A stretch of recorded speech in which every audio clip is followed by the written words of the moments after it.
Pursuant to the state constitution and the legislative law, the fiscal committees of the state legislature are authorized to hold hearings on the executive budget proposal, and we've all been here before. Today's hearing will be limited to discussion of the governor's proposed budget for environmental conservation, parks, recreation, and historic preservation, agriculture and markets, and NYSERDA. Following each presentation, there will be some time allowed for questions from the chairs of the fiscal committees and other legislators. As to that, I usually am very unsuccessful, but I'm pleading to the good graces of everyone who has the good fortune of testifying to try not to just read a 4-page, single-space presentation. We can read. Really, that may be a revelation to the media. It may be a revelation to many of you. However, we can read. Your time is best spent by talking about your priorities and the things you want us to know, and we hope that we can cut down on some time rather than be here late in the evening each time. Secondly, each legislator will be giving 10 minutes to ask questions. It's only limited, that's for the first round. If you want to ask for more, you can come by at the end and ask some more questions. We want to give everybody the opportunity to ask questions. And lastly, with respect to the ground rules, this will make this go well. And I'm not referring to our present commissioner that's sitting there. Believe me, he's very short and succinct. But what I would ask the speakers, that if a question was asked, if you could be brief and concise. We've seen filibusters, all of us have. But that'll only give one question per person if you take the full 10 minutes to answer. So try to answer concisely, and then we'll move this along and get some good information. I'd like to welcome Commissioners Joe Martens, Rose Harvey, Richard Ball, and the President and CEO of NYSERDA, and the rest of the speakers. And that's about all I have to say. If I think of something else, I'll tell you later. As far as our members, who do we have here? That's not my member. Senator Ritchie, Senator O'Mara, Senator Liz Kruger, the ranking member of this committee. I have with me Assemblyman Cusick, Assemblyman Dillon, Assemblywoman Glick, Assemblyman Otis, Assemblywoman Jaffe, Assemblyman Zabrowski, Assemblyman Lifton, Assemblywoman Lifton, and Assemblyman Kaminsky, and Assemblyman Engelbright. Did I get everybody? And I have Mr. Oakes, who has... We've been joined also by Assemblyman Crouch, Assemblyman Saladino, and Assemblyman Dan Steck. Thank you. The first speaker is Joe Martens, Commissioner of the New York State Department of Environmental Conservation. Thank you, Chairman DeFrancisco, Chairman Farrell, and members of the Legislative, Fiscal, and Environmental Conservation Committees for this opportunity to discuss Governor Cuomo's budget recommendations for DEC for state fiscal year 2015-16. And if you'll indulge me, Chairman, I will read my statement, but it is only about 2 pages typed up.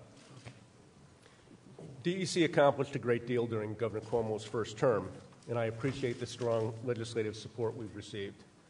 The priorities are many, including increasing resiliency in the face of extreme weather events, improving access to DEC-managed lands, preventing the introduction of invasive species, promoting economic development by, among other means, remediating brownfields, streamlining and prioritizing our permitting and approval processes, and most important, DEC continues to implement programs to protect public health and the environment. I'd like to highlight a few examples of our successes. Working closely with Nassau and Suffolk counties and a broad array of stakeholders, we issued a report making a host of recommendations to improve water quality on Long Island and the natural infrastructure that protects coastal communities. In concert with that report, the governor announced a $383 million program to sewer 4 densely populated areas in Suffolk County to start to reverse the trend, the damage caused by years of uncontrolled discharges. We are pursuing additional federal funds for an ocean outfall for the Bay Park wastewater treatment plant to restore water quality and resiliency in Long Island's western bays. And 2 weeks ago, we released a draft 10-year ocean action plan aimed at protecting New York's extraordinary ocean resources and the multi-billion-dollar economy it supports. We found creative ways to implement the Sewage Pollution Right to Know Act. It took DEC longer than some had hoped, but we did it right in a way that was transparent, convenient, and free for local governments. We also adopted one of the most stringent laws in the country to restrict the sale of ivory to help eliminate the poaching and slaughter of elephants and rhinos. Through the Governor's New York Works program, we invested $180 million in critical environmental capital projects, such as restoring aging dams and flood control structures, rehabilitating our state's fish hatcheries, plugging abandoned gas and oil wells, completing municipal brownfield projects, funding water quality improvement program projects, and implementing our e-business plan. When I worked for Governor Mario Cuomo, he announced that the state would build a Catskill Interpretive Center. Some ideas obviously take longer than others to be realized. This past summer, we broke ground on the Catskill Interpretive Center, which will open later this year. In the Adirondacks, we continue our historic acquisition of the Finch Prine lands. We have worked successfully with the U.S. Army Corps of Engineers to complete 7 major coastal projects and initiate work on the Fire Island to Montauk Point project and several New York City-based projects. Today, we adopted the nation's most stringent liquefied natural gas storage regulations, making that fuel available for transportation and other uses in New York for the first time in nearly 40 years. DEC's budget for the coming year recommends state operations appropriations of $469 million and a capital budget totaling $566 million. This includes $40 million in New York Works to continue the critical capital programs I mentioned earlier. The budget proposes increasing DEC's budget at fill level to $2,946. This fiscal year, DEC also plans to hold a training academy to maintain the ranks of our public protection unit. Working with the Conservation Fund Advisory Board, the budget continues to build on the Governor Cuomo's Open for Fishing and Hunting initiative, which has reinvigorated New York as a hunting and fishing destination and boosted tourism opportunities throughout the state. The executive budget proposes to establish a new habitat conservation and access account, which will consist of revenue from habitat stamps and a portion of the revenue from lifetime license sales to support the management, protection, and restoration of fish and wildlife habitat and related recreation. This infusion of funding will enable DEC to match federal Pittman-Robertson funding that together will support 18 new DEC staff to undertake this work. To support diverse community, municipal, and state environmental projects, for the 3rd consecutive year, the executive proposes to increase the Environmental Protection Fund. The proposed $172 million appropriation represents a 28% increase since 2010. And we are proposing increases to 14 EPF categories, including EJ grants, invasive species, and the Hudson River Estuary Program. Governor Cuomo has led the nation in taking action to improve preparedness for potential risks associated with the increased transportation of crude oil through New York State. DEC and its partner state agencies continue to implement Executive Order 125, which was issued exactly a year ago today, while urging the federal government to take immediate action to protect New Yorkers and our natural resources from the risk posed by petroleum transport. To provide the state with some of the needed tools, the budget proposes to increase fees that flow into the oil spill fund, provide 8 new staff at DEC, raise the cap on the fund to $40 million, enhance response planning and first responder training, and create efficiencies by moving administration of the fund to DEC. The Brownfields Cleanup Program has successfully cleaned up more than 190 sites around the state to date. Although reforms enacted in 2008 established caps on tax credits, the BCP program is still far too generous, providing tax credits to projects that would have been undertaken even in the absence of those incentives. The executive proposal would extend the program for 10 years with significant reforms that target redevelopment credits to sites that are located in areas with high poverty or unemployment levels, sites that are upside down, and sites that will be used for affordable housing projects. The executive budget also includes $100 million for state Superfund to ensure that remediation of the state's most contaminated hazardous waste site continues. A portion of this funding can be used to fund the cleanup of municipally owned sites. Finally, the budget recommends certain regulatory fees, increases in certain regulatory fees that have not been raised since 2009 or longer, which will allow us to maintain staffing levels and meet federal requirements. With all of these proposals, I'm confident the executive budget will enable DEC to continue to fulfill its mission to protect public health and the environment. I appreciate the opportunity and would be happy to answer any questions you have. Thank you, Commissioner. The first questioner will be Chair of the Environmental Conservation Committee in the Senate, Senator O'Mara. Morning, Commissioner. Morning, Senator. It's my pleasure to have you here this morning. Thank you for your testimony. I've got a few questions for you on some of the areas you've outlined for some more specifics here. Let's start with the brownfields proposals that are out there. You indicated in your testimony that there were windfall abuses prior to the reforms of 2008, I believe, is when those reforms were done. But you say there are still examples of windfall, in your opinion, windfall. Do you have any examples of those since the reforms we did in 2008? Senator, I'll let others on my staff give specific examples, but the caps simply, they were helpful because it capped the amount of tax credits that could go to these projects. But the tax credits, in my view, went to projects that would have happened anyways in areas in New York City, for example, or Westchester County, where property values are fairly high. There were projects undertaken that received literally millions, hundreds of millions in some cases, in tax credits, when arguably these projects would have been undertaken even in the absence of those incentives.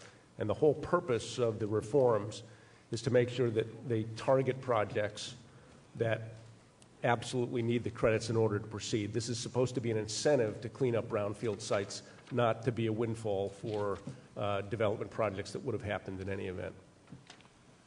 Who will be making the determination of whether or not a project would happen without the incentive? I mean, that's a very difficult question. Is that going to be a DEC in your role question that's being answered, or is that going to be through economic development, Empire State Development? How's that decision going to be made, and who's going to be the actual arbiter of which project gets credit and which doesn't? Hopefully the specific language of the bill and hopefully new law will define which projects are eligible. I don't think DEC is going to be making a judgment per se. The triggers that would allow someone to get development credits are things like if you are in an end zone, an environmental zone, if the property is upside down, meaning that the cleanup is more expensive than the property is worth. Those are the thresholds that would be created in order for someone to qualify. So DEC is not making the decision. Hopefully the law itself will be making those decisions.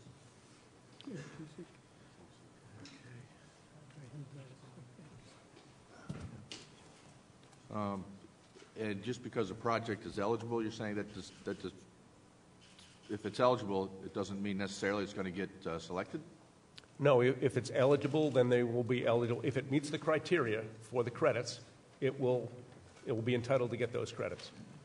Is there a total cap on the credits in this reform that you're There is. proposing The cap doesn't change, is my recollection. It's a 24% cap for redevelopment credits.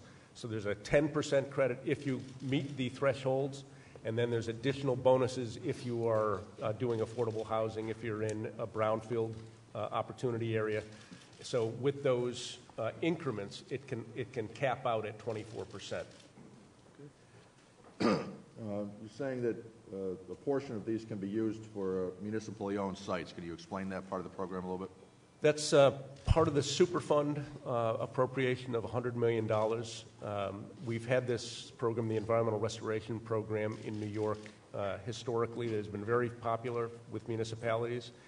The funding for that was exhausted several years ago. There is $20 million that is associated with an old appropriation that was subject to an MOU between the legislature and the governor. That MOU has never been executed, so that $20 million is still out there, but we can't spend it yet. The governor included $12 million in, I think, the 13-14 budget in the New York Works program for municipally owned sites. We just recently announced about $8.4 million in projects under that old appropriation. So the Superfund authorization in the proposed budget for 15-16 would authorize a portion of that, an unspecified portion of that $100 million to be available at the department's discretion to go towards municipal site cleanup. Is that also limited to that 24% cap that you? No, it's not subject to the cap. It is the ERP program is a 90% state-funded, 10% local match. If we can move a little bit to the Title V permit fees for discharges and emissions. Everything that, a lot of what I've seen in recent years is showing a reduction in these emissions from the emitters and the sources. So why a need for a Title V increase, fee increase, when we're seeing the results that we want with regards to emissions in the state? We have made terrific progress reducing emissions generally in New York State.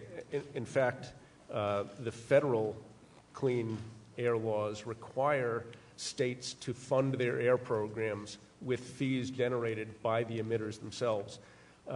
We've been audited by EPA. We've been audited by the comptroller. They repeatedly cite our lack of fees necessary to fund the Title V program, which we basically filled the gap with general fund resources. Technically speaking, we are required by federal law to pay for the program with fees based on the emissions from those we regulate. Can you outline the adjustments in the fees that you're proposing here? I need a chart. You can probably get to it quicker than I can, Billy. So right now, Senator, the fees are based on the tons of pollutants that are emitted, and it's depending on how much you emit. There's, for example, up to 1,000 tons, it's $45 per ton. 1,000 to 2,000, it's $50. We're proposing a base fee that every facility would pay, not each emission source, but a facility would pay for $2,500 per source. And then, in addition to that, we would raise the $45 fee to $60, the 1,000 to 2,000 ton fee from $50 to $75, and so on, up to a limit of if a source is emitting 5,000 or more tons, then they would go from $65 to $90 per ton. So these are not dramatic increases in fees, especially since they haven't been raised since 2009. I would disagree. Those are pretty substantially high percentage increases, even though it's maybe not a dollar per ton increase, but you're talking, in some of those references, 50%. And then you're having a $2,500 base fee on that to start with. Where are these funds to be directed to be used that are going to be collected through these increased fees? To our air program. In what ways to the air program? To do what? They fund staff. They fund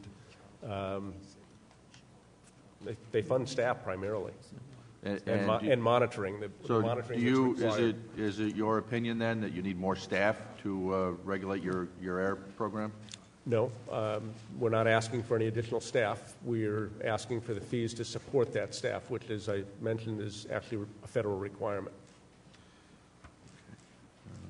Are there a backlog of Title V permits before you right now? No, there is not. Are there many permit holders, Title V permit holders in the state right now that are not in compliance with their permits?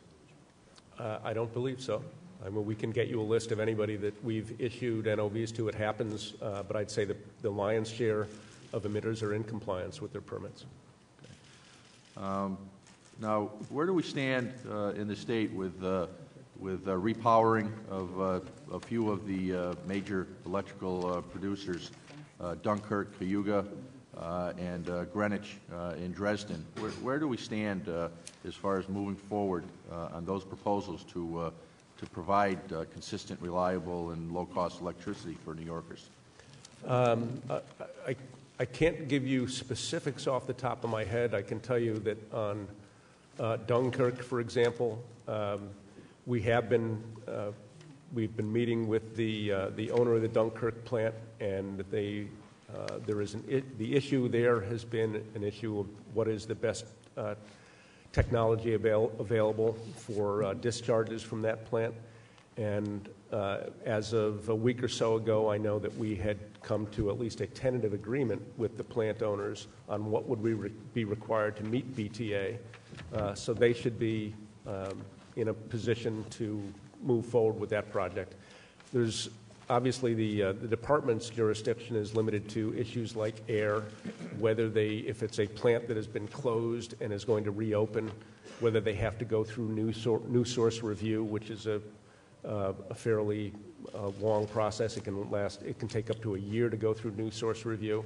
So we're examining each one of these situations on a case-by-case basis, but we're working with them, and obviously our goal is to make sure that they're in compliance with our air and water quality standards. But we've been working with every one of those individual plants. Thank you, Commissioner. I think my time is up, and I may be back, I may not. Thank you, Senator. Thank you, Senator. We've been joined by Assemblywoman Helene Weinstein, Assemblyman Keith Wright, Assemblyman Jeff Aubrey, Assemblywoman Vivian Cook, Assemblywoman Schimmel, Assemblyman Weprin, Assemblyman Levine, and Assemblyman Barron. And Felix Ortiz, and Carl Hasty, and Marcus Presto. I'll get it right. For questions, to begin, Deborah Glick. Thank you, Mr. Chair, and welcome, Commissioner. Thank you. A few questions that relate to the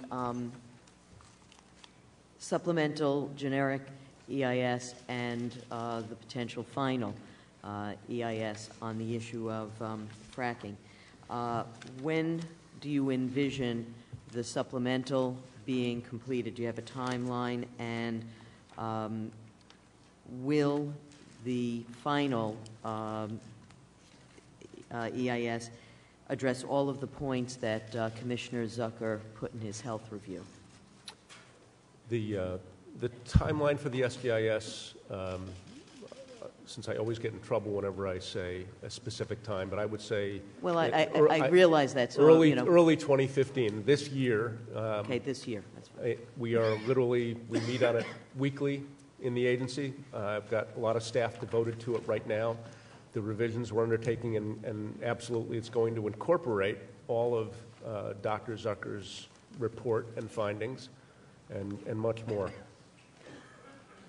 On that matter, both wastewater that might be used, fracking brine that might be used as desalting material, that it's been reported that that's been used in Western New York. Will that also be a part of the discussion? Fracking fluid or brine from high-volume hydraulically fracked wells is not applied to roads in New York State. We haven't issued any beneficial use determinations. Brine from conventionally drilled wells has been used in the past, but no, we are not importing brine from Pennsylvania from hydraulically fracked wells for use on roads. That is, unfortunately, a popular myth, but it's not happening. Okay, so that's a definitive not happening. There has been a regulation around how much water can be withdrawn on any given day. Obviously, in some states, we're seeing terrible droughts, and water becomes an increasingly important resource. So the daily withdrawal of 2 million gallons a day for freshwater withdrawal is supposed to be a Type 1 review. And I'm wondering if that has in fact been implemented, because I've been told that they have been subject to a Type 2 secret. What specifically are you referring to? Water withdrawal per day is subject to an environmental review. Right. Thanks to you, we have a water withdrawal law on the books, and Right. if you have the capacity, I believe, to, it's 100,000 gallons a day that's the trigger for the need for a permit from the department. So if you have the capacity to pump 100,000 gallons per day or more, you're subject to a DEC permit. So I'm not sure where the 2 million gallons you referenced comes from. That would require that's a permit, but any additional large withdrawal would require a different kind of review. And I'm wondering if you have had any circumstances in which there are larger withdrawals occurring. Off the top of my head, I'm not aware. I'm sure we have large withdrawals occurring around the state that we permit. Whether or not they have been separately subject to a seeker review, I'm just not aware of any where that's been triggered. But I should have introduced the people that are with me here. Mark Gerstmann is my executive deputy. Julie Ty, my legislative director, and Jeff Stefanko is my director of budget. I'm sorry, I should have introduced them to begin with. So I'm going to turn to Mark and ask if he knows specifically whether or not there is... We have been implementing the water withdrawal law. There's a phased implementation, so there are many facilities that are receiving authorization that were grandfathered already. So we're carrying their authorization forward. But any new applications for water withdrawals in the threshold that the Commissioner mentioned would be subject to an environmental review and a permitting review, including some water conservation requirements that the legislature asked us to implement for those applications. There have been lots of concerns over wastewater in general and the state's capacity to handle wastewater, combined sewer overflows, and the like. So I'm wondering if there has been, do you monitor how many times a municipality may be issuing a boil water alert, and what the department's view is of how serious that our wastewater infrastructure problems really are? Mm-hmm. We do monitor very carefully, and as you know, I mentioned the sewage right to know law that you passed and we recently have implemented in New York, so that the public is given a heads up whenever there is a problem with combined sewer overflows. There is a terrific need around the state for upgrades, improvements, and repairs at wastewater treatment facilities. We help substantially through the Environmental Facilities Corporation, which I chair, and put out literally hundreds of millions of dollars in financing for these facilities every year. We've moved away from a grant program that was historically the way that these facilities got money for improvements. It was a big federal program. Now it's been basically turned over to the states to use loans. And the state revolving fund in New York is the largest in the nation. It is probably one of the most aggressive in terms of making the funds available. Recently, we just issued some new requirements, or actually we relieved requirements for communities that are having financial difficulty in getting grants and/or loans, so that grants can be made now to communities that are financially stressed, so that they can do the initial engineering that's necessary to evaluate their systems, so that then they can get applications into the Environmental Facilities Corporation. Some of these communities are so strapped that they couldn't even do the initial work to apply for the EFC financing. So the new hardship provisions should help that significantly. Thank you. I'll come back for a second round. Thanks. Thank you, Senator Sullivan. Thank you. We were joined a little while ago by Senator Savino, who's out there among the people, as is her practice, and Senator Marty DeLon. and he's out among the people as well. And we also have with us Assemblywoman Kathy Nolan. Senator Ritchie? Good morning, Commissioner. Good morning. We have an ongoing issue in St. Lawrence County with the Long Pond easement tract, and I'm sure that you're aware that when the state bought the conservation easements there were 30 camps that were located, which is involving 120 families from mainly St. Lawrence County. This year is a crucial year because if not, an agreement is not reached by the end of the year, all but 6 of those camps will have to be removed, and this is something that has been in some of their families for a number of years. And I'm wondering if funds to purchase the subdivision rights are included in this year's budget so we can finally have some kind of conclusion with that issue. I'm sorry, I'm having trouble hearing. I'm a bit under the weather. I know you referred to the conservation easement and the situation with the camps. Right. I know that we're in discussions with the underlying landowners there about what we can work out. I think this is one of those situations where the conservation easement is probably of an earlier variety, where the camp owners were they had a time limit before they had to remove camps, and in some cases we can make accommodations, and others it's not easy to. But I'd be happy to look into the status of this. I don't have the latest on it. Okay, that would be great because we're on the final year, so that would be helpful. Okay. And then just my second item is more of a comment. I represent a pretty economically challenged area, and tourism is one of the bright spots, whether it be fishing and boating in the summer or snowmobiling and ATVing in the other part of the year, snowmobiling, and then 3/4 of the year ATVing. And over the last few years, I've tried to expand the opportunity by allowing the use of UTVs on some of the trails that are appropriate trail system to be used. And this past year, we've had many conversations with those on both sides of the issue, and I'm hopeful that this year we'll be able to come to some kind of compromise. But it would be very helpful if yourself or your office would be willing to take part on some of those conversations, because as we go forward, there'll be connecting trails and certain trails that have already been in existence that are going to come up. So it would be very helpful if your office would be involved in some of those conversations so we can see if we can get to some kind of common ground on the issue. Always happy to engage in the conversation. Okay, great. Thank you, Commissioner. You're welcome. Thank you, Assemblyman Saladino. Good morning. Put your microphone. Put your mic on.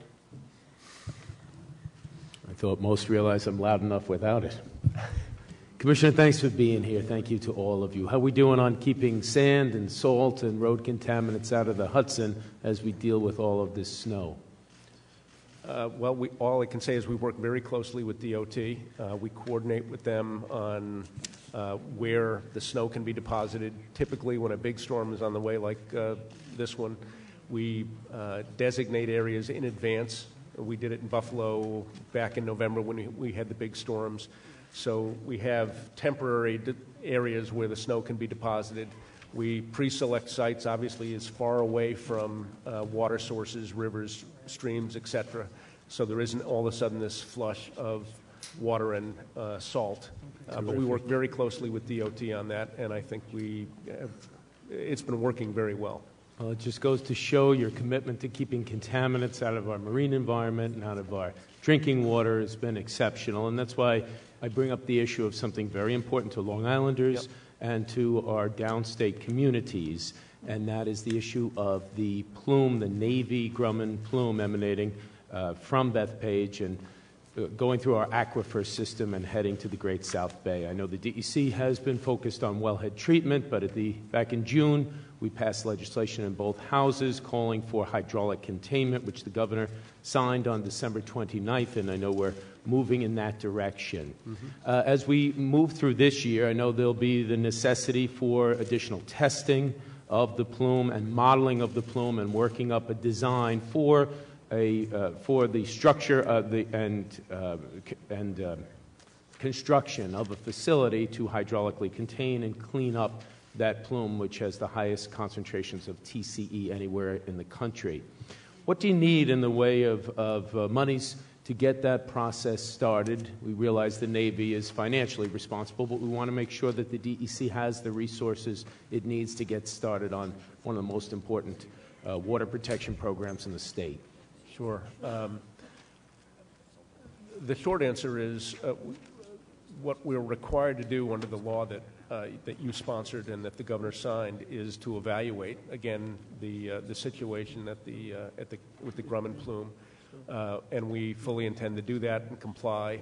The report has asked us to evaluate, as you said, the alternative to wellhead treatment and containment, which historically we have thought would be very expensive for all the reasons we've discussed in the past. It's a densely settled area. Finding real estate to put up in the infrastructure that you would need to contain that plume will be very expensive. But this report requires us to evaluate that. So we'll know better when we complete the report how much it would cost and what it would take to implement, I think, the approach that you were obviously signaling in the bill that was signed into law.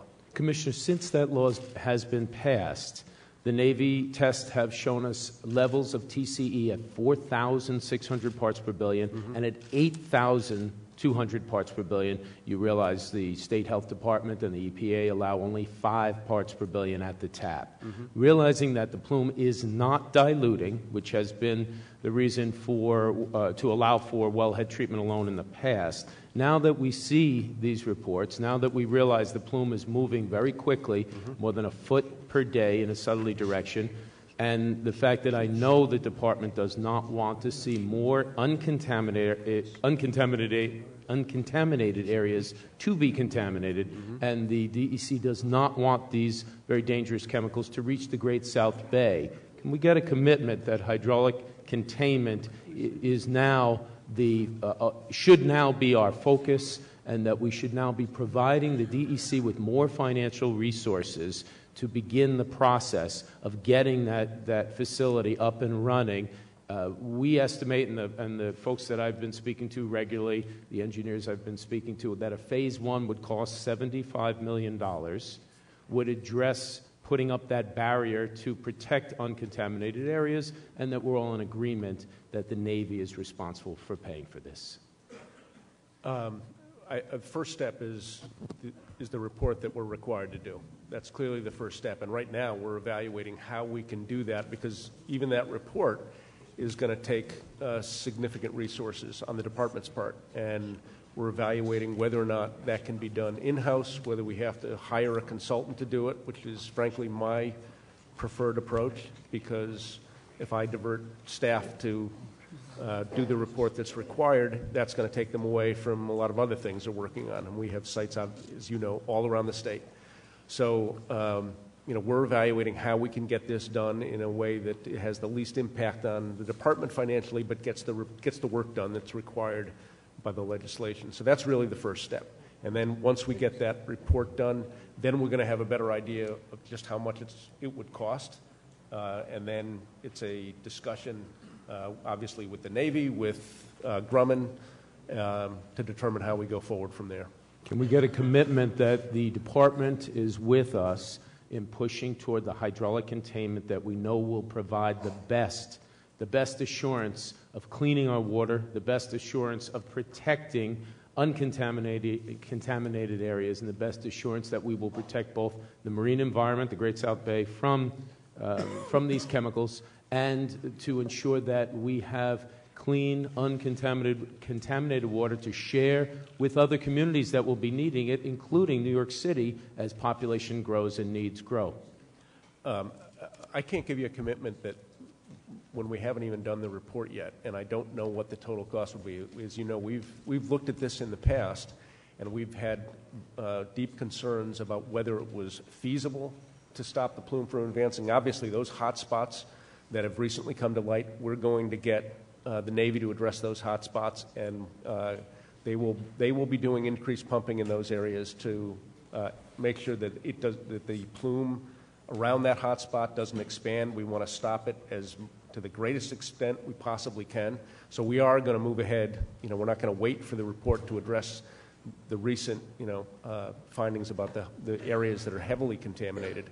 But we need to do this report. We need to evaluate how much it's going to cost and whether it's technically feasible. I still think that is an open question. Well, the good news. And obviously, our first preference is always to clean up everything we can, but it's not always feasible because of cost and because of constraints of things like real estate, being able to put in the proper infrastructure, which on Long Island is a real challenge. Well, the good news is Thank that you, Mr. much of this Saladino. information has already been prepared by the water districts, and I'd like to propose that the DEC receive an additional $9 million as part of our budget for the purposes of the testing and to be dedicated to the creation of the design of that facility for hydraulic containment and full remediation of the plume. Thank you so much for being with us and for your consideration. Senator Kruger. Good morning, Commissioner. Morning, Senator. I have some questions about wastewater issues. What has DEC estimated the wastewater infrastructure needs of the state to be? Off the top of my head, I think the last count was $36 to $38 billion. How much is in this budget for infrastructure support improvement for wastewater? Most of the support for wastewater treatment plant, as I mentioned before, is financing through the Environmental Facilities Corporation.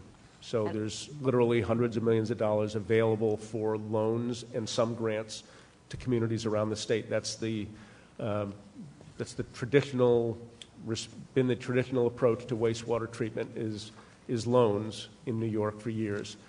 In addition to that, the Regional Economic Development Council process has identified wastewater treatment within the regions in places as a critical element to economic expansion. Places that have limitations on wastewater treatment, if there's limitations on treatment, then there's often limitations on economic development, and in some places there's moratoria.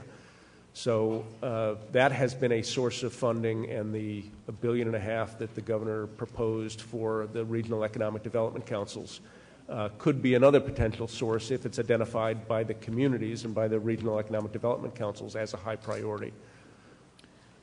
So we talk about wastewater and infrastructure, but what we talk about is really sewage concerns. Right. The legislature passed into law a Sewage Right to Know Act in 2013.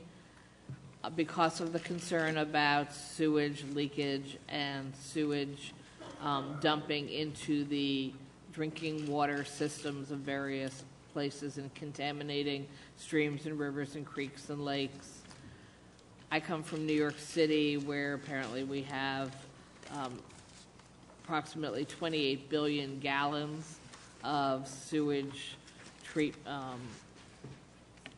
per year. I'm assuming it's per year.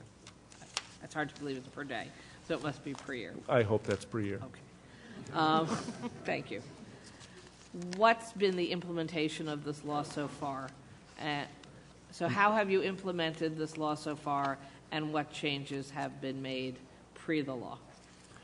I alluded to in my testimony, we now have a system, it's the New York Alert System, which is an existing program run by the State Office of Emergency Management, where the public is alerted whenever there is emergencies of mostly natural emergencies. So that system will be used to alert communities. Actually will feed information into those into the New York Alert System, so that anybody can receive these alerts on their BlackBerries and iPhones and the like when there is an expected sewer overflow. And usually it's based just on the expectation that there's going to be a certain amount of rain over a period of time. So this information now is being fed by the communities into the New York Alert System. Anybody can sign up for the New York Alert system, so I think we've satisfied the kind of the public notification requirements in a way that was very efficient and, as I said, essentially cost-free to the communities, which was, I know, a concern of everybody's when they passed the law to begin with, is not to put additional requirements. If we hadn't gone to identified a central system like New York Alert, we could have just said every municipality has to come up with their own system, design it, feed it into DEC. We've got to decipher it and figure a way to get it out to the public. So I think we've come up with a really good way to make it widely known when there are CSO problems around the state. And how many notifications were made through that system in the last year? We just got up and running, so I don't know how many, to tell you the truth. We had that information coming to DEC, I believe, on a weekly basis, and we were notifying the public before we got the new system up in place. But I can get you whatever facts and figures we have on the number of notifications.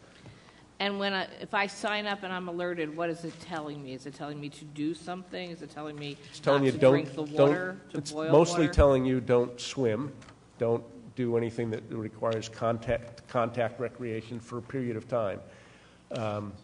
It will also tell you, I mean, if there is a boil alert, then it will tell you that as well. But mostly it's telling people that might go in or have contact with a body of water, a swimming area, a beach, a recreation area. Stay away from it. And I've been told that you exempted combined sewer systems from this requirement, and I'm a little, which might include New York City. What is a combined sewer system, and who is being exempted from this law? I don't know the answer off the top. I mean, a combined sewer system is when the stormwater and sewer systems are combined, and there's lots of those. They're combined in the capital region, for example. So I'm not aware that they're exempted from the law. We can get back. Yeah. I couldn't hear the response from your colleague. I'll have to, I don't know the exact answer off the top of my head, Senator, but I'm happy to let you know. If, in fact, combined systems are exempt, and they're some of the largest municipalities in the state, I think we might want to reevaluate how we set up that law. Because speaking from New York City, I don't think I want my city exempted from notifications. I'm happy to talk to you about this. I just don't know enough off the top of my head to tell you. You know what? I'm giving up my last 30 seconds. Thank you. History today. History. Next. Assemblywoman Jaffe. Thank you, Mr. Chairman. I wanted to just review the staffing levels, the current staffing levels of the DEC. Right now, my information is that there's 2,910 full-time equivalents, which is significantly lower than previously. It's been, let's say, in 2009-10, it was over 3,000, maybe 3,300. That level of staffing in terms of the lower numbers of staff available, how does that impact the enforcement activities of the DEC? And in addition, in terms of providing permits and issues and issuances, and then can projects be reviewed thoroughly if there is a significantly lower level of staff available to provide that expertise? I think, as you're probably aware, that the staffing at DEC after the national economic crisis in 2008 went down significantly, as did most state agencies. I think overall we probably lost about 25% of our staff from its peak. Used to be around 4,000, I think, at its peak. So we obviously have a lot less staff than we used to. Since Governor Cuomo came into office, the staffing has been steady, and as we noted in this budget, we have about a 28% increase related to the oil spill fund and fish and wildlife activities, which is very welcome. We're doing everything we can in the department to adjust to the staffing levels that we have. We I have talked about this in the past. I've made IT a big priority in the agency because we have been in the dark ages in the past. We are a very heavy paper-laden agency. We do permits by paper. So it requires a lot more time, a lot more filing. It is a very inefficient process, and we have made a lot of progress over the last several years in updating our IT system to make staff more efficient. We've also used the lean process. Is this going to be the music? I'm glad you like it.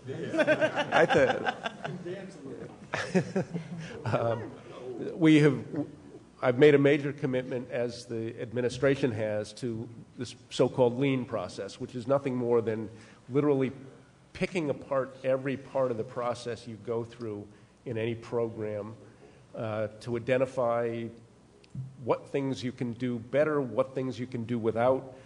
We've learned a lot, and it's a painful process because it means staff that is already struggling to keep up has to divert their attention to kind of the internal processes, and we've spent a lot of time on it.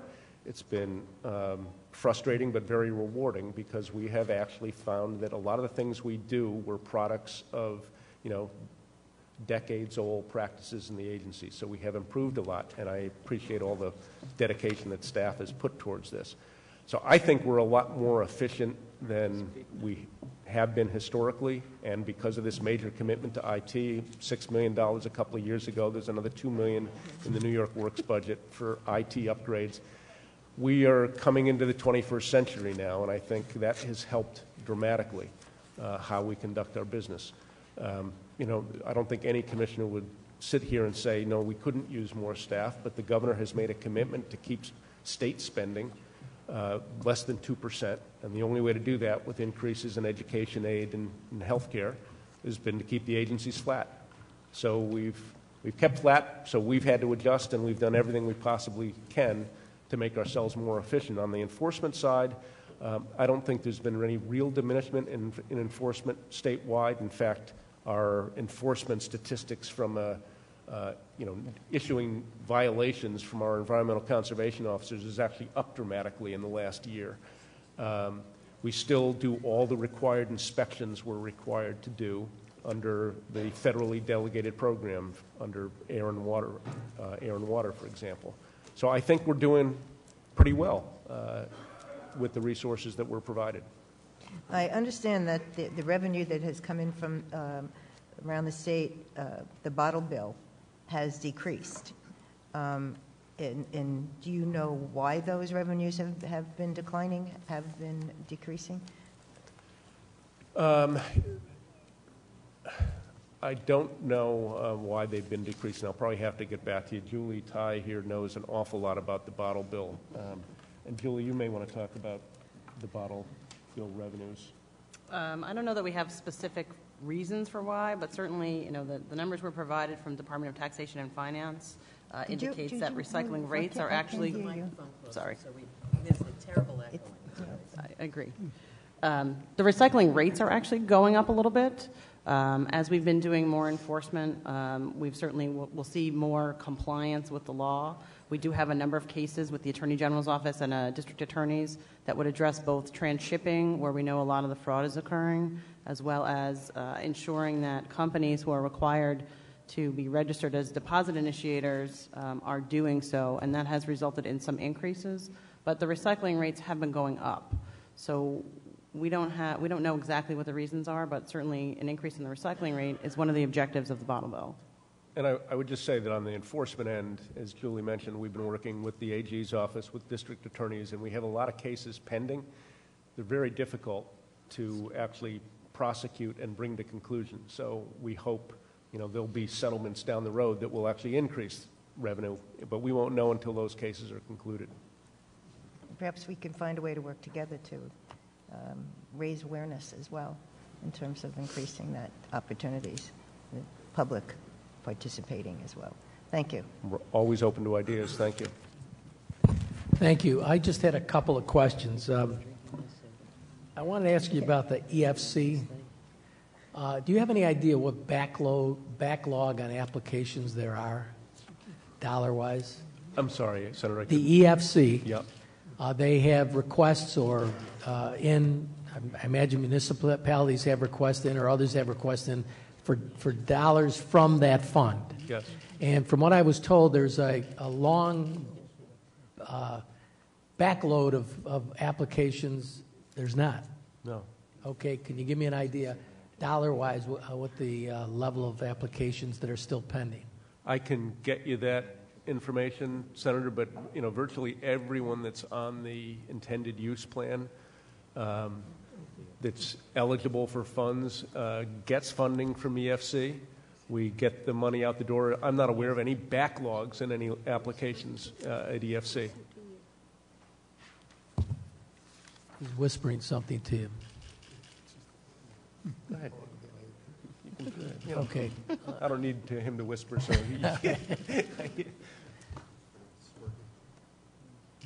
There you go. The EFC last year lowered the threshold for municipalities to come in for financing at EFC to essentially open the door.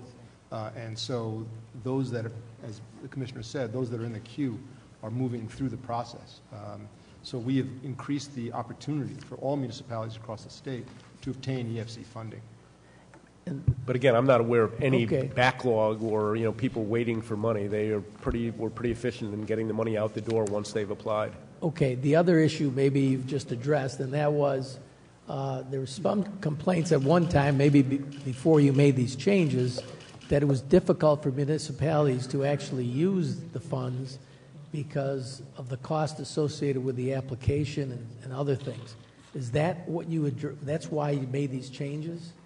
Well, that's one of the reasons we're, as I mentioned before, there's municipalities that are so small, they don't have the in-house expertise to prepare the preliminary evaluation of their systems to then apply for the funds. So this new hardship provision, which we've liberalized recently, is going to make it easier for those communities to get grants from EFC. They're just small engineering evaluation grants of up to like $50,000. Hopefully that will get a lot more communities to be able, the ability to get in the door. That's good. One very quick question. Assemblywoman Glick had asked you about the EIS, the Environmental Impact Statement, and you anticipated done sometime this year. Early this year. Okay. With respect to that statement, what is the, why does it such, since the decision has been made, why is the statement required? What's the logic behind that? Yeah, the statement is required because it is the legal process that was started under EO 41, I think it was, where there was basically a moratoria until the EIS was completed. So by EO 41, we were directed to do this process. Once we complete the process, EO 41 will have been satisfied. Now, you said that that report will include the analysis as well as, and much more you ended up with. Yep. Okay. And that much more, does that include the findings of the various experts that were hired by the state of New York and what their opinions were on this issue? Oh, absolutely. That's all part of the record, and that's all part of what we consider, and I'll consider in the finding statement, which is really the final document that goes out under that SGIS. Yes. Okay. That's all I had. Mm-hmm. Thank you, Senator. We've been joined by Assemblywoman Peoples-Stokes, Assemblyman Thiel, Assemblywoman Fahey. To testify next, question, Assemblyman Cusick. Thank you, Mr. Chairman. It's always good to see you, Commissioner. Thanks for being here today. Thank you. I'm just going to ask concerning the EPF. Could you just run through again the funding amount this year compared to last year? It's a $10 million increase from $162 million to $172 million. The increases have been, spread through, I think, 14 different categories within the EPF. mostly on the basis of demand within those categories. Now, Staten Island has been, we have been the recipient of EPF funding most recently with the Pouch Camp. Right. And I want to thank the state for doing that. But could you run through how that process goes with the department, how those categories are picked, and how different projects or different areas are chosen for the money this year? They're almost a different process for every category in the EPF. Most of them are competitive programs. Many of the categories in the EPF are to fund municipal projects. So for the municipal projects, there is basically an application process, a ranking system, and the funds are distributed through a competitive process. Things like land acquisition funds, the open space plan, which is updated every 3 years, and we're in the process of completing the most recent update now. That helps prioritize which projects will get funded. And in part, it's a question on the land acquisition front. If the projects are ready to go, many take years to come to the point at which we're ready to actually close, but the open space plan is the guide there. If you have more specific questions, but every category has a slightly different process. There's, municipal parks category. Right. Well, the current year, this year's funding, when that money runs out, are any of the projects going to be short of the money that was promised to them, that they will then go over to the next year? Not that I'm aware of. No.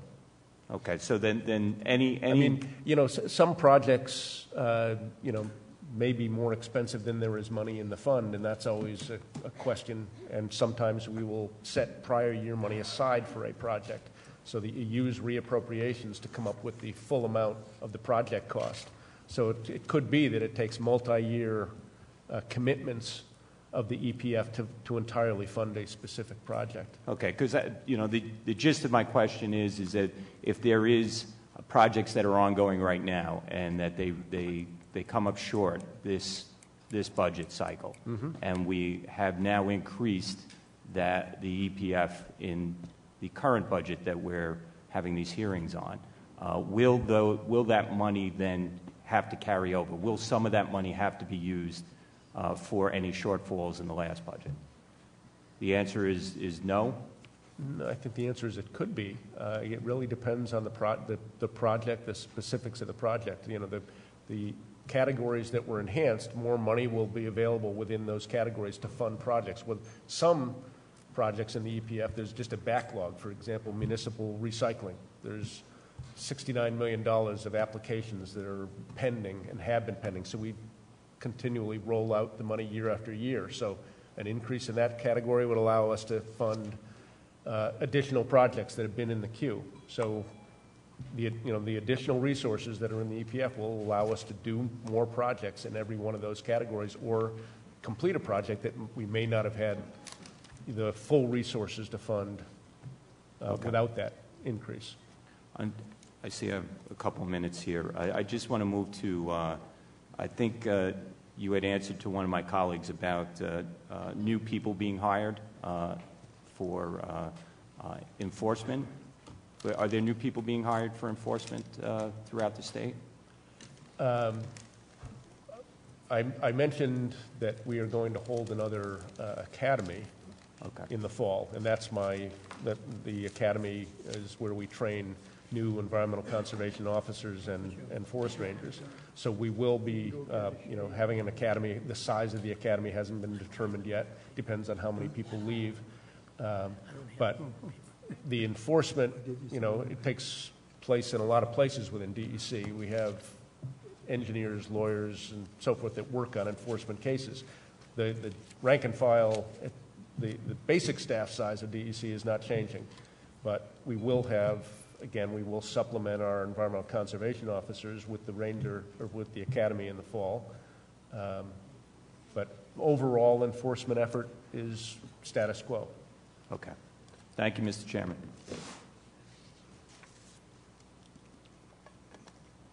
Mr. Aubrey? Thank you, Mr. Chairman and Commissioner. Thank you. I am represent the community around LaGuardia Airport, Flushing Bay, Flushing Creek, Willards Point, and am particularly concerned about your involvement as an agency in monitoring the environmental challenges that exist in that area, particularly because of the airport, the water pollution in Flushing Bay, Flushing Creek, and its impact on our community. We have asked for in many years to have an increased monitoring of air pollution particularly, and that request has not been met. My community is even more challenged now because as there is a redevelopment of LaGuardia Airport, anticipating more flights, larger airplanes, and a 5 to 10 year construction process at which all of the materials, many of them asbestos laden, will be taken out of that airport through the roads. There's only one way in and one way out, and that's through my neighborhood and my community, which is, of course, a minority community. Just to mention that on the other side of this is Flushing, Queens, also a minority community. So my question is, what attention is your agency giving to this, what I consider to be economically viable areas, but environmentally challenged? I'd like to think, Assemblyman, that we're going to ensure that any appropriate standards and applicable environmental protections are in place.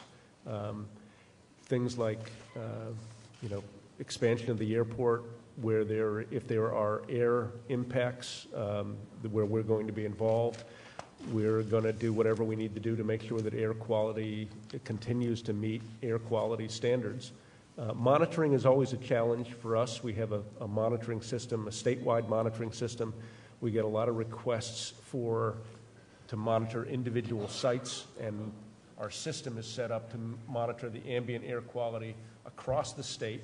And we've set it up in places, again, where the engineers tell me it's the best way to assess overall air quality. We don't have the capacity to many individual sites, but I'm happy to talk to you about the concerns in the community and see if there is something, a specific concern that we haven't addressed adequately. I'm delighted to talk to you about it. Right, and I appreciate that, Commissioner. But the reason that I laid out all of these things is to identify the fact that this may be a unique area because of all of those challenges. Everything in one place: airport, flight, sound, water, all of the things that it would appear to be in a place to create a particularly challenged area. And so while I understand this broader issue, it would seem to me that an agency such as yours would be able to adjust to such a particularly challenged area that has been challenged for years. Mm-hmm. And there's been this, where we do it wide and broad, and we look over here and we look over there. But the asthma issues in the community, the low birth weight babies in the community, the sound problems, because I grew up in this neighborhood, and so I learned to talk with pauses. Airplane just went over in school. The question is, airplane just went over in school. So that's what we have lived with now for me over 60 years because of the placement of the airport. And we choose to live there, that's right. But these things now create more desperate impact because the neighborhood has changed. It's more overcrowded. We have the most overcrowded schools in the city of New York. Mm-hmm. So this has great impact on how those children grow up, how those families live. And so there has to be some place in our state process where emergency issues are recognized and special measures and protections are put in place. What else could I expect? Right.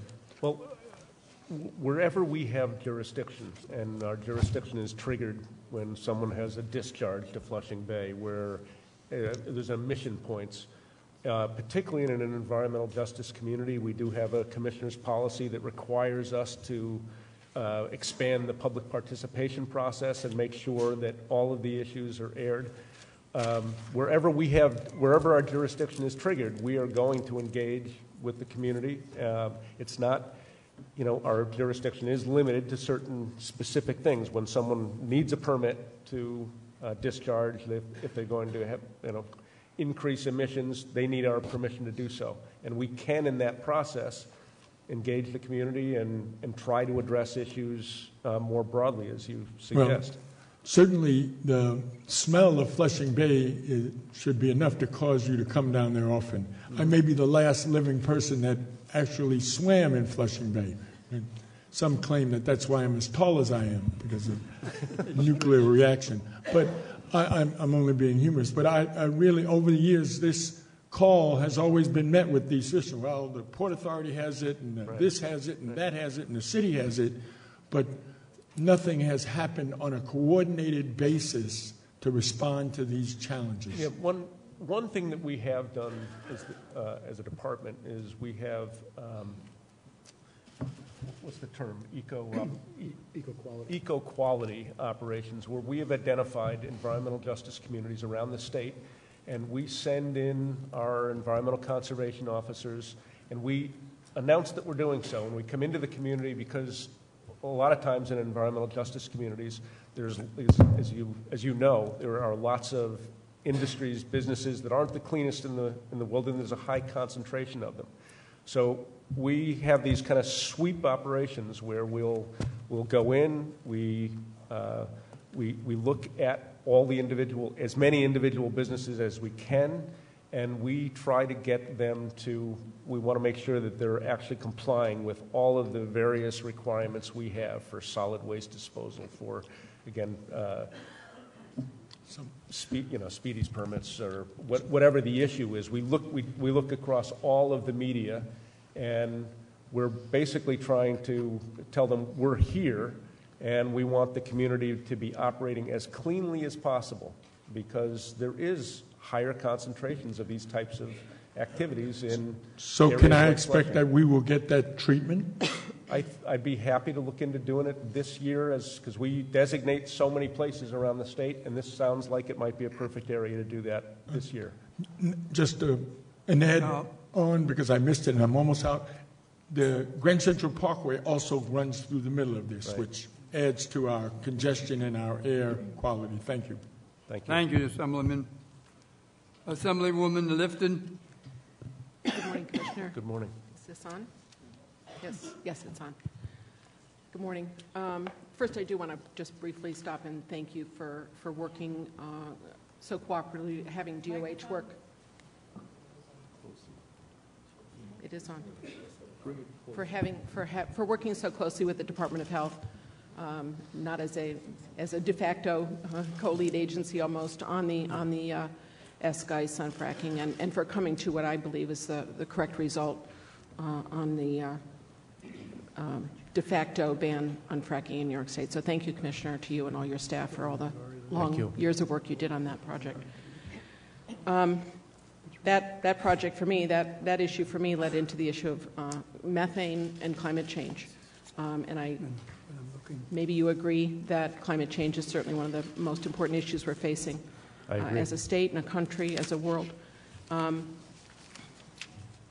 didn't mention it in your comments. I'm wondering, we had draft climate action plan, went out in 2011, lots of comments on that. When are we going to see a final climate action plan put out by the DEC? We're looking at comments. I've forgotten how many comments there were on it, but are we going to see a final plan? I don't know when we'll see a final plan. We've been a bit distracted. We've got the community CRRA, Community Risk and Resiliency Act, which you passed last year, which has us establishing sea level rise and requires agencies to include in their decision-making process many factors that are influenced by climate change. So we're focused on that. We've actually started the process of talking to other agencies to do that, and that was I think, a very significant law that you passed last year. So I should thank you and congratulate you. And DEC is right in the center of that, along with the Department of State, which is required to draft the model ordinances to, again, deal with and anticipate the impacts of climate change. So I have not focused on finalizing the climate action plan, but we obviously are working very extensively on climate issues across the board. RGGI obviously is, we went by lowering the cap a year ago to 91 million tons a year. We took a giant leap forward as a state in setting a national marker, if you will, for actions to reduce greenhouse gases. Much of the work in the climate action report has been incorporated into the state energy plan, which is the latest version is soon to be finalized. So you might want to take a look at the state energy plan, because I think a lot of the elements of the climate action plan have been incorporated into that. I did look at the state energy. I did comment on the state energy plan, so we haven't seen that yet either. The adaptation stuff is obviously very important with climate change running apace. We have to do those adaptations. It's critical. Right. But we also, as you know, have to, if we're going to ever stop adapting to the problem, we're going to have to stop the problem at its root cause. Right. And you're aware the governor in his State of the State singled out in the written version a climate agenda, if you will, and articulated and directed agencies to take a number of steps to make sure that all the state agencies and entities are preparing for climate impacts. So the cap you spoke about, does that meet the state's goal of 80% reduction by 2050, 80 by 50 as New York City has instituted? Well, it brings us well along the way. I think we're going to have to take additional steps. I think when you see the final Clean Power Plan regulations come out of EPA, RGGI will get us most of the way there, but until we see the final rules, we won't know what additional steps we need to take. But it moves us well along that path. It doesn't quite get us there, but we anticipate having to do more when we see the final federal regulations for existing power plants. Thank you, Commissioner. Clean Energy Fund, the renewable portfolio, and so on. The RPS, there's a proposal to change the old programs into a new program, the Clean Energy Fund, that will also presumably raise more money for those efforts. The old RPS, the Renewable Portfolio Standard, funded main tier programs, large-scale wind or renewable projects, wind, solar, and so on. Are we going to see proposals in that Clean Energy Fund for main tier projects? Are there any initiatives coming down the pike? There's not much talk about that, not much information about main tier big renewable energy projects being initiated. I'd rather defer to John Rhodes, who's up in a little while, I think. Thank you. From NYSERDA. Oh. Okay. Thank you. Is that true of Green Bank also? Are you Yes. familiar with Green Bank? Yep, that's all NYSERDA. Okay. But John, I'm sure would be happy to talk to you about that. Thank you, Commissioner. Back to my point about DOH and co-lead agency, if I could. The experience we ended up having was that it was very important to have the Department of Health involved in that major environmental issue. Yep. Do you think going forward that it might be useful to have DOH designated at the beginning as a co-lead agency on these kind of really important issues, so that the first scoping document that goes out, rather than ending up having so many comments over so many iterations, might go out with a stronger scoping document to begin with to look at the health impacts on something like that? Department of Health was extensively involved from day one. I think the heightened review was primarily as a result of the intense interest and concerns from the medical community. I think this issue stood out as one that required, additional and kind of specific scrutiny from the Department of Health, but we work very closely with the Department of Health on virtually any issue, whether it's a hazardous waste cleanup, the Grumman plume, for example. We work with the Department of Health all the time. They are, our sister agency, and the standards that we set for the soil standards, for example, all done in cooperation with the Department of Health. In the end, we need to ensure that everything we do is protective of public health, and they are the public health experts. So I'm not sure, specifically requiring them as a co-lead is necessary. We work with them, in tandem, whenever and wherever we need to. Thank you, Commissioner. You're welcome. Thank you. Assemblyman Comiskey. Thank you very much. Commissioner, I just want a point of clarification and then a question about the Bay Park outfall pipe. Yeah. As I read this, funding for it is not in the budget, correct? Correct. We are seeking federal funds for that outfall pipe. I have written to to FEMA about securing additional funds. So far, we have not been successful, but we're going to continue to pursue it. We think we can make an excellent case for additional federal funds and feel that we're actually entitled to additional federal funds for this project. Why was it not included in the budget? All of these, the funds for the Bay Park plant have all been federal funds and have come out of basically the appropriations that the federal government made for Sandy. And the scale of the damage at the Bay Park plant was so extensive that there's no way the state could address this individually. So we're going to continue to very aggressively pursue federal funds for the outfall. And as you know, $810 million has already been committed in federal Sandy funds for repairs at the plant. Was there any discussion about whether the infrastructure money that was set aside from the settlements could or should be used for the outfall pipe? It was not. I did not discuss the use of those funds for the outfall pipe. It may have been considered, but I honestly don't know. Okay. And I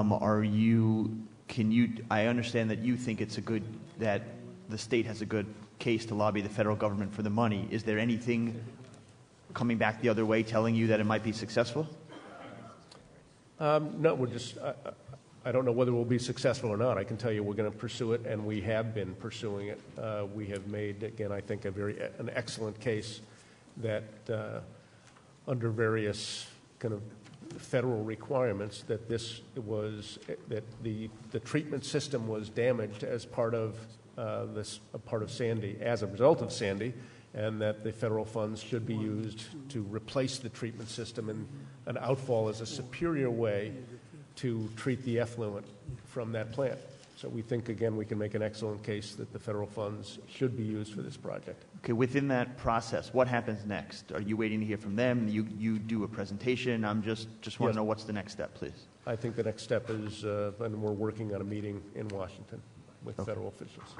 Okay, and I just want to make a statement, and I guess you'll tell me whether you agree. I suspect you do, but in the 20th Assembly District that I represent, the Western Bays are in extremely poor shape because of the discharge of effluent, whether that's marine life or the water itself, and of course the project excites me not only because it's better for the environment, but because the municipalities that could hook up their sewage treatment into it do not have to use the land that they've currently devoted for sewage treatment. So in Long Beach, for example, there's a great possibility that its own sewage treatment plant won't have to be there anymore, which opens up lots of development, and that's true with other places as well. So my constituents that I've talked to overwhelmingly favor it, as do a number of the different municipal governments. I think it's a tremendously important idea. It's a once-in-a-generation opportunity to really develop in a smart, green, and economically beneficial way. So I think it's a tremendously important project. Anything I could help do, or please let me know. And I just want to ask if you feel the same way about the importance of the project. I think it's a critical project. The Western Bays are in terrible shape, as you say.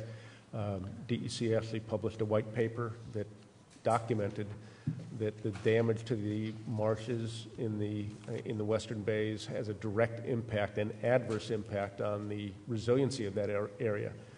The coastal marshes attenuate storm surges. They slow down wave action. They are the protective feature along the coastline, and the introduction of all that nitrogen into those bays accelerates the damage and the deterioration of those marshes. We think there is a direct and obvious connection between the two. So getting that nitrogen out of the bays is critical, and the outfall pipe, again, we think is the most cost-effective way to do that. Okay, I really appreciate that. Next quick point is about the Army Corps of Engineers plan for the Long Beach Barrier Island to build up a beach dune. Obviously, you're very familiar with the project. Can you tell me where we are with that and what DEC's role is going forward to make sure that happens expeditiously? We've been working very, very closely with the Army Corps. I think we've established a great working relationship on the FEME project, which is the abbreviated version of FIMP. That project, they have all the approvals necessary and have been moving forward with elements of it. We still have a lot. The DEC's role is that we are the state sponsor, and we're a cooperating agency. We have to ensure that the real estate that's necessary to do that project is secured in advance, and we're actively working on that. We started the parts of the project where either the state or county owned the real estate, so we could move those sections ahead more quickly. But we're doing everything we possibly can to keep that project on track.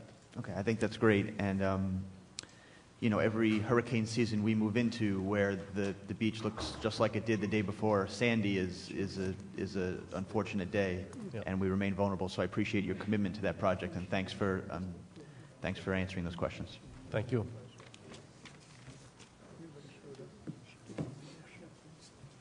Thank you. Assemblyman Crouch.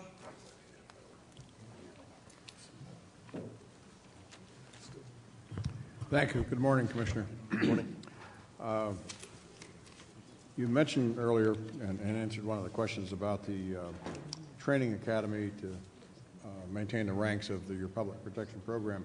These are the environmental police that are going out. Are they also classified, some of them, as foresters? Forest rangers. Forest rangers, yes. Okay. Speaking of our state forest, I ask this every year, as far as the people from your department that go out and mark trees so you can market those trees on state land, I'm still getting complaints from loggers that the state's not managing their forest lands well, marketing the trees, they're dying on the stump, and obviously being subjective to some of the invasive species that we're seeing more and more of. Any plan for increasing your marketing of the forest lands?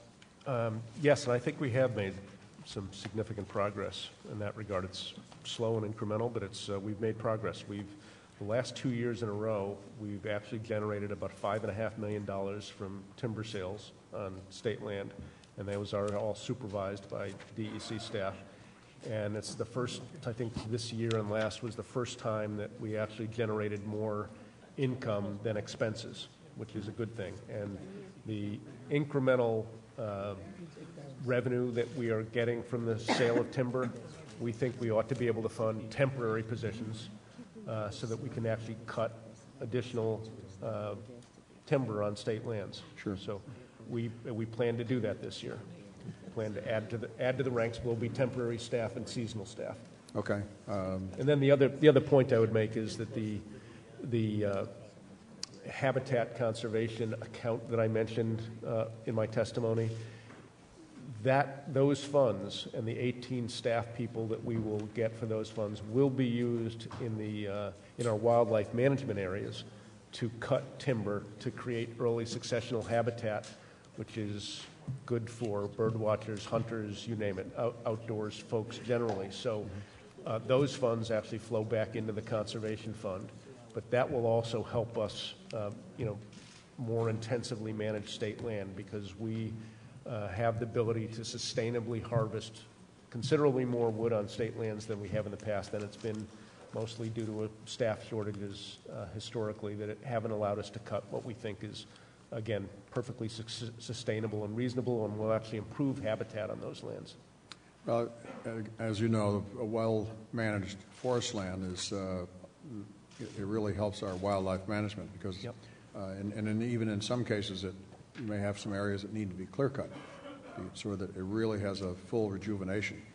And that's very beneficial to wildlife. Speaking of invasive species, there's about 50 or so that are in the state that we recognize. There's some 18, I think, in the Adirondack Park. What's your current plan for handling some of the invasive species that we seem to be seeing increasing amount of all the time? Thanks to both legislative actions and our regulations, we've had a lot of activity. We put out an aquatic invasive species plan. We've put out the regulations that were required from the bill that you passed into law that specifies both prohibited and regulated species, invasive species. So we put out that list, and it is extensive.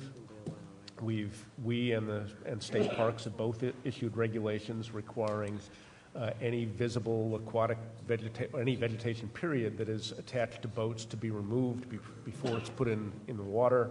We've had a very successful program on Lake George with the boat washing program there.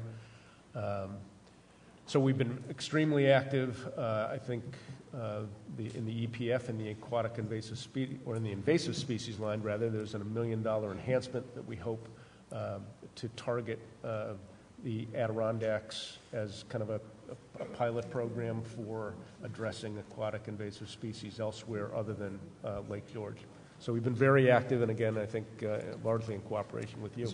Is there an increase in your budget to handle some of this, or is it static at this point? Well, the increase is in the Environmental Protection Fund. In the Adirondacks, if you have invasive species that attacks, like the Asian longhorn beetle, your typical program has been to cut those trees. I know there's a lot of restrictions in the Adirondack Park about cutting trees.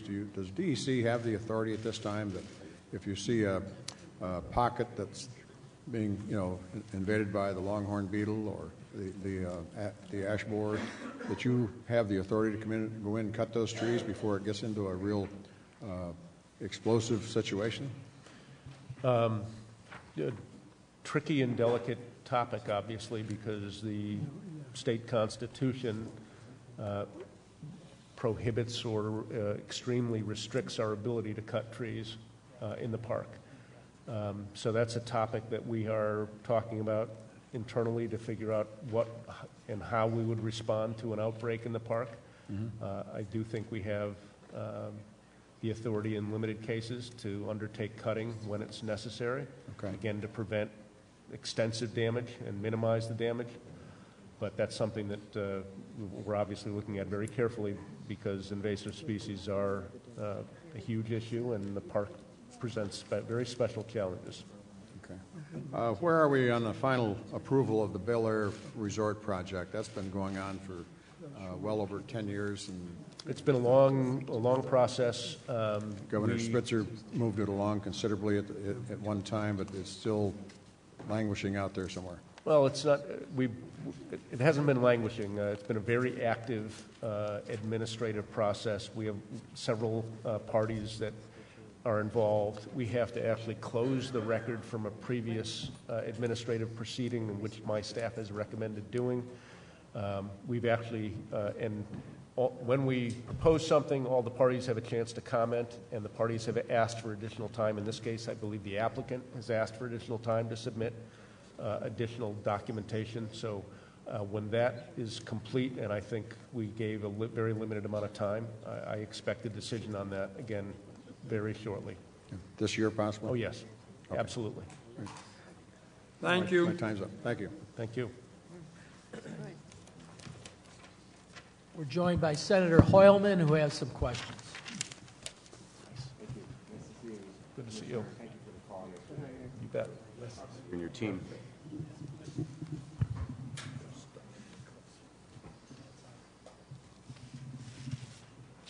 Thanks. As you know, first I wanted to say that I'm very pleased to see a much-needed increase in the Environmental Protection Fund. So thank you for that. But as you know, the EPF's primary historic funding source has been the real estate transfer tax. And when the RET revenues decreased with the real estate market collapse a few years ago, we saw the drastic cutbacks in the EPF as a result. And now that RET has rebounded significantly and may hit all-time highs, why aren't we using a small piece of that increased RET to boost EPF funding? The RET is, as you know, is a general revenue that comes into the state, and the lion's share of it goes directly to the general fund. So if we take an additional amount out of the RET, that means it's less going into the general fund to fund all of the other things that are funded in the state budget.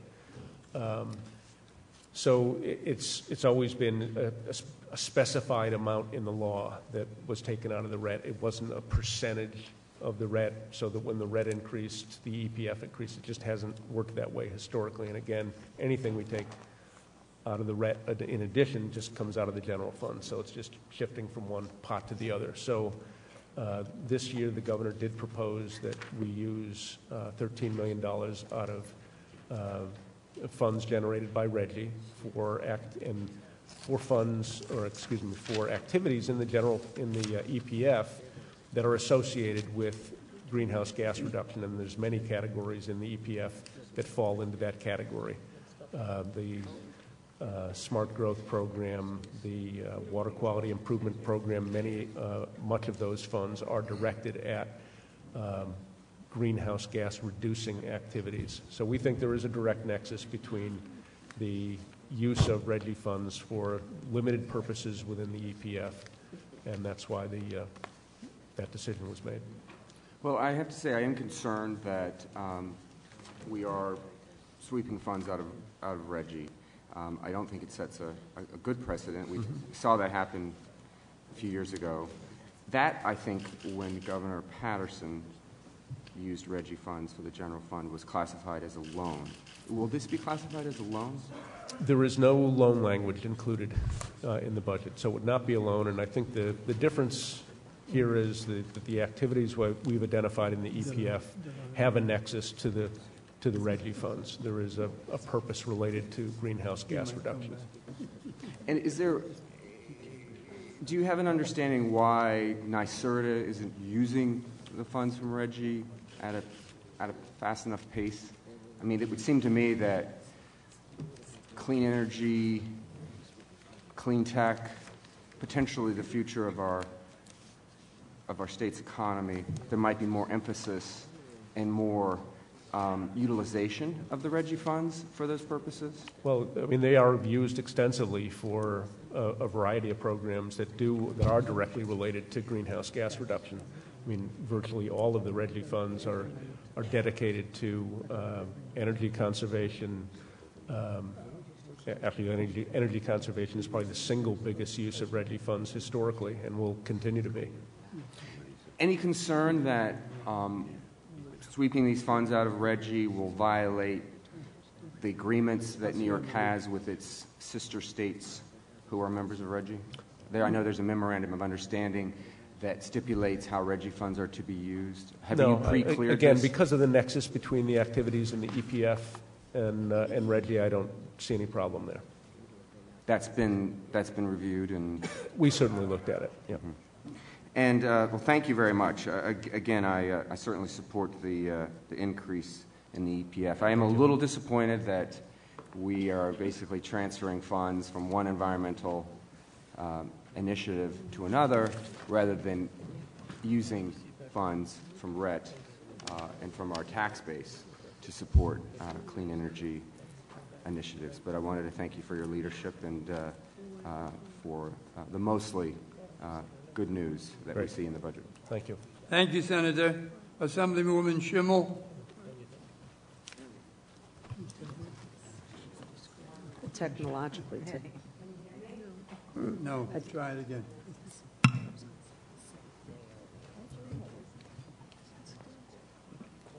Okay. Thank you so much, Mr. Chair, and thank you, Commissioner, and your staff, and Julie, who takes my calls frequently. Thank you so much.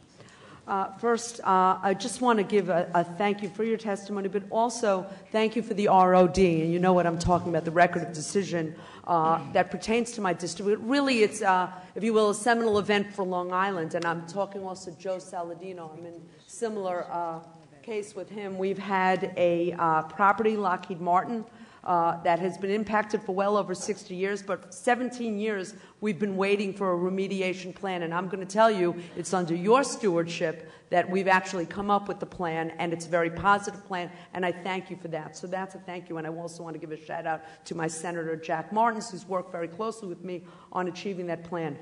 Ironically, that plan is dealing with impacts of industrial processes that are well over 60 years when we didn't know better. So we're actually taking over, trying to remediate things that, to no fault of our own, these are impacts on our water system. And as you know, on Long Island, we live and work on our water system.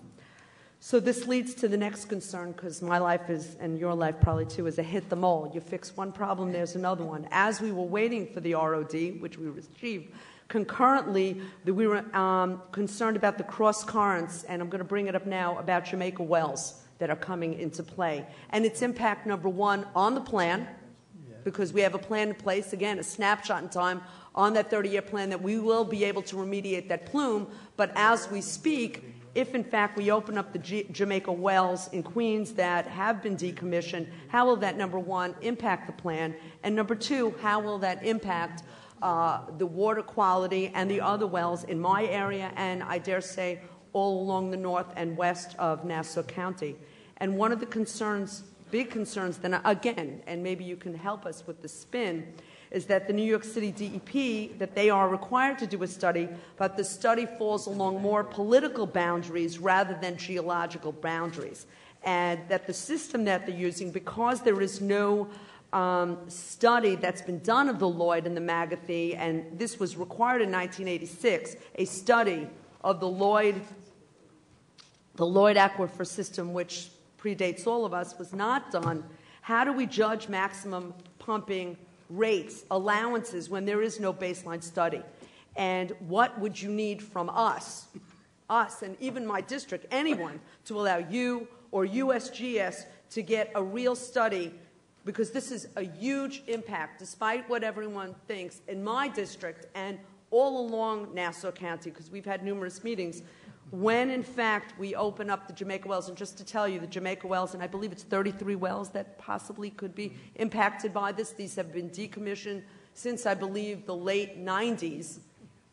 If they start pumping, and I don't even know the millions of gallons, how will that impact saltwater intrusion, the plume movements in my area, climate change, all these things? What can we do? And the reason I'm bringing up now, I don't expect an immediate answer for this budget, but going forward, this is something we've been asking for, and I'm sorry you're sitting in that chair. This is something we've been asking year after year after year, but now the rubber is hitting the road with this Jamaica wells, and I'm hoping that it is a regional approach rather than a New York City approach, a Long Island approach. We need a conclusive approach, because I got to tell you, the water doesn't care what boundaries you're in. They only flow, accordingly. So if you can just speak to that in some form. Thank you. Thanks, Assemblywoman. I will just confirm that all of your concerns are legitimate. It's a big project.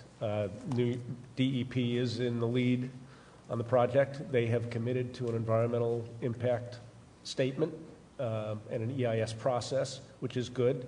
That means that they are going to be looking at, every aspect, and hopefully the regional aspects. DEC is going to participate in that process, at least as an interested and involved agency. And that, that I think the mayor has even stated recently that he is going to reach out to the stakeholders for a meeting, some kind of to kick off the process in the near future. But we're very engaged in it. My water staff is very engaged in it. I think many of the concerns you raised are ones that we're going to be urging DEP to find answers, and we're going to be right there in the process to evaluate what they've come up with. That is, and I appreciate that, and everything you said I've heard on, in terms of the DEC. What I'm concerned about, again, is to have an open eye about the baseline, the studies that they're using, because there is no grand study that was done of what the hydrologic system really is. It's going to be based on past studies. And again, we have to make sure the platform, much like in IT, everyone's using the same platform, and it's not proprietary in nature, the study that they're using, that everyone is sharing it, so we can come up with the scenarios that they come up with, match the scenarios that in my neck of the woods, because we're going to be looking at that as well. Again, it will be a financial impact, even in terms of we do counter studies, and I'll put it out there. We may be looking to do our own studies just so we can match it with the DEP. So I want you to, as a state stakeholder who has that more broad regional approach, to appreciate that this is something that is very much a concern, not just to the Manhasset Neck Peninsula, but Long Beach. We are very concerned, and you've walked this walk before the DC, saltwater intrusion. Sure. We are terrified.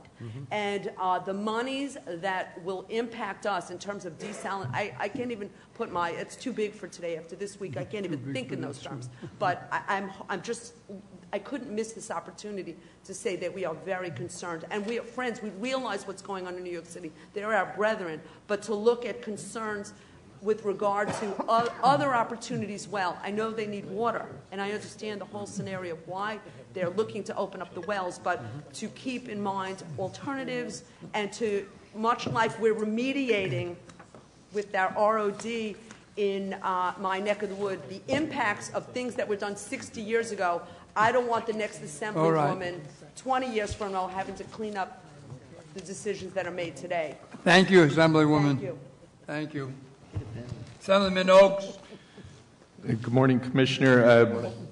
I just wanted to note that Assemblyman Lopez has joined us, Assemblyman McDonough in the crowd as well.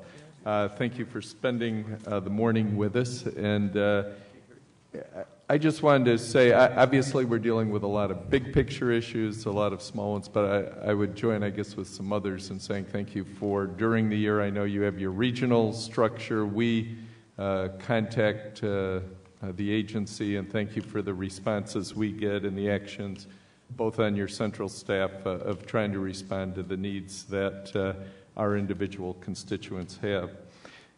I'd like to back up the Brownfield program. Some comments were made today. I know in the governor's proposal, he's looking at terminating projects that have been in the hopper prior to June of 2008. I understand that the end of this calendar year, those projects would no longer be eligible, and then ones that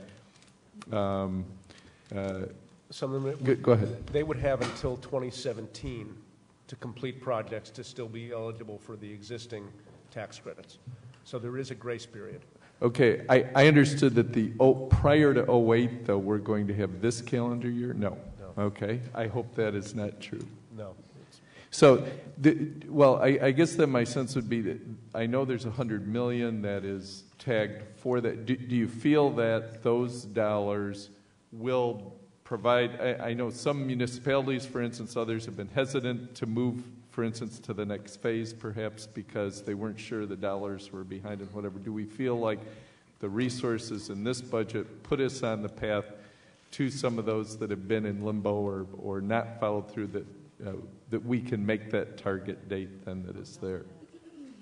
I think you're really referring to the Environmental Restoration Program, which is the funding for municipally owned sites. And as I mentioned before, we made significant progress. There are plenty of projects out there that we don't have adequate funding for right now, but the budget does propose $100 million for Superfund, and we can allocate a portion of that for the ERP program.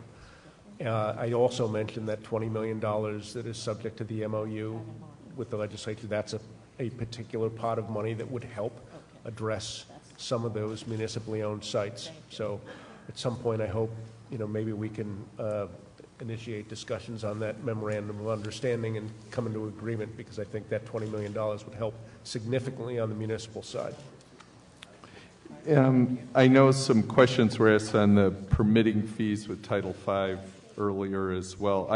I also know that there's some other fee increases that included in here, including the Speedies ones.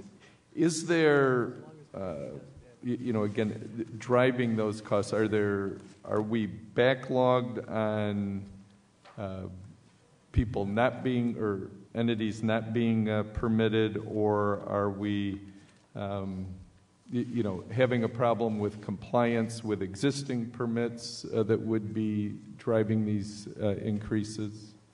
No, there isn't a backlog in permitting. I think the philosophy on the fees was simply they were set up and intended to have the applicants pay the agency's costs of administering the programs, whether it's the Speedies program or air permits. And the fees haven't been raised for quite some time. I think 2009 in most cases. Some go back much longer than that. So this was just a recognition that the people, the permittees, should help pay for the program. They still won't cover all the state's costs, but we're just trying to bring those the fees up so they help offset some of the state's costs of implementing the programs. I did a quick estimate. It's about a 20-25% increase that we'd be looking at. The amount that will raise on the Speedy side? $2.9 million is the... And then we are going to see, part of the proposals also to then attach it to the CPI, and so we will see going forward would that start next year then, if this is adopted? We would see that going forward of increases. With this and the Title V, is it all the proposed increases would all be subject to the CPI? Thank you. But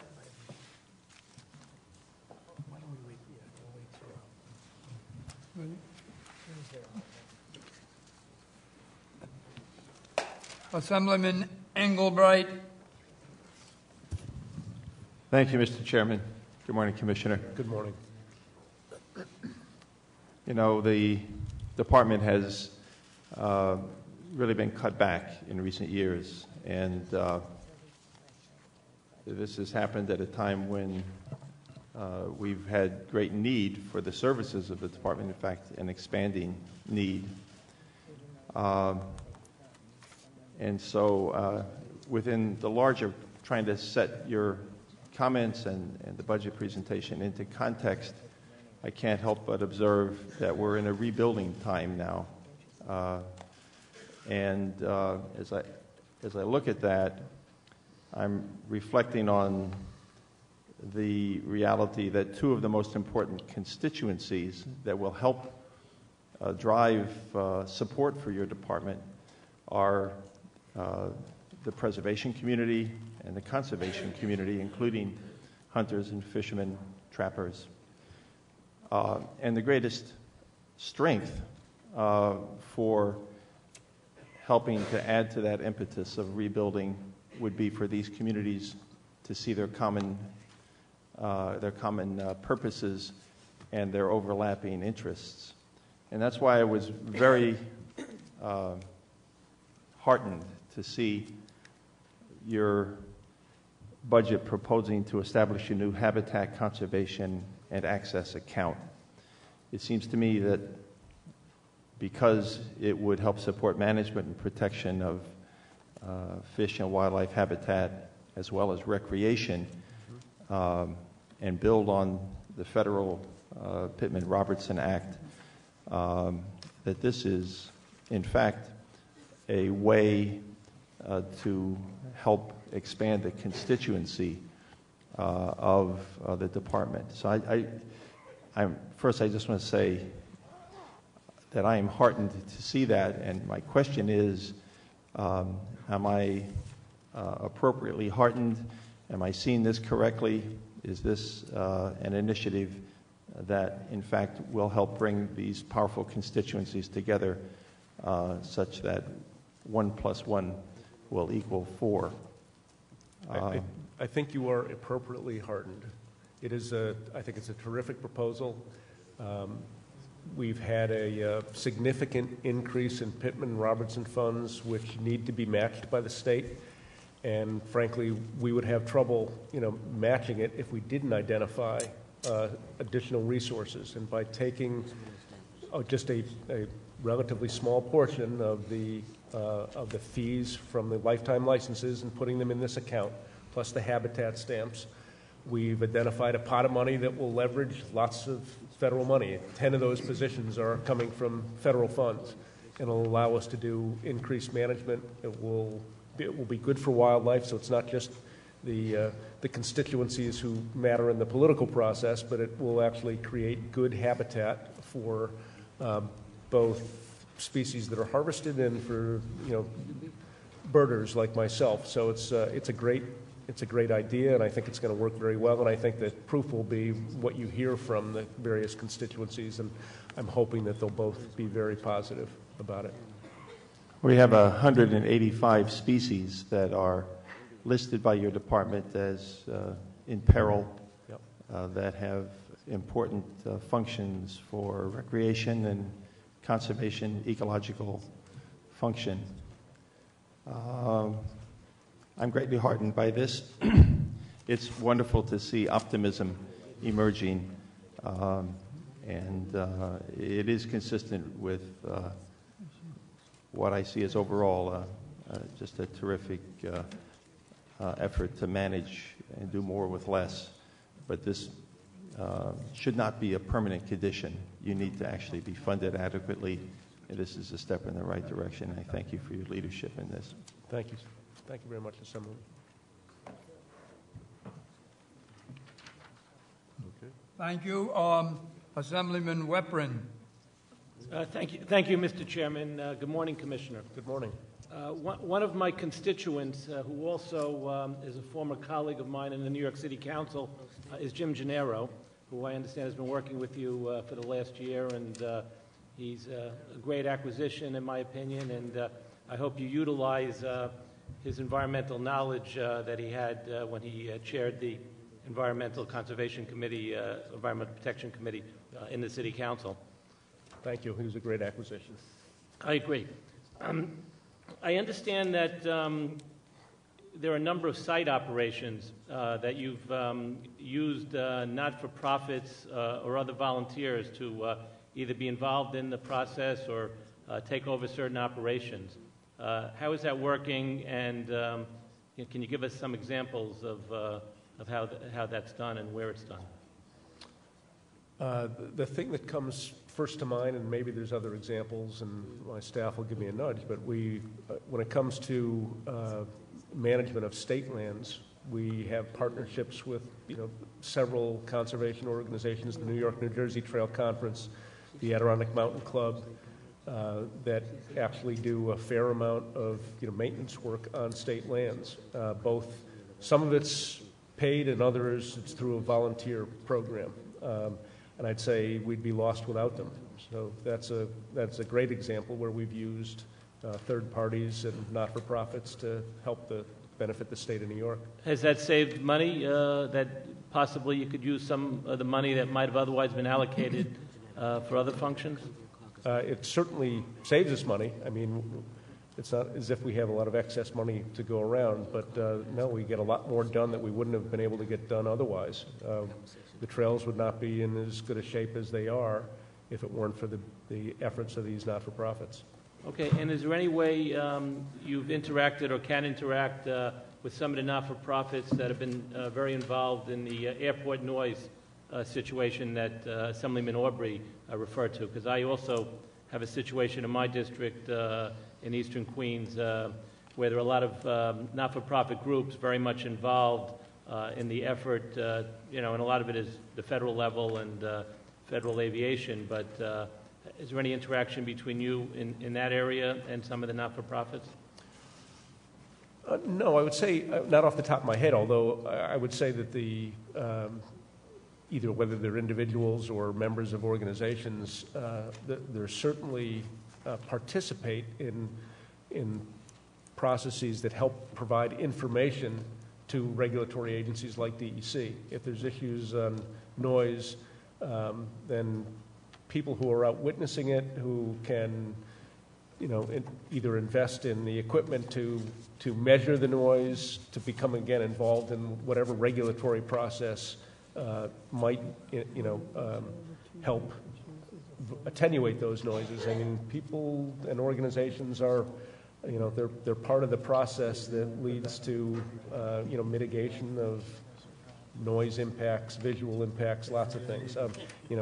Birds are a big problem around airports, and we get organizations like Audubon that will step up when birds are threatened, and they're very concerned about the way that both the administrating agencies and regulatory agencies go about dealing with those.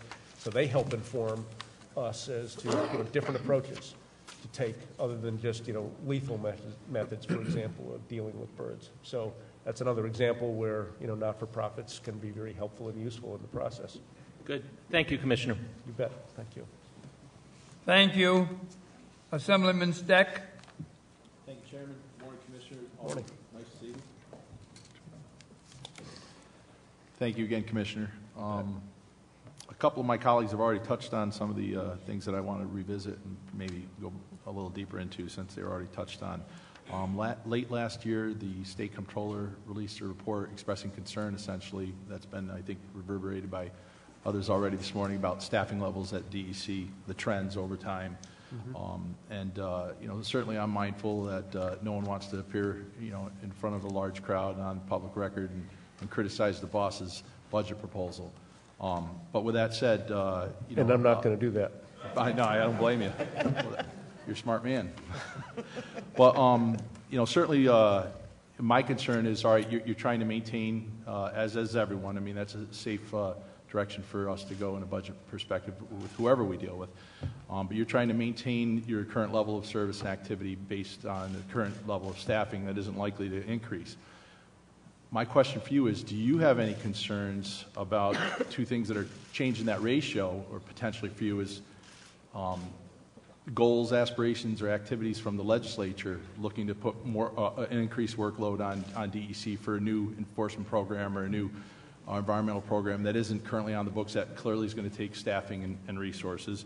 And then hand in hand with that, again, every time we acquire more property, that increases the workload as well. And concern I have, concern I know a lot of local officials in the Adirondacks in particular have, but I imagine statewide, is that we don't want to see a land acquisition management plan being chains and padlocks, and that's it. So do you have any concerns in those two areas, legislative initiatives and land acquisition, in the guise of how that impacts your budget and your staffing? Thank you for the question.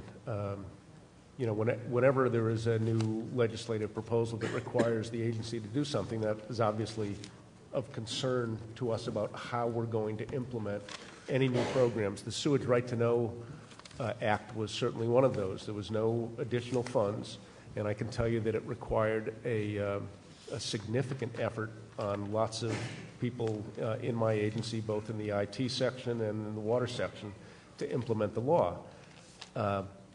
Does that mean, it shouldn't be enacted? No, I wouldn't jump to that conclusion. It's an important law. It will help inform the public about when sewage overflows could have an adverse impact on public health.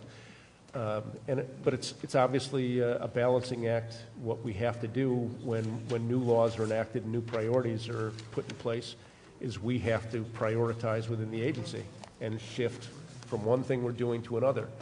And as you well know, situations change out there in the real world, and priorities shift all the time. So that's my job as commissioner to decide what kind of resources I'm going to put at new problems and new initiatives. But I would always ask that before and you do when you deliberate.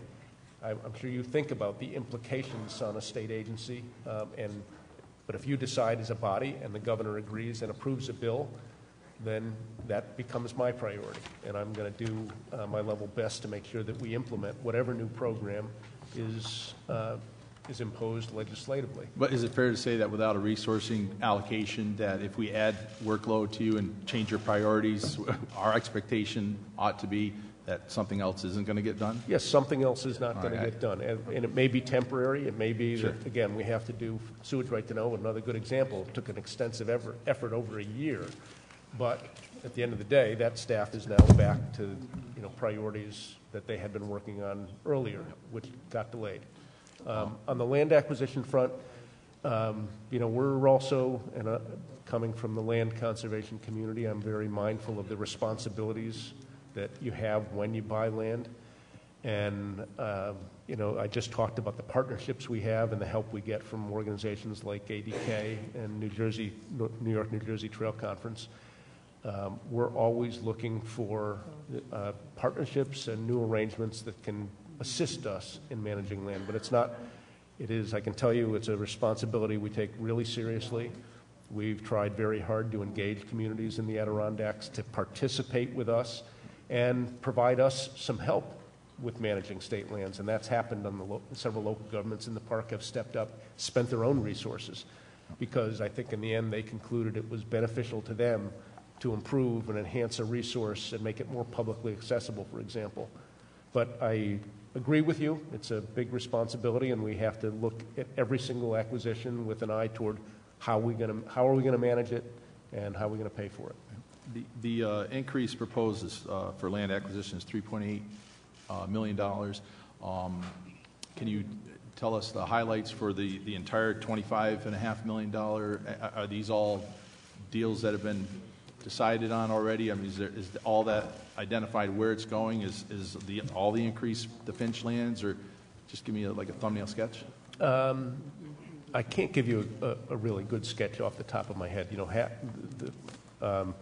As you know, we don't get all that money. State Parks also has a land acquisition program, so some of those resources will go to state parks.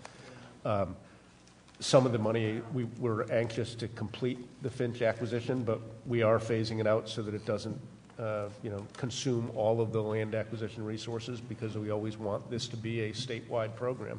And there are other places in the state that do have high priority land acquisition projects that are outlined in the open space plan, like Pouch Camp that we talked about a little earlier. All right, I got another topic I want to go into, but it'll take more than 30 seconds, so perhaps I'll come back later. Thank you. You're welcome. Hold on. Next, Assemblyman Crespo.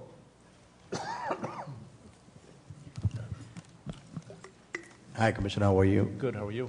Let me begin. I wanted to echo something that Assemblymember Jeff Aubrey mentioned, and it relates to something I wanted to ask you about. With regards to the air pollution issues and noise issues as it relates to the airports, while I represent the southeast section of the Bronx, I will tell you that the issue is very important for us as well. It just so happens that when particularly flights arriving to LaGuardia are asked to circle around as they wait for a runway, their circular route to waste time is right above my community. And so I from my window in my building, I can see the runways at LaGuardia, and I can and those flights circle around our area, and it's an issue that's important to us. For years we've been talking about air quality issues in the South Bronx, the health disparities that are impacted by it, and we believe this may be something to look at. And maybe not so much on the noise aspect of it, but more so on whether there's a difference in the pollutants that are emitted through jet fuel burning as opposed to something else.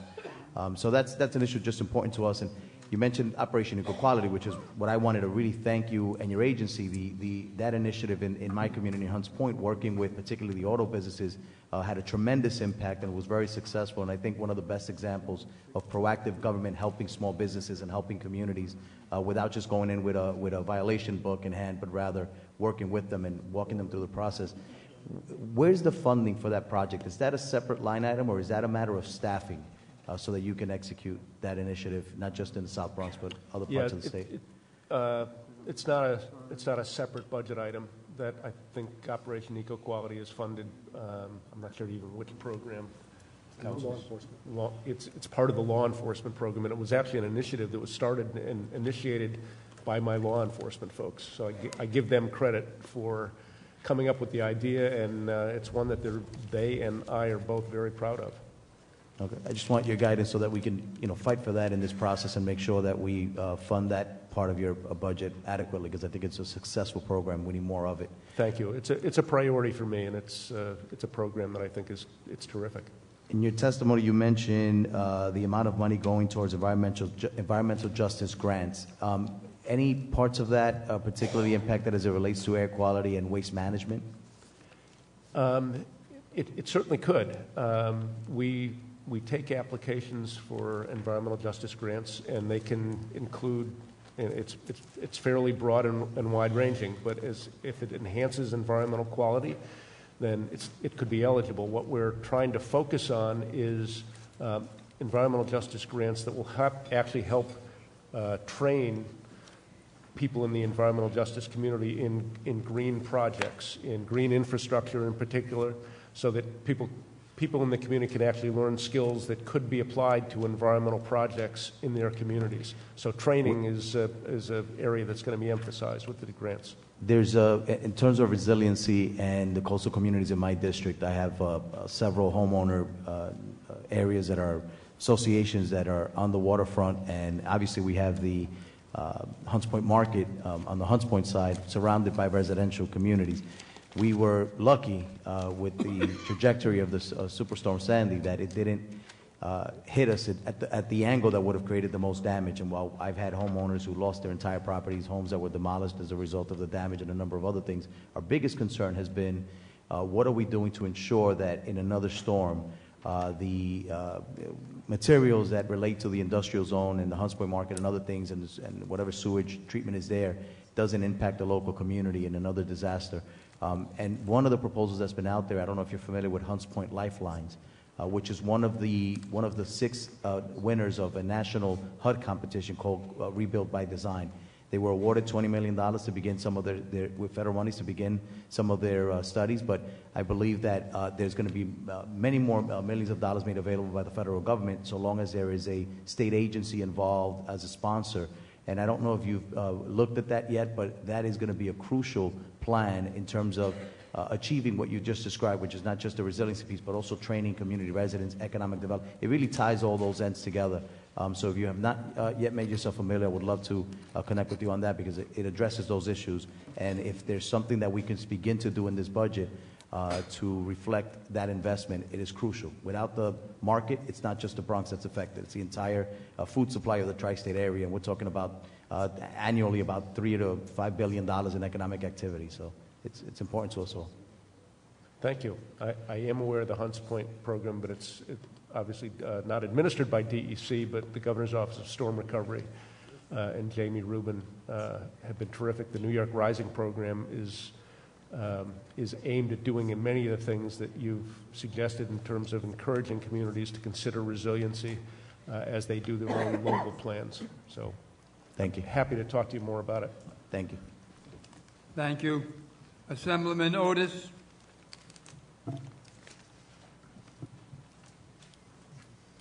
There you go. Commissioner, nice to see you, and thank you. And thank you for the good job you've done running the Department of Environmental Conservation. You are a very skilled commissioner and have done a good job running a multifaceted operation, so my hat is off to you. And keep up the good work. Thank you. I appreciate it.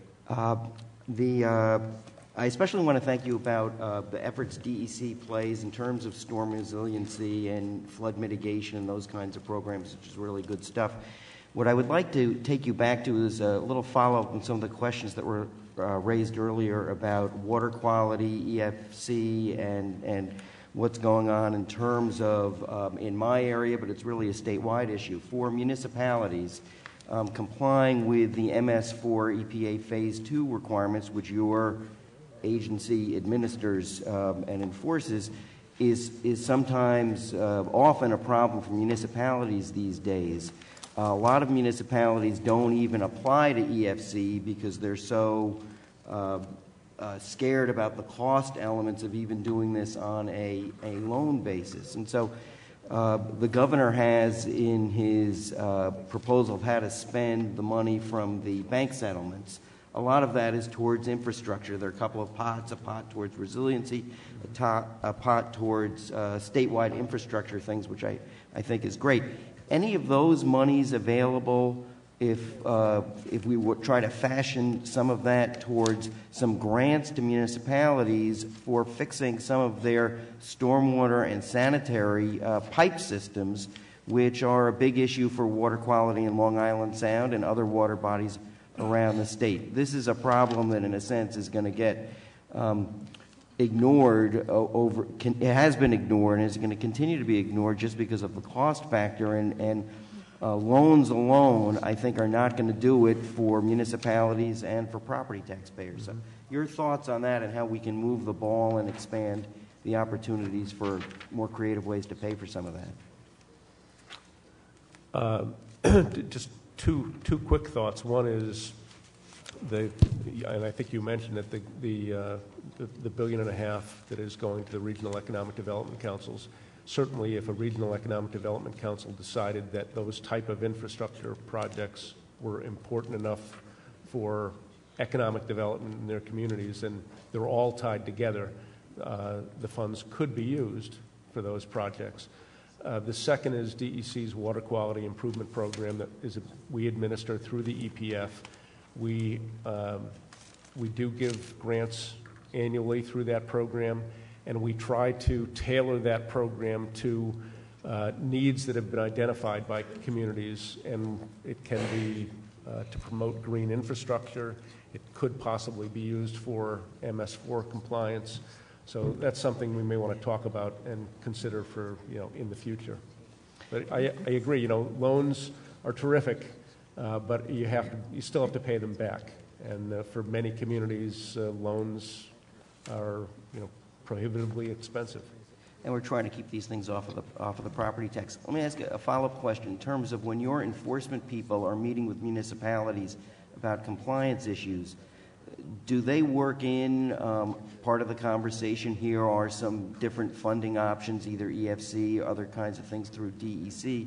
So instead of just saying you got to fix this or else, which is certainly can be part of the conversation, here are some possibilities how we can help you line up some funding to address some of these things.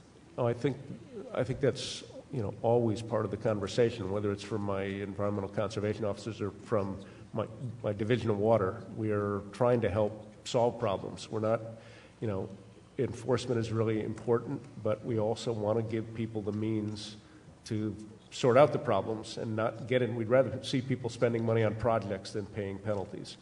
So, anytime there are communities, and again, if there are communities that you're aware of that are having problems, we're happy to sit down and help them work through them.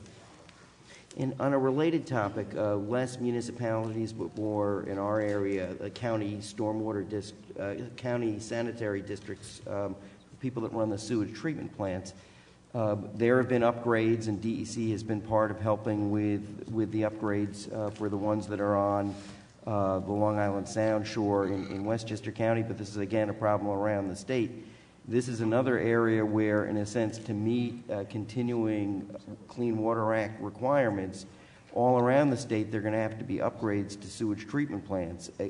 To the extent that we can find new ways to have that not be totally on the taxpayer, on the property taxpayer, either through the loan program, which is what EFC does, and as you noted, and my experience also is EFC, basically every application that complies gets funded. So there is not, in fact, there's plenty of borrowing capacity that is not used because the applications aren't in. So there's money there. But this is another area where additional state assistance that is not in the form of loans would be helpful in allowing us on Long Island Sound, for instance, to continue to keep the pace in terms of improving water quality with the upgrades that are needed in the future. So any help and focus on that as you plan for the future is much appreciated. Thank you for the message. Thank you.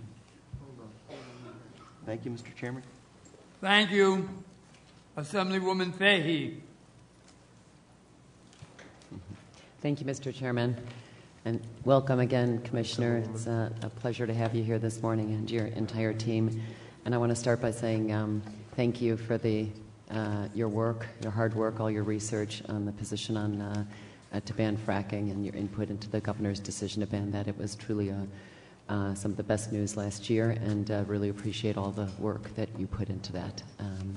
I also just want to thank you in general. We talk to your office a lot and really appreciate the responsiveness of you and all of your team, including when it's calls about black bears, which have ended up in my neighborhood, and some very sad stories, and again, really appreciate the responsiveness. Thank you. I know you've had a long morning, and I think so many of my questions have been answered, so I just want to make a few other comments, and then I just have one, maybe two questions. Just a few things. Brownfields, I know there are some proposals there. I look forward to the modifications, look forward to hearing more. I think I'm actually encouraged by some of what I am hearing, and again, look forward to hearing more. That is very, very important, that cleanup to urban development in Albany here where I live. The combined, I know you already had a couple of questions while I was hiding back there on combined sewer and water overflow. Nothing has surprised me more since moving to Albany than the thought that we too, at times, because of this combined water sewer pipes, that we too end up polluting the mighty Hudson River, and I think it's just horrific that it's 2015 and we have not addressed that issue. EPF, I'm very the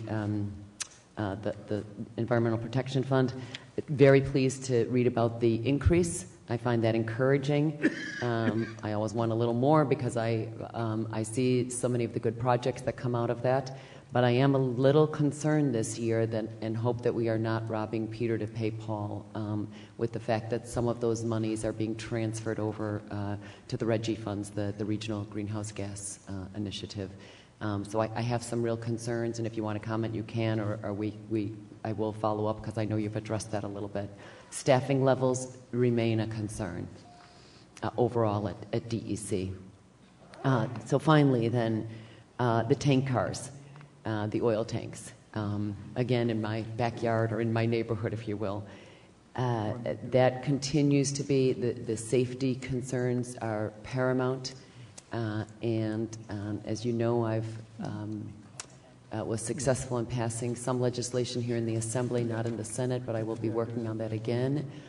Again, addressing some safety measures at the ports in terms of storage and having the surety bonds to make sure, should there be any disaster, that we are covered and that the taxpayer is not on the hook. And I am encouraged to see that the governor is proposing to increase the oil spill fund. Just a couple of questions, and I welcome your comments. Why, first of all, again, it's encouraging. I'm not sure it's enough, so I'd welcome your comments on whether you think that that is sufficient from the 25 to 40, along with your comments on and maybe an explanation of why the shift in those funds from the control from the DEC to the comptroller, and I'll stop there again. Thank you. Thanks, Assemblywoman. I appreciate your comments. On the oil spill fund, we feel raising the cap from 25 to 40 is sufficient just based on our historical experience by how fast the money flows in and out. The cap only kicks in if the funds reach the cap. Usually we're spending it fast enough so that we don't approach the cap. So I don't think that's a significant issue. wanted a little bit more breathing room, if you will, and proposed the increase from 25 to 40. The fee increases, again, are relatively modest, but we think that will shore up the fund enough so that we'll have the resources necessary to address oil spills as we have been for years in this state. So we think it is a reasonable proposal. The fees haven't been raised in a long time. And again, they're based on experience. My staff, those are the fees that my staff recommended, and I'm confident that they'll be enough. The shift from the comptroller to DEC is purely for administrative efficiency. We work very well with the comptroller. We have no issues with the way they've administered the funds. I think, though, that I'm not sure why it ended up with the comptroller originally when it did, but we manage funds like Superfund all the time at DEC. We audit all of our own expenditures, and of course the comptroller has the right to audit any of our programs anytime in any event, and we would welcome him to audit the oil spill program. So just based on our ability to manage money, spend it, we are the ones that are responsible for all the expenditures in the oil spill fund. So it made sense to us to bring it in-house. We think it will create some administrative efficiencies. We won't have to go through two processes of auditing invoices that are submitted to us for payments from our contractors, for example. So I think there's some modest savings involved, and we think it just makes sense. But it's not because we have any problem with the way the comptroller has administered the fund. We've had a great working relationship with them for years. Thank you. Just along that same line, just a quick follow-up. I appreciate that you think it is sufficient, the increase in the fund overall. Whether it's there or whether it's another fund, one of the things that we hear a lot about is from first responders and whether they've had the sufficient training necessary. And that's just not in the immediate area of here, particularly near the port, but it's the trains, where the trains come. From Western New York and then down along the Hudson, many very close to the Hudson River, many very close to a number of schools, and I forget the numbers, but it's rather a significant amount of schools that are within a half mile or so of the trains. So whether it's that fund or another fund, do you think we are doing enough to train first responders in the in case there were any type of disaster? No, it's a critical element in being able to respond to emergency spills whenever they occur. We've already stepped up the training and the drills that we've done. We've had several drills over the last year or so, and part of the oil spill proposal in the budget is to expand the purposes of the fund to make it no question that it can be used for training preparedness exercises, because there has been questions raised about whether the spill fund can be used for these things, and that so we want to make sure that it's clear, and we think that the fund ought to be used for preparedness, for training, because obviously the more you do on the front end and the quicker you respond, the less cleanup and expense you're going to have on the tail end when emergencies do occur, and they will occur. So we just think it makes good sense to use the oil spill fund for that, and that's in part why we have proposed some changes in the potential uses of the fund and increase the size of the fund itself. Thank you. Senator O'Meara to close for the Senate. Unless I open a can of worms.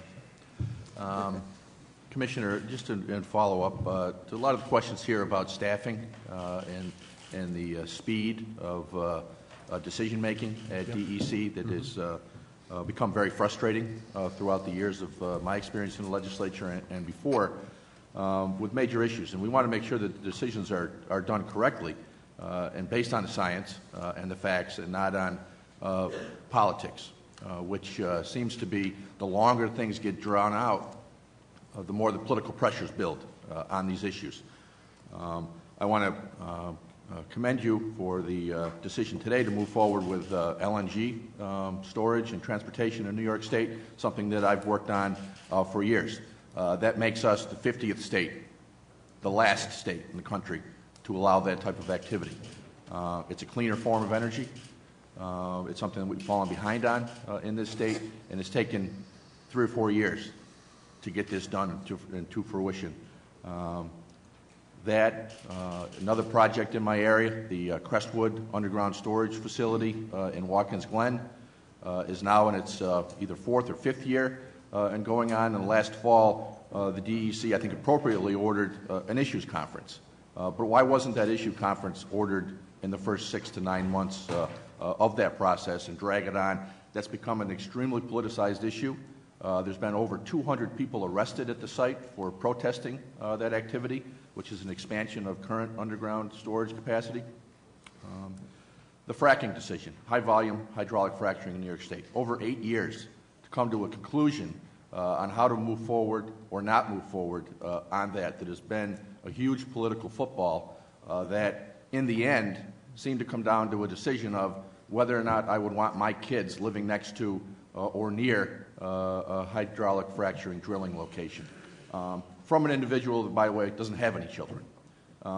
You have some children, Mr. Martens, and I think you'd be in a better position than Commissioner Zucker to make that conclusion on whether or not and where you would want to cite your family in this.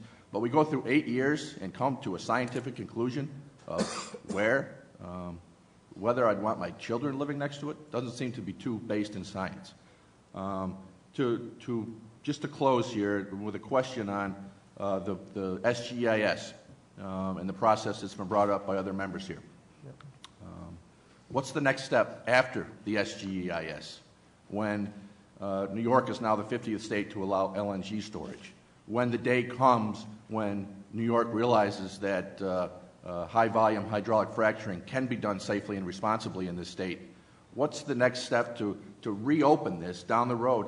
You know, over these 8 years, there's been significant improvements in the technology in the natural gas industry and the exploration of natural gas into the shale gas plays. We're the only state in the country that isn't pursuing that. So the day will come when we revisit this issue. What is the process after your SGIS in reopening that and pursuing alternatives or better practices as they develop? I'm afraid my answer will probably frustrate you a little bit because I don't know that I can pinpoint, what change will occur out there in the real world that would prompt a reconsideration. The department could reconsider that decision at any time, but I think after you see the SGIS when it is out and published, you've seen Dr. Zucker's report. I don't think it's going to be revisited in the near term because the conclusion was that there was just far too many risks and that we couldn't minimize them to protect public health and safety. But you're right, technology changes. The studies that Dr. Zucker relied on, many of those are ongoing studies in it, and they could draw a different conclusion at some point in time about the connection between the activity and the medical problems that have been increasingly occurring near sites where hydraulic fracturing has occurred. So it can be revisited at any time when new or significant information comes to light. And as you point out, it is it's an evolving field. The industry certainly has made lots of improvements in technology and in their practices, but regardless, where we are today obviously is that we don't think they've come far enough. So my guess is that it will be reconsidered at some point in the future, but some significant new information will have to come to light, whether it's medical information or whether it's just, a breakthrough on how to treat flowback water and treat it right now in New York State. If we started fracking, dealing with flowback probably wouldn't be many options in New York State. So the stuff would have to be mostly transported out of state. But that could change. The industry is recycling more of the flowback water, but we'd like to see significant improvements in treatment technology so that it could actually be handled here in New York State. So it's not a very precise answer, but it's the best one I can give you. I appreciate your answer, and I too would like to see better flowback water treatment options. But there are also options out there to my understanding, that don't involve the use of water, that involve propane gel and some other types of technologies. Are those going to be open to be considered going forward? Or? Well, absolutely. We will continue to look at the new technology. We've been looking at them all along. Most of those new technologies are for places where water is in short supply. In Texas, for example. So the cost of doing that in New York would probably, in my guess, be prohibitive. But new technologies are going to evolve, and if they get to the point where a lot less water is being used in the process, alternative chemicals for fracking fluids that are not harmful to public health, lots of things could change. But again, as where we are today, obviously we don't think we're ready for it in New York.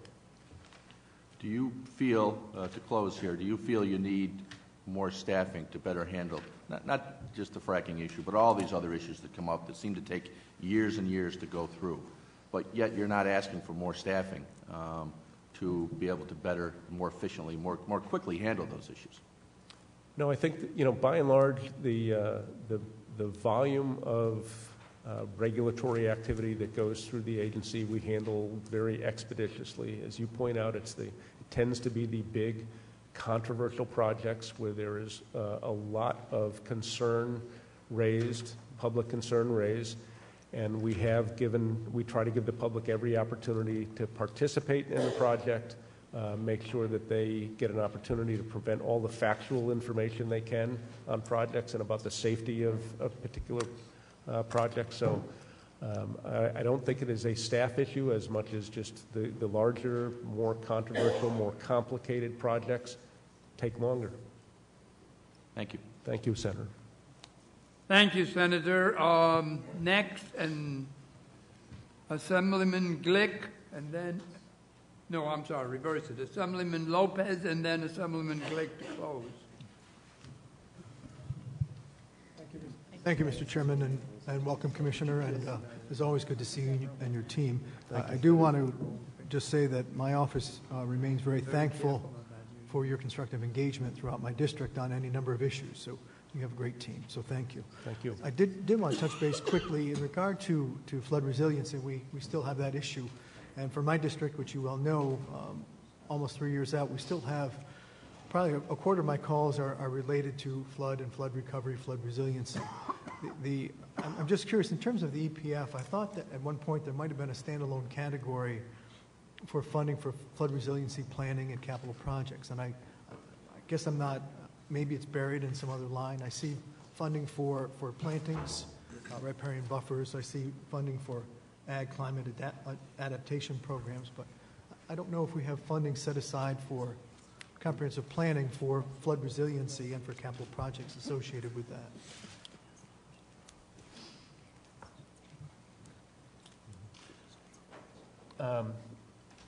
Someone I was just conferring with my staff because I was drawing a little bit of a blank on the EPF category that would be was dedicated to flooding, and I'm not sure one exists.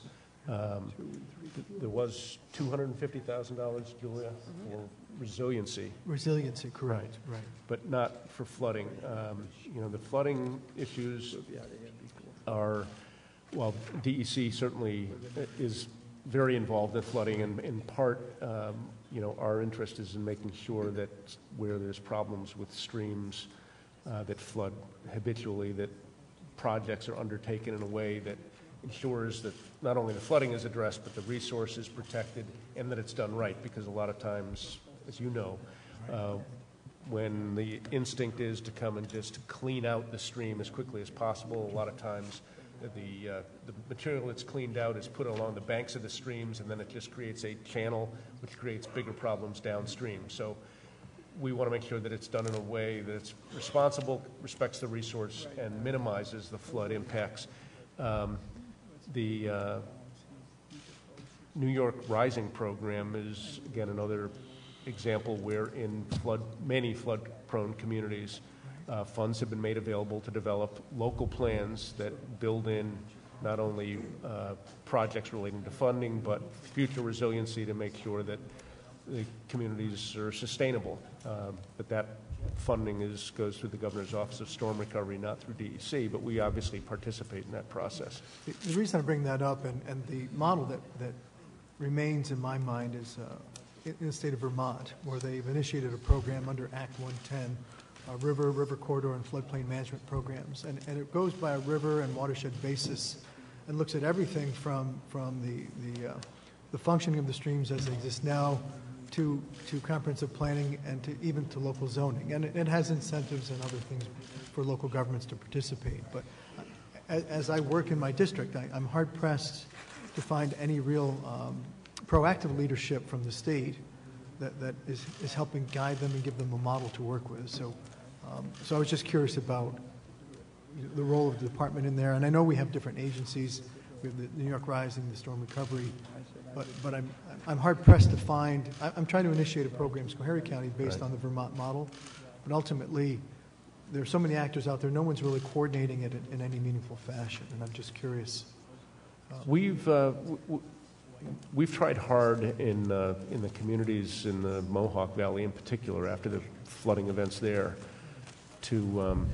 we actually got the Governor's Office of Storm Recovery agreed to provide funding for a consultant. It's called MMI, that developed basically these watershed stream plans for communities that were hard hit and that were suffering from repeated flooding. MMI has done work in the Catskill watershed, the New York City watershed rather, and they are experts in the field on just the type of things that you're talking about. And money was made available for, again, certain communities. I think the frustration is that we're not getting to every community necessarily that needs it. But we've identified this firm and an approach to stream management that I think is working pretty well. And obviously, funding shortages are always a problem. We have so much federal and state money to work with, but we should continue the conversation, and maybe we can talk about what's been done in some of these other communities through the MMI work. Would like to do that. I know that Soil and Water, too, they had done an analysis along the Mohawk River corridor, including tributaries, but there's a disconnect, and there's no real linkage between the planning process and local government decision makers, and ultimately into their home communities for zoning, building, other land use associated factors. So that's a challenge, and I'm looking for funding and for technical support that lends itself on a statewide basis. In Vermont, it's vested in their Department of Environmental Protection. So I was just curious. Just real quickly, Commissioner, and I know my colleague Cliff Crouch spoke about the state harvesting. Do you folks have a target figure on the state forest? Do you have an annualized target of how much revenue you think you can generate? You might have missed my earlier comment, but this year it was about $5 million. Was about $5 million, 5.5 million, 2 years in a row. Really, we don't have a target from a revenue perspective. We are limited by how much time we can spend and staff we can spend going out marking trees in advance of cuts, basically. But we do have some resources that we are going to employ temporary and seasonal staff to go out and do additional marking this year. So I'm hoping that when we're back here in a year that we'll have an improved statistic for you and we'll exceed the $5.5 million revenue mark. My hope was, Commissioner, I know we're running out of time, was to see that figure as, if we could, on an annualized basis, trying to project as best as we can, and then try to tie that back to the staffing constraints. We've talked about, again, in the Catskill region, about having appropriate support out there from your staff and rangers, in particular, park police. Right. So thank you. Thank you, Commissioner, for your many. Assemblywoman Glick. Thank you very much for your for taking so much time with us today. I'm happy to. I have one somewhat parochial question, but let me just preface that with a comment that I believe that there will be lots of different types of technology advances, and I would hope that New York State would focus on those that help to reduce greenhouse gases as opposed to those that might increase greenhouse gases and have very serious health concerns, regardless of whether one person characterizes that in a personal way. It's based on serious health studies. Having said that, I would like to ask you, the Hudson River Park runs along 4.5, 5 miles of the Hudson River on the west side of Manhattan. The trust that runs that, and there's many habitat issues around the Hudson River. The trust has engaged in soliciting a very major donation from the Diller von Furstenberg Foundation. It is intended to build a very significant, large, new pier in sensitive habitat.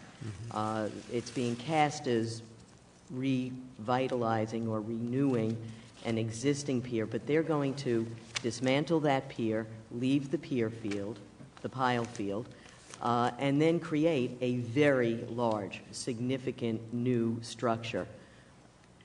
The question about that is, in driving all of these new cement piles, there will be disruption to the riverbed. It is a nursery for many various fish species that are vital to the Atlantic fishery, especially for my friends on Long Island who are engaged in the sport of fishing. And so it's a critical, critical habitat. Has DEC been contacted? Will DEC be doing an EIS on this? And what process do you envision for reviewing this very significant new intrusion into the water? I'm aware of the project. I'd be surprised if we haven't been contacted. Mark informs us we have been contacted. We certainly have permit jurisdiction, so we would be reviewing this. We will have certainly Article 15 jurisdiction. I don't know about tidal wetlands, but probably, several hooks, probably speedies, water discharge permits. So there'll be several permits that would be required by DEC, and all I can tell you is we will fully evaluate the impacts of the project on the habitat, and they're going to have to meet whatever applicable standards apply, but we're going to review it and scrutinize it very carefully. But historically, obviously, the West Side has been an area that has been acknowledged as sensitive habitat, and we're going to obviously take it very seriously and look at it very closely. Whether an EIS is required, it will depend on who the designated lead agency is here. They'll have to go through the SEQR process, and if there are significant anticipated impacts, then I presume an EIS would take place. But again, I don't know enough about the particulars off the top of my head to say whether or not it would. Well, just to follow up, there is the construction concern. But there is also the concern that this is already indicated as an area that would have every week for a period of months 5,000 people coming for various events. And there's also, though it's not been particularly publicized, a barge alongside the pier for ancillary uses. So I would just ask you, as your team gets various permit requests, to look very carefully how they're going to handle wastewater, how they're going to handle debris that will invariably come from the individuals who will be attending these events. I think it's, while people are very happy because it's private money, I think that we can't overlook or let individuals who have very, very significant resources simply say, well, this is a great thing for entertainment, which it may be, but I wouldn't want it to be at the detriment of an essential resource. We'll look at it very carefully. Thank you. Thank you. That's the last questioner, and I just want to close this with all of us here know you're not the ultimate decider. There's somebody else that makes decisions. And all of us, I think, here know that no matter where you are on environmental issues, that you've always treated all of us fairly, given us the information we've needed, and everything you do is controversial. And to be in that position and to have that respect, as many of the people here said, is really a tribute to you. And I hope you continue as long as you want and are able to continue providing the information and also the leadership. Because all of your people in Central New York that we go to, they're always excellent and they always provide terrific service for the legislature. Thank you very much. Thank you very much, Senator. Thank you all. Thank you.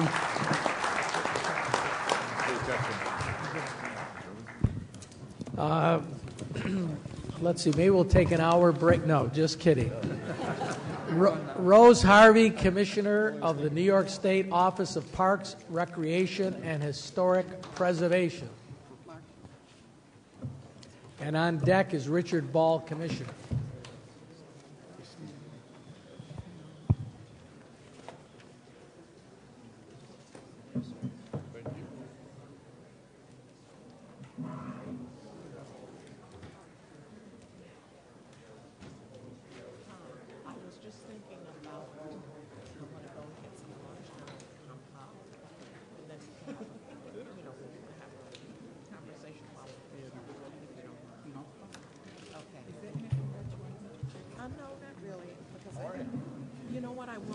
This is all recycling. Recycling. All right, can we please have a little order because we have a long day and evening. Take this while we're in transition. Could you ask the questions outside, Assemblyman? Assemblyman. Thank you very much. Whenever you're ready to start. Good morning, and I'm just going to introduce Andy Beers. Can you put the mic closer? The mic closer, because better. Pull it closer to you. I have such a booming voice. It's not. No? It's not on. Better. Oh, got it. You got it. Okay. Good morning, and I'd like to introduce. At my left is Andy Beers, who's our Executive Deputy Commissioner for Parks. So good morning, Senator DeFrancisco and Assemblyman Farrell. Thanks for inviting me and for this discussion of the executive budget. Also thanks to Senator Little and Assemblyman Markey, who are chairs of Tourism and the Parks Committee, and also to all the members of the legislature for all your interest, all your help, and all your participation with parks. As Commissioner of Office of Parks, Recreation, and Historic Preservation, I'm charged with overseeing our exceptional New York State park system. New Yorkers take great pride in the 180 parks and 35 historic sites in our park system. Governor Cuomo's leadership is helping connect people to parks, revitalize the facilities, and keep parks open and welcoming to all New Yorkers. The 2015-16 executive budget enables state parks to continue serving New Yorkers in several important ways. It increases capital funding to continue modernizing and revitalizing the park infrastructure. It maintains level funding for park operations so that we may offer valued services to all New Yorkers, and it increases the Environmental Protection Fund. The park system again had a very successful year in 2014. I'm pleased to announce today that state parks attracted 62 million visitors in 2014. That's a 3% increase over 2013 and nearly an 8% increase in attendance since Governor Cuomo's first term. Additionally, overnight stays in our campgrounds was the highest on record ever. Our parks hosted major events such as concerts, festivals, athletic competitions, which provide an economic boost to local economies. As an example, Next year, Bethpage State Park in Farmingdale is scheduled to host the PGA Tour's The Barclays, followed by the 2019 PGA Championship, and then the 2024 Ryder Cup. Under Governor Cuomo's leadership, we brought in some of the biggest tournaments in the entire golf circuit, and they're going to result in plenty of investment for the local economies. The state park system grew last year with Governor Cuomo's official designation of the Buffalo Harbor State Park as New York's 180th state park. It will be Buffalo's first state park, we're creating a destination along the city waterfront that will attract visitors from all over to experience some of the best that Buffalo has to offer. In part of his efforts to enhance sporting and recreational opportunities, Governor Cuomo introduced the New York Adventure License Series in 2014, which includes lifetime and multi-year options for the Empire Passport, which is our very popular annual pass. Sales of our new 3-year Empire Passports are particularly brisk, with 17,000 3-year passports, most sold during a special Cyber Monday promotion just this holiday season.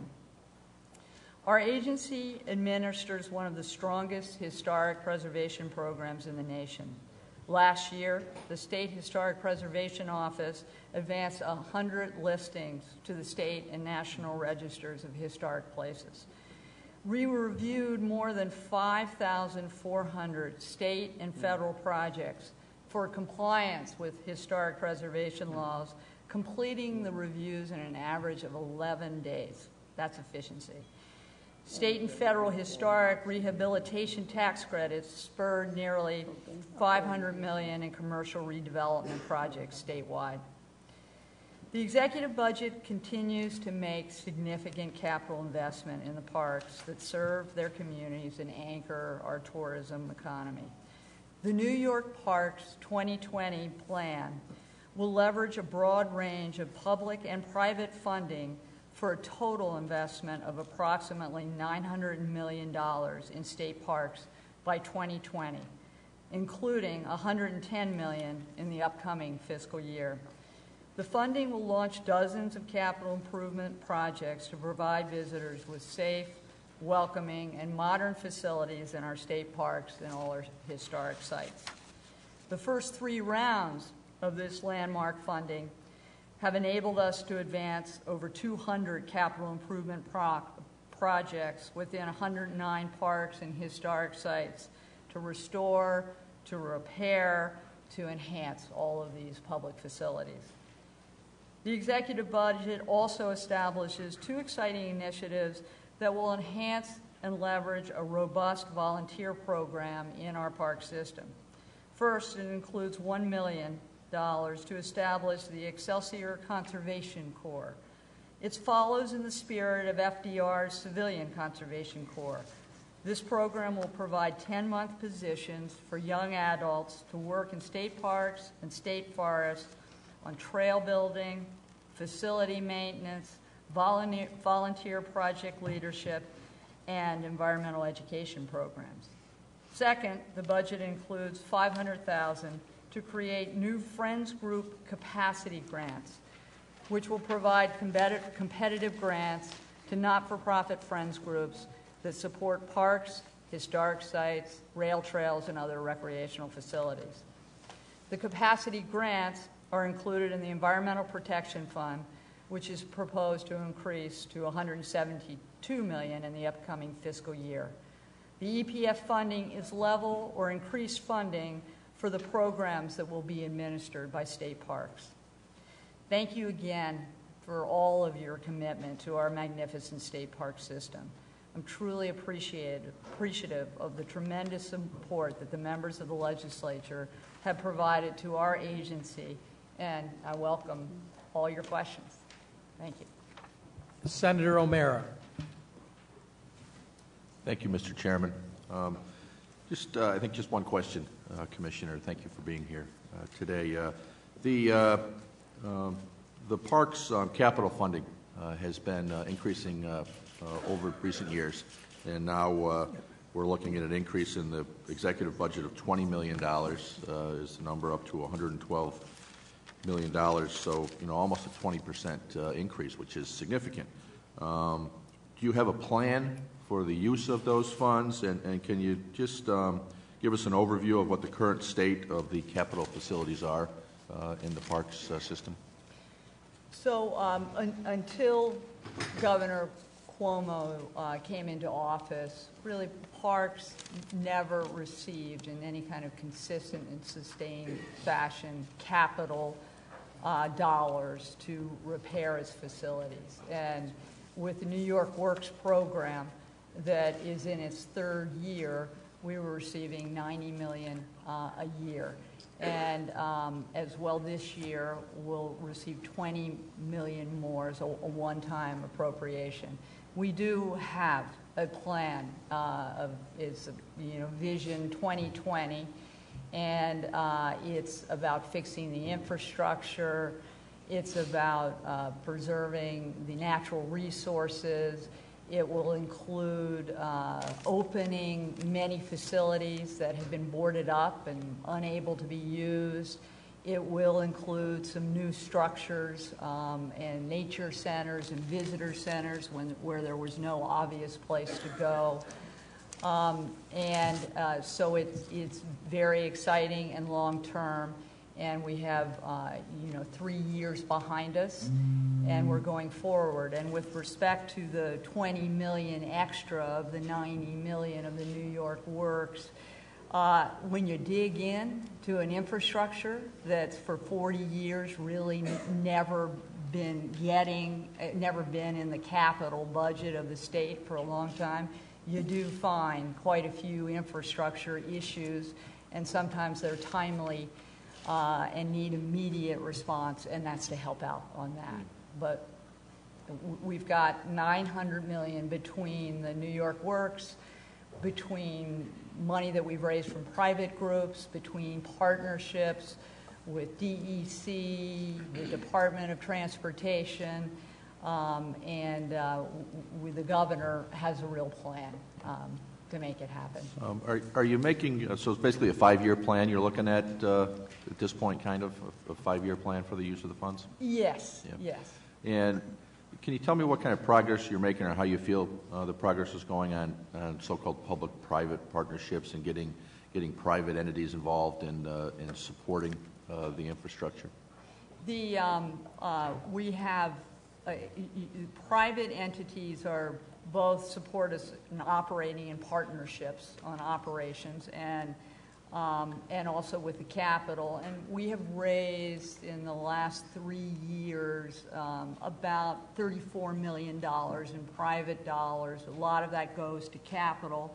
Some of that will go and be matched by New York Works, and will go to some of the newer structures. What does the private entity get out of it? Is there advertising or signage or something like that, or is it just the goodwill of the entity in being involved in that? Actually, with most of the dollars that we've raised to date, it's foundations, it's private individuals, they're part of our Friends group. They'd like to see a new amenity, a sensory garden, whatever it may be, and we've gone and raised money from them and then also matched with the New York Works money. Thank you.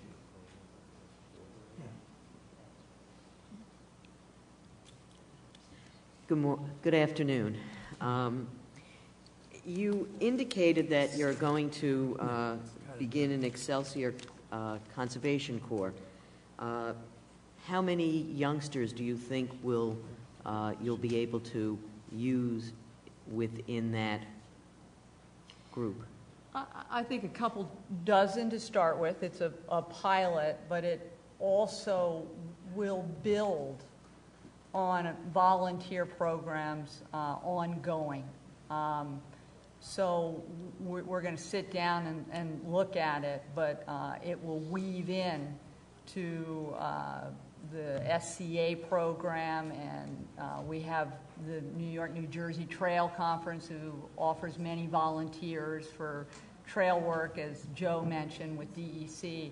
So we're going to weave it in, and I suspect you're going to see more and more volunteers. This is something that the governor is personally interested in, is really leveraging volunteerism. And how are folks going to know about it? We will, sit down and figure out all the details, and definitely the governor's going to be right behind, marketing and advertising and bringing it into play. Harriman State Park had sustained a lot of storm damage. I believe a lot of other parks. How many other state parks over the last few years have sustained substantial damage from various floods and storms?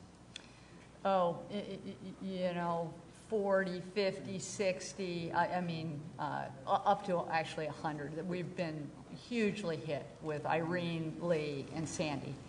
And our staff have been amazing in their ability to both fix it, but also think about how to make it more resilient.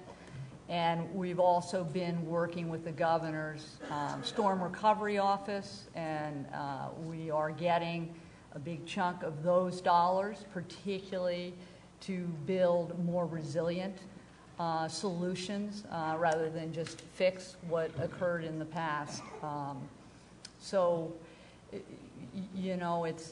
We're hoping for no more big storms, and we were able to open everything last year by Memorial Day, and slowly but surely we've got the inventory, and it's not just fixing, we're also thinking about how to make it more resilient with all these partnerships with our other state agencies. Yeah, I think Harriman still has some issues around Sebago Lake, so...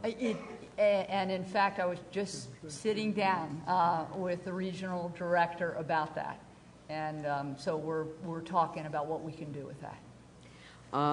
The Catskill Park is sort of a vague designation, but it's very close to major population centers. So you have more and more people, and it's a good thing that more and more people want to get out into the nature and to hike and exercise. But I don't think, I'm not sure how park rangers are actually designated to be in certain areas, and I have a concern that you have a lot of people with great enthusiasm and not a lot of experience reading about take a hike up Wittenberg, and you can backpack through the, over to Slide, and that's great, but, it can be dangerous if people don't understand that flip-flops are not actually the appropriate footwear and so forth. So is there any effort on the part of the park to the agency to reach out and educate people and have more park rangers available? I've heard that that it's an aging, I'm sensitive to that it's an aging corps, and that you'll face a lot of retirements in the next 5 years. And I don't know what is planned for backfilling that, and you just don't give somebody, a uniform. There's some training involved. So could you just talk a little bit about the plans? Absolutely. Our park police, it wasn't until 3 years ago that Get a little closer to the mic. I'm so used to having a booming voice. Can you hear me now? Yeah, it's just bad acoustics here. Let me move this. Our park police force was flat since 2008, and Governor Cuomo came in and began after year 2, and we began recruiting both more park police and also more seasonal rangers. And the numbers have increased, and we are graduating our 3rd academy. And they go through, the full-time park police go through rigorous training for 6 months. I think it's 6 months or so at an academy. And we're at 250 to 260, and then we're going to have another academy this fall. So the ranks are rising, and as well, we have also added to the ranks these seasonal rangers, and they do go through training, and some go through 2 weeks, some go through 4 weeks. So we understand very well your concern and also the need to train, and we're putting a lot of effort and emphasis in increasing full-time and then also supplementing with trained rangers. One final question. I've heard that the state is trying to unify its image and come up with some rebranding that will impact all of the agencies, and I'm wondering how that will, whether you've been brought into that, will it impact the Parks Department, and if so, how many dollars are actually going to wind up, whether it's signage or some other expense? The good news is that the color for parks and for most of the environmental organizations, well, I don't have it on, but is green, dark green, and that's going to be the same color. And that's pretty much also our signs. And the notion is that all of the change will be phased in as we change signs or change uniforms. So not raising extra dollars to do it overnight. And the phase-in will be easier because it's going to be the same color generally, and we're generally the same name.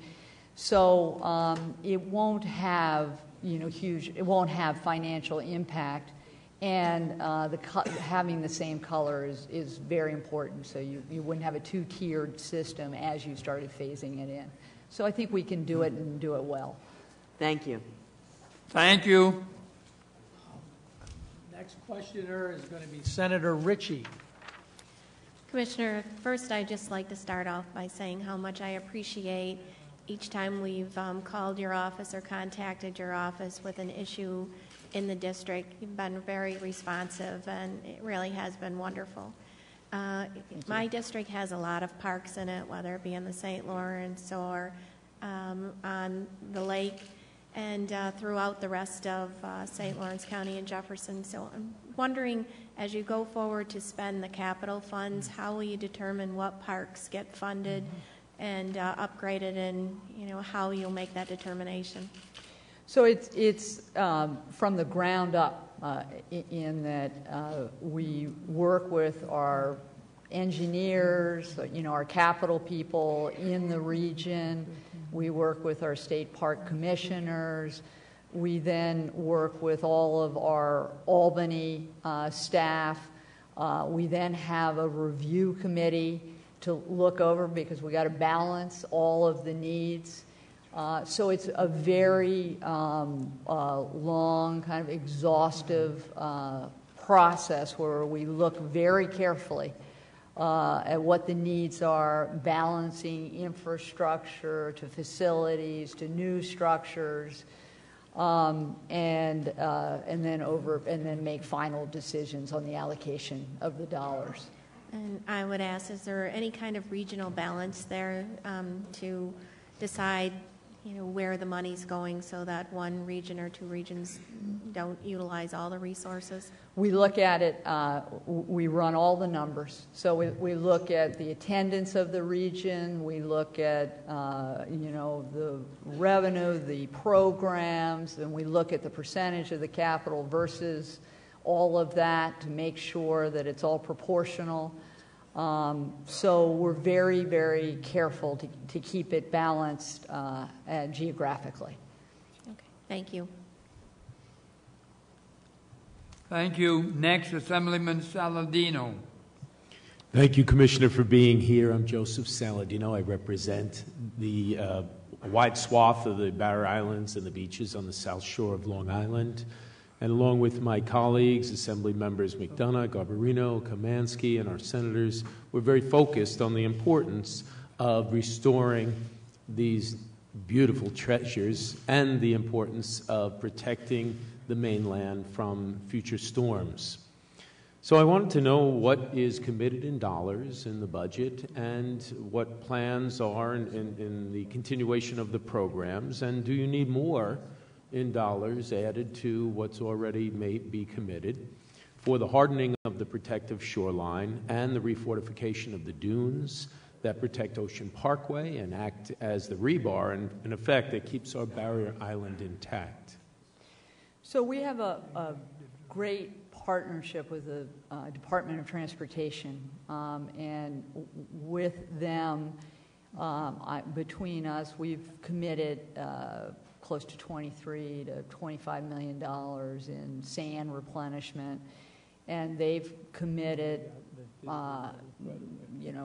probably close to $60 million. I mean, we're up very high in the tens and tens of millions of dollars, which is to, create both to replenish the beaches and to replenish the dunes, and then therefore fortify the Ocean Parkway, which was rebuilt and replaced, and then in doing that, act as a barrier, coastal barrier for the mainland and all of the communities on the barrier island. And I think to date, we have in place 7 miles of new dunes and new beach replacement. So we're almost finished that project, and but then also the Army Corps now is picking up from Robert Moses and will invest further dollars going east to both replenish the beaches, the dunes, and protect the communities, and in doing that also protect the communities on the mainland. Is your agency committed to working with us to making sure that these replenishment materials come from dredging of our inlets? Yes, in fact, it's a great symbiotic relationship, because all those inlets were clogged with Sandy. And we actually, all of the beach replenishment was dredging all of the navigational channels that was blocking all of the fishing fleet from going out. So we dredged those channels, we put them on the beach, and as well, in rebuilding the dunes, we also created habitat that had been destroyed. So it has been, will be a really productive partnership, and DEC was by our side, and the Department of Transportation was by our side, and we loved seeing the Department of Transportation was planting all this dune grass all over the dunes. It was great. Looks great. Yeah. So that commitment to the dredging of those inlets will continue. Yes. Well, I'd just like to say on behalf of the people of Long Island, my colleagues on the South Shore in the Assembly and the Senate, thank you for what's been going on, and thank you for the continuation of this wonderful air show that we're lucky to have right here in New York State. Thank you for all your help. Senator Hoylman. Hi, Commissioner. Nice to see you. Usually we see each other getting coffee in the morning at the hotel where we stay, but it's good to see you here. I wanted to thank you first for the State Historic Preservation Office's efforts in connection with a historic building in my district in Chelsea at 217 West 18th Street. It's actually a post office that the U.S. Post Office operates and wants to cantilever over top with some market condominiums. So the post office wants to sell off basically their air rights to a private developer. And due to the efforts of SHPO, they've been stopped from that, which is good news for my constituents who want to keep that historic character in their neighborhood. SHPO issued a letter stating that the proposal would have an adverse impact on the historic building, which, by the way, is on the National Register of Historic Places. So we're fighting this battle, and thank you so far for your support, and I'll be in touch with you on that as it proceeds. I also wanted to ask a question about the Path Through History program that you have. Is that what it's called? Yeah. It is, and it's the governor initiated it, and it's really essentially trying to tie together all of the historic institutions and parks and sites, and to market them and advertise them, and to also see them thematically and horizontally rather than individual sites. And there's a great website, there's much better signage, there's much better marketing. I have noticed the signage in subway stations, for example, in my district, and I commend you for that. I haven't noticed any in connection with, that I've seen so far, with LGBT history in my neighborhood and the neighborhood I share with Assemblymember Glick. It might be something you look at. I was wondering, are you coordinating your efforts in that regard with, for example, the New York City Office of Parks and Historic Preservation Landmarks? Each region has a kind of committee which represents all of the major players of the historic institutions, and then come up kind of with a planning plan for the marketing. But I will make sure that we're. It sounds like we need to be a little better coordinated. So. And just one more final question: is that program continuing to expand? Will there be more? Will we see more of those signs and markers in connection with historic sites? I think, I don't know where it is in terms of, but I believe that it's not complete. Okay. Thank you. Thank you, Assemblyman Otis. To close. Thank you, Mr. Chairman. Thank you, Commissioner, and Andy. Nice to see you both. Just a little follow-up on your public-private partnerships. That's expanding. Could you go in a little more detail? And I'll just say for my colleagues, we have thanks to state parks, a very positive experience with the public-private experience at the Jay Heritage Center and the Jay property, which is mostly owned by New York State. And the question was asked, well, what's the benefit for the not-for-profit? In this case, we have a not-for-profit. The only benefit is to New York State, because they are raising private money to help operate what is basically a state-owned park property.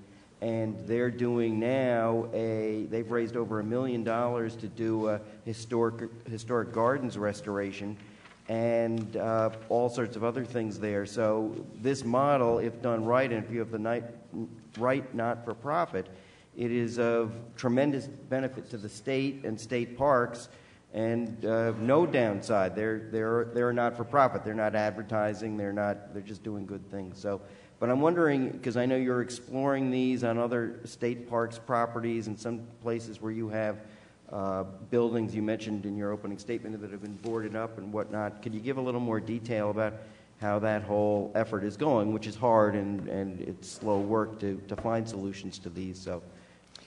So if you think about it, we've got some of our larger friends group, the Alliance for New York State Parks, New York Trails, and they have been helping us all throughout the system. They raise dollars for us. In some cases, they operate events.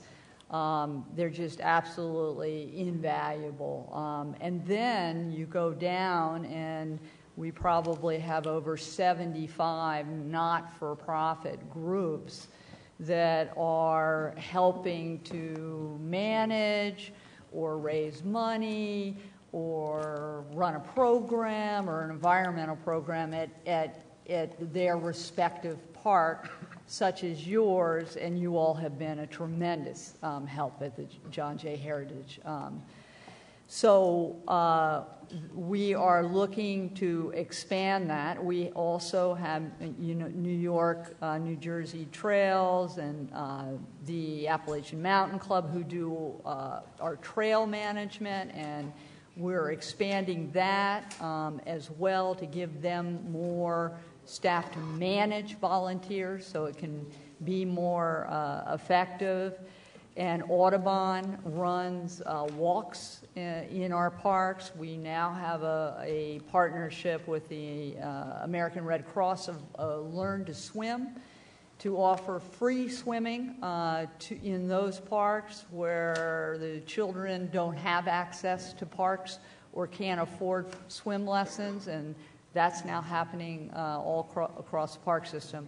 So I can't say enough about the partnership, and I can't say, and it is crucial to our operation, and we are really looking for partnerships with, and then we're looking for the right partner, where they have that niche, they have that expertise to provide a service.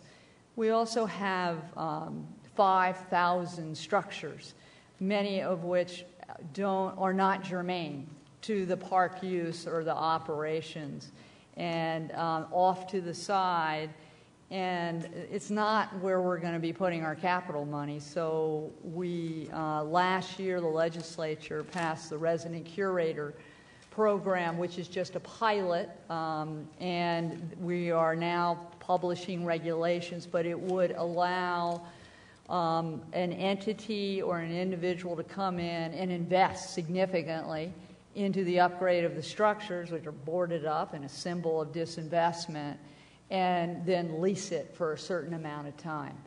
And this has been used by many, many states in the Northeast and the National Park Service, and so that too would be very helpful to bring in investment dollars on structures where we shouldn't be spending our capital. And then the final partnership is concessions. We have hotels, we have 3 very large concert venues, we have big golf courses, all of those where there are those that can concession it and have special expertise. We're going to bring them in, too, to provide better service to the public.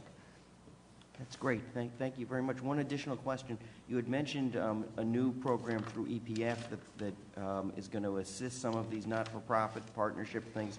How do you see that money being used? Is that for startup not-for-profits to help them mature, or is that for just to help make some projects happen with some more developed, long-tenured not-for-profits? It will be a grants program, and we're going to set it up, but it will certainly go, for instance, to Parks and Trail, who helps us significantly. I love my Parks Day.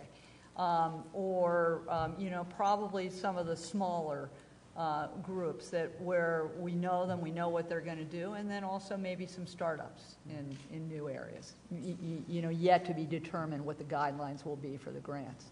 It sounds like a great program. It is great. Help make that partnership opportunity better as they get better. So right. Good job. Right. Thank you. Senator? Yes, just to follow up on some of those questions about the public-private partnerships, probably 10 years ago or maybe even more, the legislature passed legislation to authorize for example, a building in the park to be leased for a longer period of time to make it financially feasible for the developer to come in. I think Bethpage has one, don't they, if they still do? When they were starting the first Bethpage, I guess it was the U.S. Open. Is that still in operation? We have certain structures where we have 40-year leases. We have we're very interested in allowing 40-year leases on additional structures. And so far, we've needed to come one by one back to you all. And so far... And the concept is no one's going to invest a lot of money to put a major facility in unless they've got control of the property for a period of time they can get their money back. And I know that didn't it have facilities that could have weddings at it, and it was major. Do we have many of those in the state? I would say we've got on the books in legislation probably maybe 20 that have longer term, and those are the ones that are really working because we were able to get the capital investment. It was amortized over a longer period of time, and it was a very strict leasehold, so we controlled the operations, and there are more that need it. And lastly, for me anyway, there were some questions asked about by Senator Ritchie about the various projects, whether regionally based or so forth.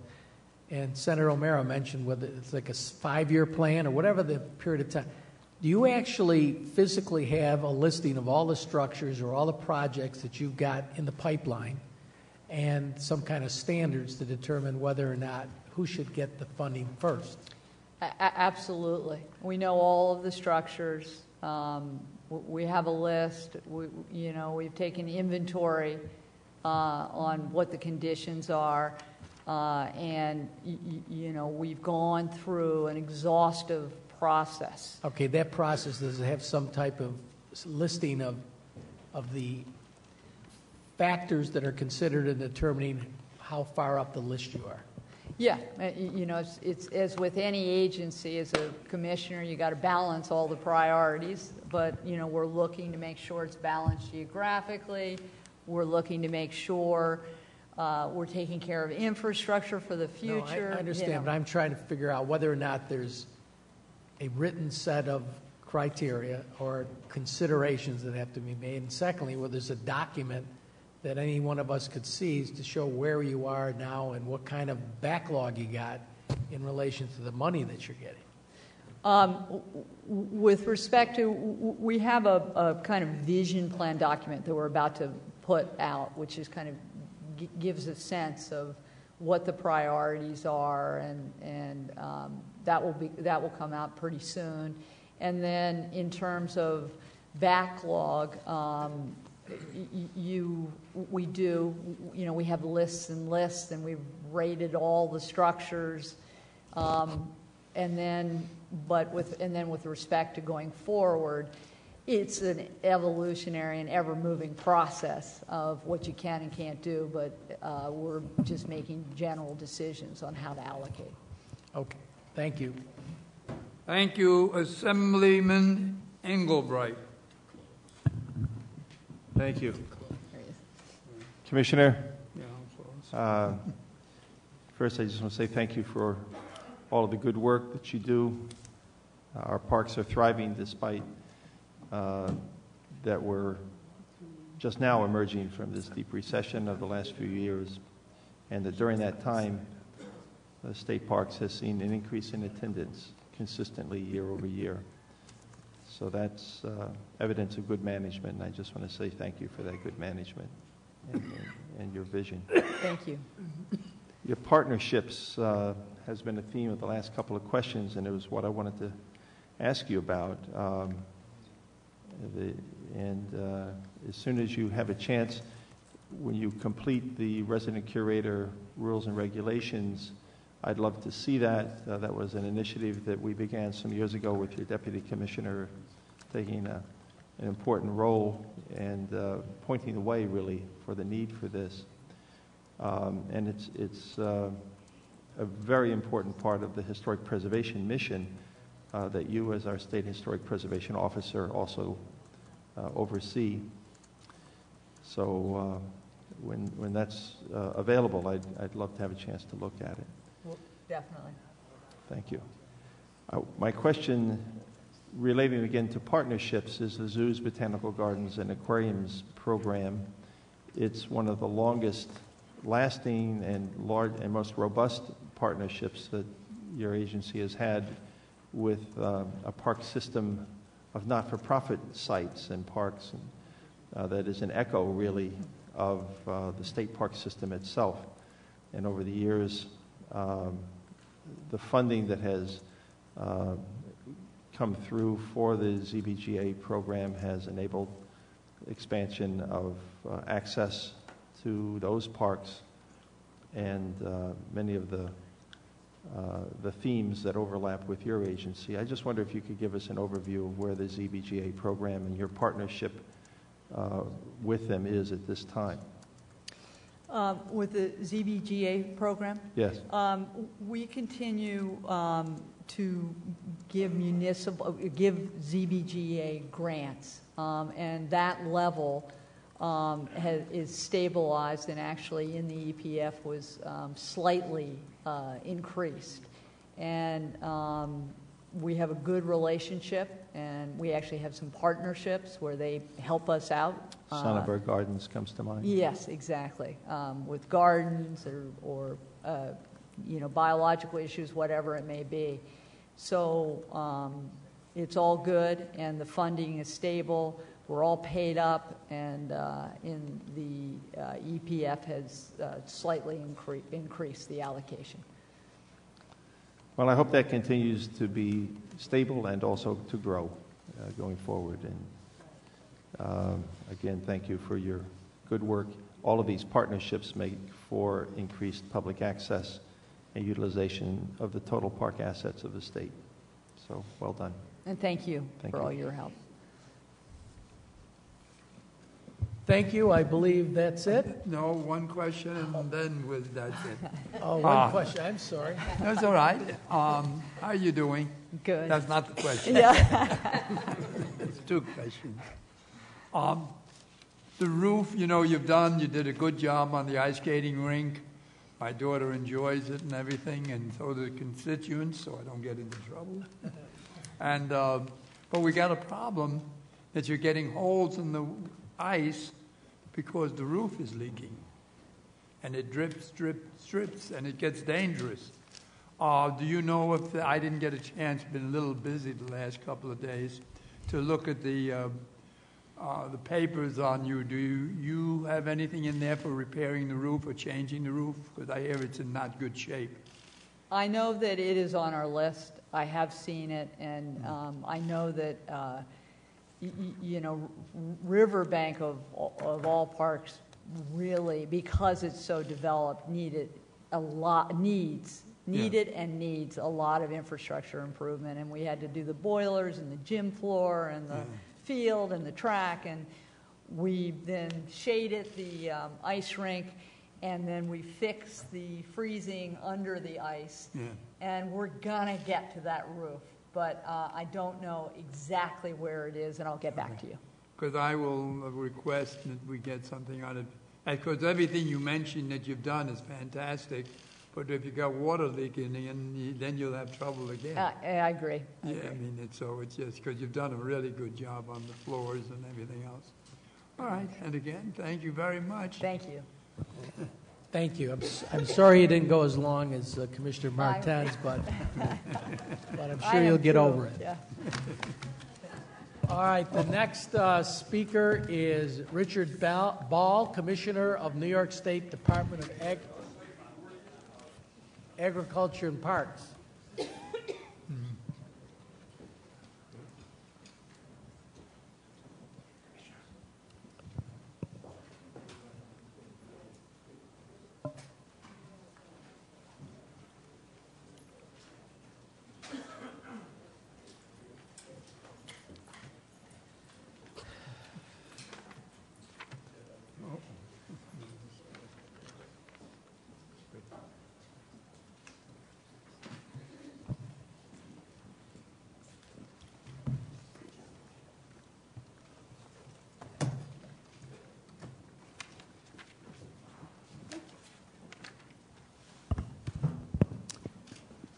Whenever you're settled in, move the mic in and start off. Well, good afternoon. Thank you. Good afternoon. Good afternoon, Chairman DeFrancesco, Chairman Farrell, Senator Ritchie, members of the agricultural committees, and elected officials. I'm pleased to offer my testimony on the 2015-16 executive budget for the Department of Agriculture and Markets.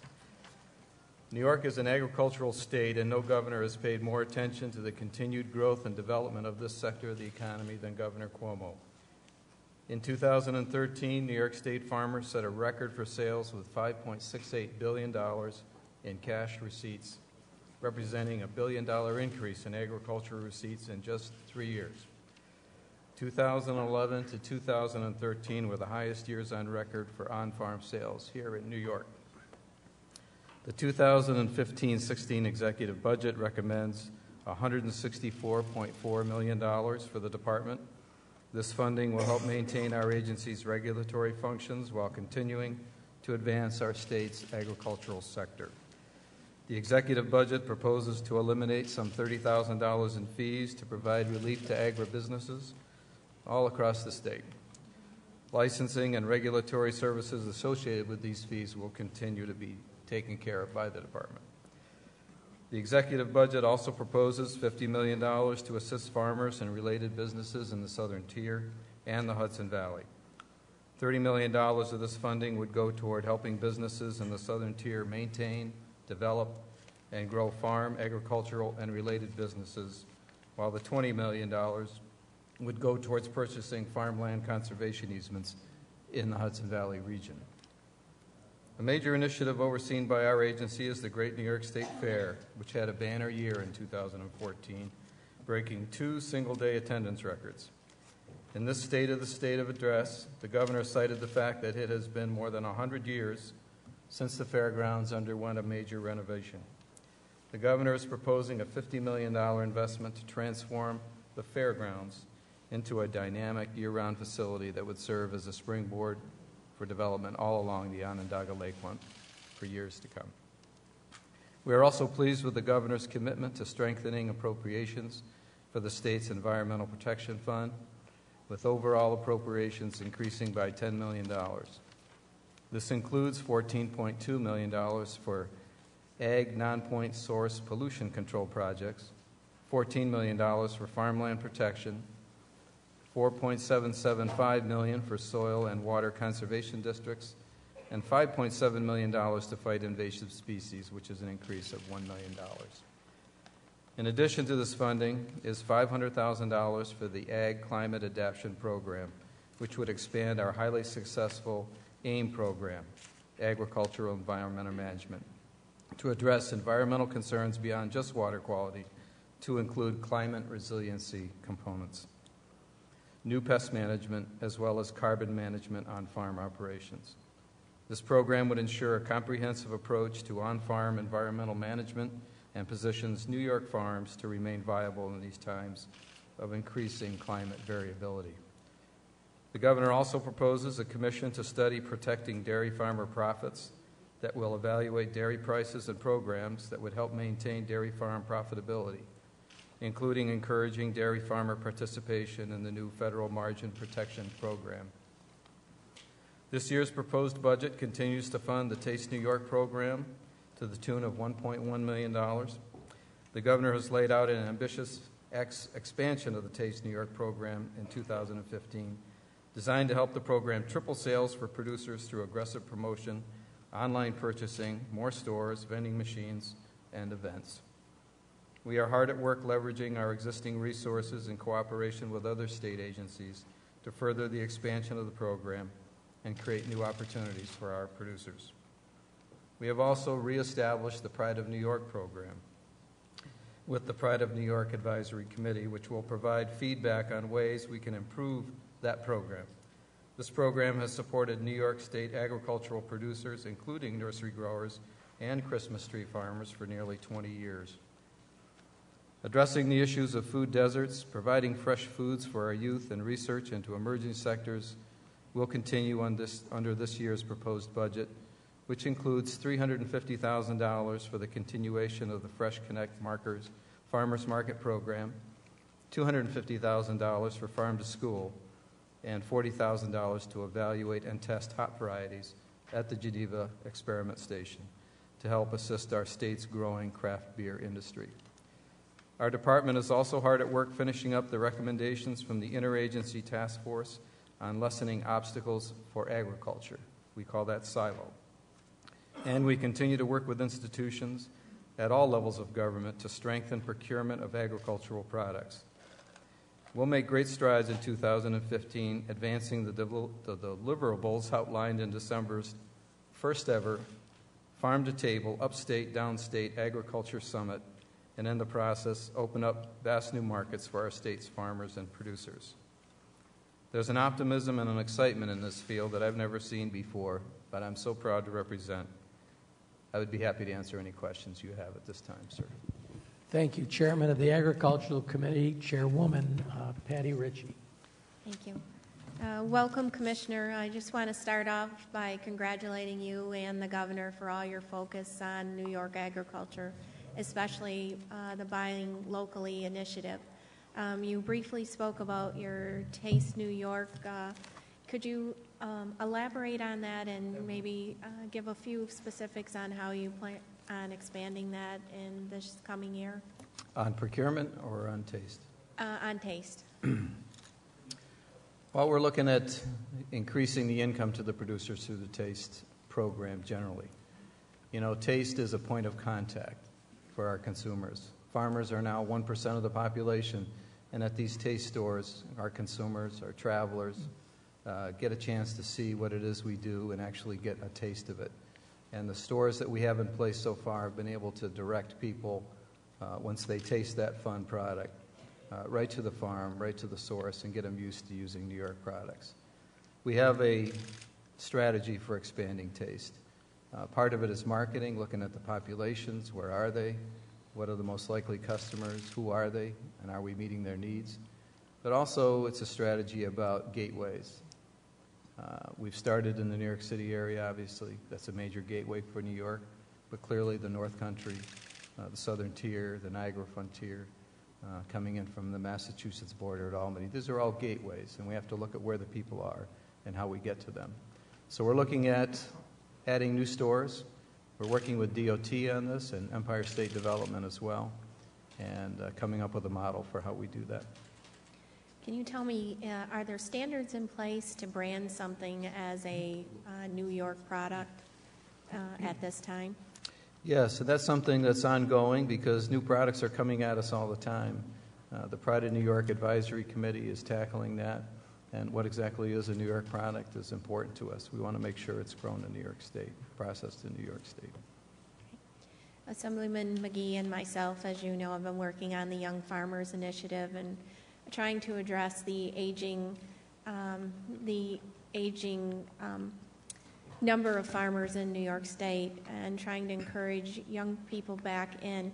And I was very pleased to see that you're in the governor's budget in the address. You're talking about a young farmers work group. Is that something you could elaborate on? Sure. That's a particular passion of mine, growing up on a farm, but not having a farm to go to when I got out of high school. I'm technically a first-generation farmer.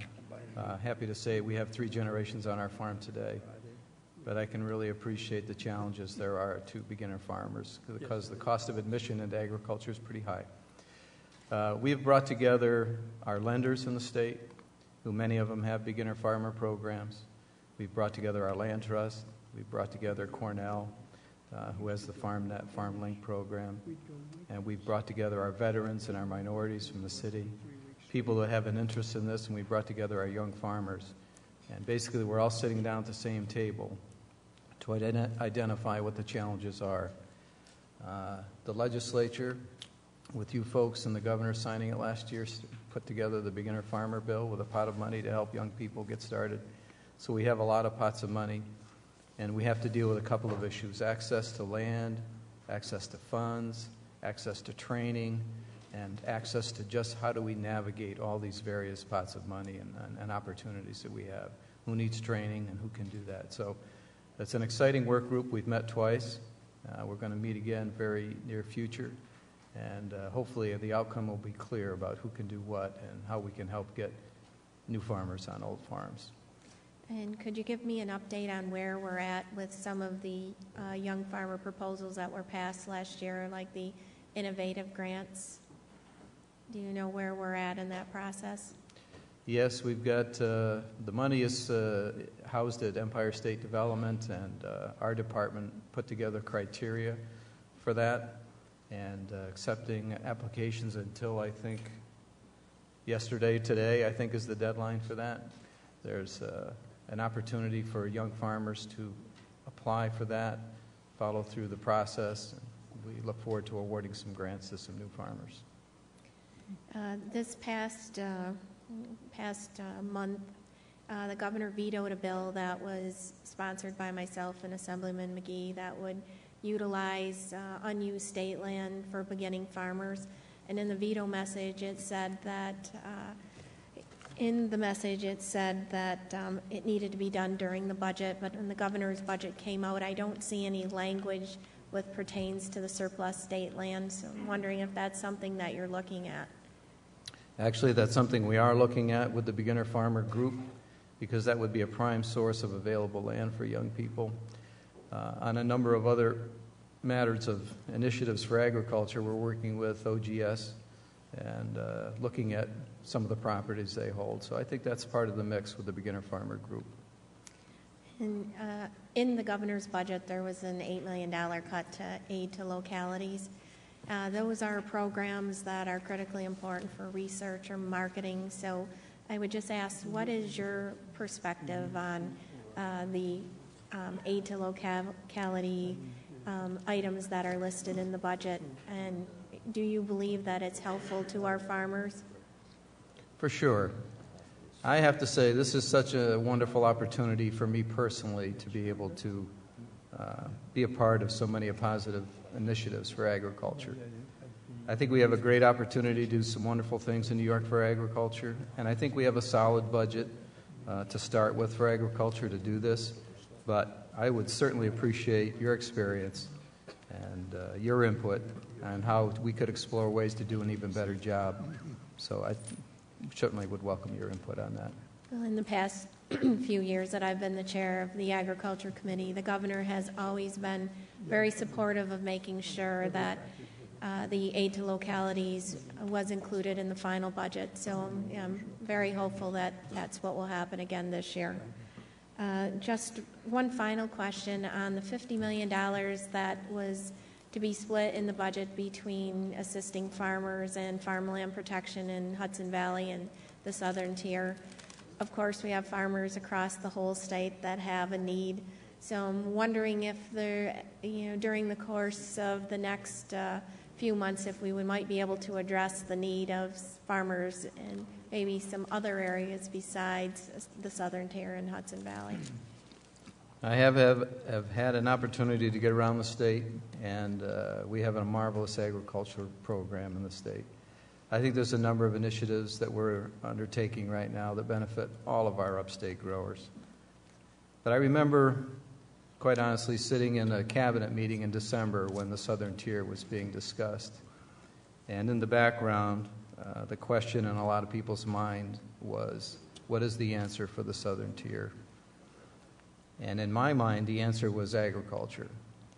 We've got tremendous resources down there in our land, in our forests, in our farmers. And I looked at the initiatives that we're undertaking with upstate and downstate, connecting upstate markets with downstate customers, and looking at procurement efforts around our institutions and our schools. And I thought, this is the answer for the southern tier. And now we have, I think, the governor willing to invest in this economy that's had such a hard time. I think we can look at the infrastructure there. I think we can look at farmers and farms and what they need to make sure the next generation remains viable on that farm. And I'm excited about the program. In the Hudson Valley, I think there's pressure on development rights all over the state. But clearly, in the Hudson Valley, it's very acute and it's very obvious. That's our front door to our marketplace. And so I think those two areas were targeted this year for some help. But I'm excited about the opportunities for the southern tier to help grow their way out of this economy. I certainly support assisting the southern tier and Hudson Valley with farmland protection. But there's other parts of the state that are in need, such as the North Country, where agriculture really is the focus. So I would hope that as we go forward, not only in the southern tier, but in the Hudson Valley, we would look to include some of the other parts of the state that really is their main economic engine. And as far as farmland protection, that is something that's needed across the entire state, something that's been backlogged for a long time, just starting to move forward. And whether you're in Hudson Valley or you're on the tip of Long Island, it's something that we need to make sure that our farmland is protected. So I certainly want to thank yourself and the governor for looking at it. I would just ask that you may expand that to other parts of the state that are in the same kind of need, whether it be assisting the farmers or for farmland protection. For sure. And that was my last question. I just would like to add how much I appreciate the great job that you're doing, that, we pick up the phone and we have some issues that we can both, work together to help promote agriculture. You have been right there. And for somebody in this position, I just want to say that you're doing a great job for the state and for the farmers in New York State. Thank you very much. It's good to see you again, Commissioner. Good to see you. Just a few questions. One, I know that in the budget there's always this dance between the legislature and the executive, and there are some items that are smaller items that are generally viewed as legislative ads. And they traditionally wind up out of the budget, and then in the negotiation, hopefully they get back in because they're crucial to segmented parts of the agriculture industry. But one that was somewhat concerning to me was the cut to the Cornell Diagnostic Lab. That's a really, first of all, it's not a, $1 million. It's not a $100,000 item. It's, it's $1 million, and it's really quite crucial for identifying various animal diseases and specific pathogens that could be of great concern. And I'm just wondering if you know why the executive felt that that particular key item was not part of the executive budget. Well, it's a process, the budget process, as you pointed out. But I think that it was not targeted out specifically. I think we have an opportunity as we review the budget to look line by line at things and look at what's necessary and what's nice and make the case and move forward. And we certainly want to look forward to doing that with you. I'm glad that the state fair is going to get an upgrade. I hope part of that will be better food choices. I know people go to county fairs and the state fair to have everything under the sun fried, but it's somewhat distressing if you're trying to work on keeping a healthy diet. It's few and far between. So I hope that'll be one of the items you'll be encouraging and raising people's awareness that, fruits and vegetables are really part of a healthy diet. And we have so many small producers around the state that really could use that as a showcase. Yeah. We made a real concerted effort this year at the fair to kind of move agriculture back to the middle of the fair and be the centerpiece. And I think we're very mindful of what you just said. If you remember, we added this year in the dairy building a yogurt bar. So people who had their fill of fried foods could go there and have something good, and great yogurt, an assortment of yogurts there. But also as you walk back towards Gate 2 and Gate 3, you couldn't help but miss the taste tent. Yeah. There was a huge taste tent there featuring every day different New York producers with their products, and every day it was a different mix, and they all had a different mix of things to present. And so I think we had some good success in pointing out agriculture and the good food aspects of agriculture as well, but point taken. Two other questions. Germany, not known for its great sunshine, has made a lot of investment and an aggressive investment in solar energy, and it actually per capita leads the world. We have so many of our farms are energy intensive and do have space on dairy barns and so forth for solar installations. They need it for electricity for milking machines, for refrigeration, and I'm wondering if there is some working with NYSERDA to do more to help farmers, because these are not, I look forward to a time when these installations will be relatively inexpensive. They're not right now because it's, the state has invested in Buffalo in a big solar facility, which eventually will come online. But I'm wondering what work is being done to assist farmers in reducing energy costs, which is so much a part of what's a challenge in the state. Yeah. Well, I'm happy to say that one of the wonderful outcomes of our silo task force was we brought in all the agencies in government that regulate agriculture to the same table, NYSERDA being one of them. And one of the outcomes of the task force is an additional task force on renewable energy. As you know, methane digesters are an option, and solar is an option, and wind is an option.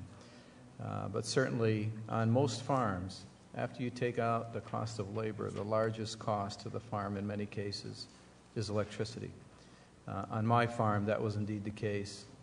We invested in 2011 in a 95 kilowatt solar array, which now produces a large percentage of our electricity for the farm. So you're right on target. The sun is there every day, and it's out there, well, most days, I should say, it's out there. But clearly, energy efficiency on the farm, and our farms have the potential to be energy generators for our state, and our task force is going to look at doing just that. A final question. The issue of animal horning is regulated to some minor extent through some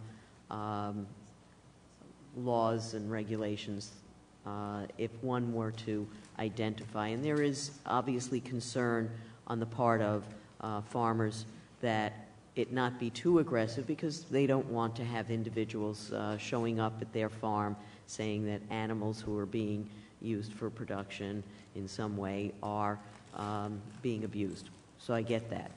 But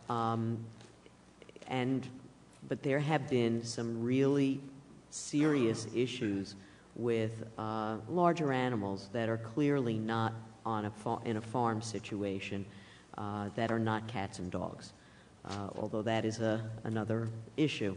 There have been some terrible circumstances with horses and that are not well cared for, that are suffering, and I'm just wondering, if you could enlighten me as to what view the department has on these circumstances and how closely you're working with local law enforcement to identify and not allow individuals who clearly aren't capable of taking proper care of these animals, how we can eliminate that. Sure. That's everybody's job, frankly, but it's our job too, and we take it very seriously. No good farmer mistreats his animals when he has livestock, right, because they just don't perform well. That's not in their heart to do that. Right. These are not farmers. These are people with a mental illness.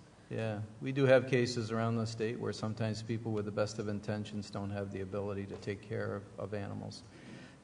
We're fortunate that it is something we look at, we take very seriously, we watch very closely. We're fortunate in New York State. I am certainly at the department have probably the best vet in the United States working for us, Dr. David Smith, who rides herd on that for us, and we take it very seriously. Okay, thank you. Thank you. Senator Krueger. Good afternoon, Commissioner. Senator. So I, like my colleague Deborah Glick, I come from Manhattan Island, but I've said forever there are 8.5 million to 9 million of us down there who want to eat what New York State can grow and get to us. I am also so pleased with you as the Commissioner broadening the discussions about opportunities in agriculture in New York State. And while I don't think it's adequate amounts of money, I'm delighted to see that there is money for the Hudson Valley and the Southern Tier for new expansions and models. I actually had the opportunity in the fall to take a tour in the Hudson Valley of 3 private-public partnerships, the Hudson Valley Harvest, the Farm-to-Table Co-Packers, and the Hudson Valley Farm Hub. How to help educate new farmers to grow the things that are marketable today, how to figure out how to get the products that are being grown directly to market in New York City through a merging of the farm sales to a trucking delivery system directly to the city, and how to actually take the agricultural products and process them into products that people nearby are saying they will buy. So I think it's a phenomenal model, but I'm not a farmer. Was I right to think it's a phenomenal model and we should be doing more to expand this in other parts of the state? And are we doing more to expand this? Yes, you may not be a farmer, but you're very perceptive. You're absolutely correct. Those are all three great models, great points of contact, and great opportunities for New York products in our urban areas, wherever they are. We're actually working very closely with the Local Economies Project in Kingston, the Regional Food Hub program there, because our mission is similar, and that is we're going to look to build human capacity around the state in agriculture where it's needed. We're going to focus on food systems, connecting the marketplaces, and shine some light on the darkness that exists there, and work on climate resiliency, because those are three areas that we need to work on. So they're absolutely correct models and good ones. And so when my colleague Pat Ritchie says, what else are we doing in other parts of the state, can we not also be working to develop some of those models beyond the southern tier and the Hudson Valley? And I see Pat Hooker in the audience, who I think is still with ESDC, shaking his head. Yes, no? Sort of? Not sure. He's now the Deputy Secretary for Agriculture. Oh, actually, Secretary for Agriculture. Well, he was also involved with the ESDC. Yes. But I wish I heard more discussion about smart improvements for agriculture within the discussion of economic development, because I'm saying for the record, I'm glad to see the $50 million, but I think, to be honest, it's sort of a drop in the bucket compared to where other states with agricultural sectors are in investing in their agricultural sector. So I'm wondering whether there's also discussion about how we make sure that when we talk about these enormous pots of money through regional economic development, that we're looking at some of these success stories being translated into state investment and private-public partnerships. Because, yes, can it be great for the southern tier? You said agriculture is a critical economic development path for the southern tier. I'm delighted to hear that, because I'm not wild about the fracking or the gambling theories, and it looks like these might not be happening there anyway. But I am very interested in understanding more about how we make the investments that are going to be what I would call game changers in New York State's opportunity to be a world leader in 21st century agriculture, moving those products from where they're grown to where our population centers are. I mean, I'm sure you read these articles also. The country of China is buying up other countries just so it can have their farmland, because it knows it's going to need farms and farmers in its future to feed its population. We don't have to go to other countries and buy up their farmland. We just can't afford to lose ours, and to make sure we're developing a new generation. That's more a speech than a question, but I want to say that I think you are absolutely on the right path. Well articulated. I would mention a couple of things to you. One is this year, largely as a result of a conversation I had with the governor about upstate and downstate. December 4th, 2014, we held an upstate, downstate, first ever farm-to-table summit in New York City. And we brought in growers from the upstate areas, and we brought in procurement people and people from the mayor's office and people from the food banks. We brought in everybody together. Probably the biggest single outcome from that meeting was that we were all in the same room and all on the same page.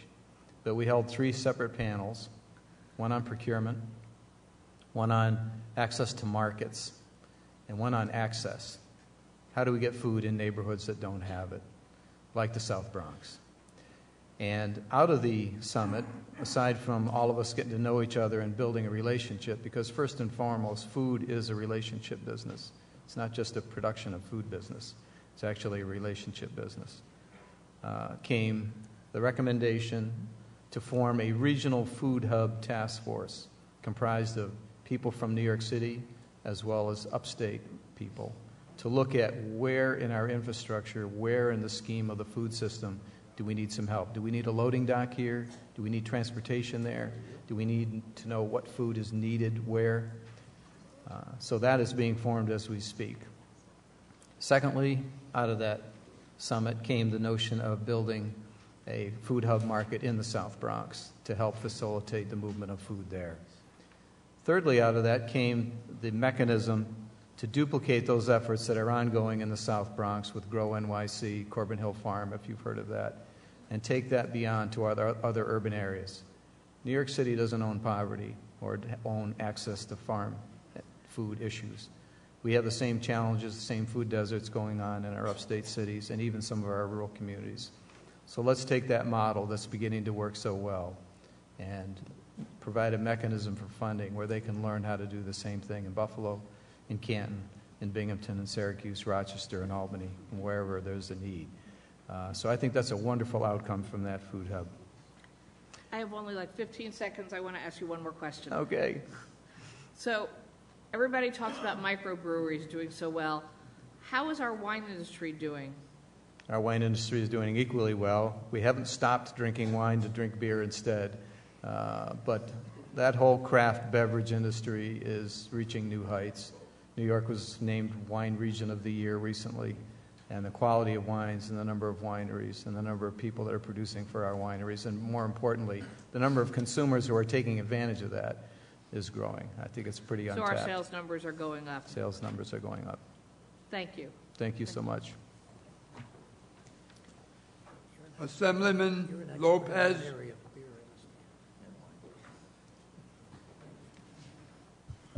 Thank you, Chairman. Commissioner, welcome. Neighbor, Good how to are see you? Neighbor. Just a few questions, if I may, quickly. And I was thrilled to see the governor's announcement of driving investment into the state fair and the $50 million. But one of the things I've been advocating for, and I've spoken to the Association of Ag Societies, was the challenge of investment at all of our fairs. And as you know, depending on the locality, how heavily subscribed they are, they're in disparate condition. And I can say, in the region that I serve, which you know very well, many of our fairs are functioning just to keep basic infrastructure going. And I'll use, for example, the Morris Fair in Otsego County. 4-H offers shakes in Kingston at 4-H. They couldn't do it in Otsego County because they have no running water going to their building. So when I look at the Norwich Fair, when I look at the Morris Fair, I look at some of them, very severe condition.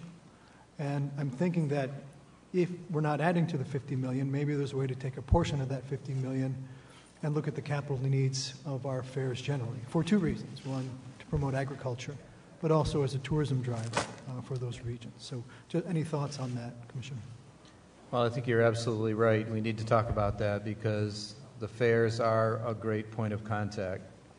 You know, no matter how good we get in agriculture at taking care of our livestock or planting the seed at the right time, at the right depth, and caring for it, if our public doesn't know what we're doing or how we're doing it or feel good about it, then we have to do a better job. And there's an opportunity where we can tell our story. Agriculture can tell the story. So, yes, let's look at that. So there was one other facet I thought I'd test this off you too. So one was the capital investment, so for the facilities, but I also heard that participation in the fairs from our farmers is also dependent on the premiums that they receive for participating. And I've heard that they've been challenged. We've been having trouble getting our farmers to step away from the farm because those premiums dictate how long they can be there, if at all.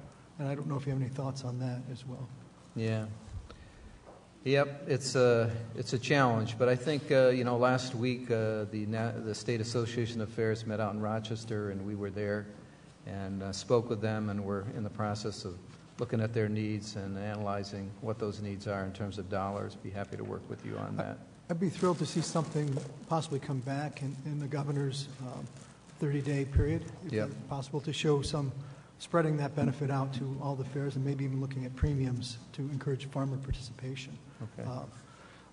If I may quick, and I was thrilled to hear Assemblywoman Glick talk about the alternate energy. As you know, you and I are on the same page with that. I'm just wondering, beyond the funding, is there some way we can strengthen the hands-on support and technology transfer? So we're not just going out to hire consultants, but maybe we have someone who can be reaching out to the farmers aggressively, whether it be for technology transfer or helping them package the applications.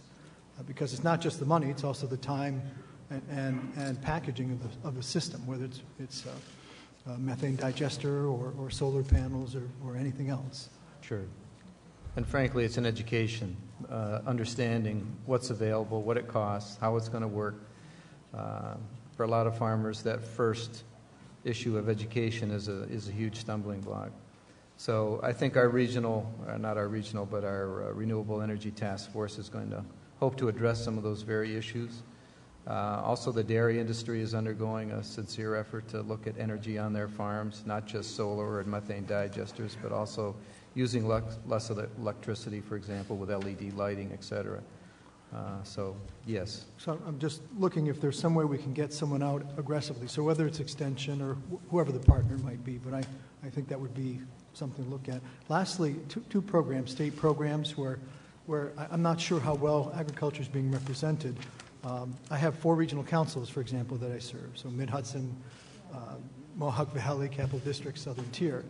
And part of the challenge I see is that the outlying rural areas struggle to have their projects advocated. So whether it's Capital District and you have Greene and Columbia counties or Essex County on the outlying, I'm not sure that agriculture is getting to the table as much as it needs to be. So I'd be looking for some thoughts on how we can strengthen the presence of agriculture, agribusiness in the Red Sea process. And then secondly, also in the Startup New York, as I reach out to the colleges, and I have DuPont and SUPCO, you know the region, I'm from Binghamton, Hudson Valley. I'm also looking for some thoughts on how ag and markets could interdict or be participatory in the Startup New York process to help promote, direct, guide, and get some of these initiatives to the table. Years ago, there used to be a deputy commissioner for agribusiness, and that was decades ago. Pat remembers, and I know others like Pat and yourself have been active with it. But I'm thinking we have 2 good programs there, in my opinion. But I think agriculture, we could probably strengthen the visibility of agriculture. Any thoughts on that? Well, I think you're absolutely correct about the Economic Development Council process.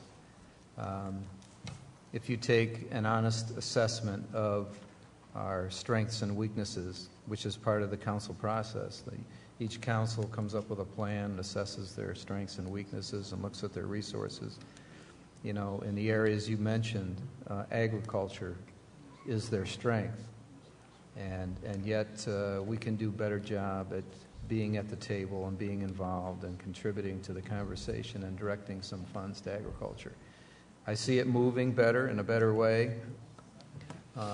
There's initial excitement about jobs and factories in nanotech, understandably, because they're big and flashy, but quietly in rural communities, we do a good job at agriculture. We actually are good farmers in this state, great resources. So we need to make sure that the presence on those councils is representative of agriculture.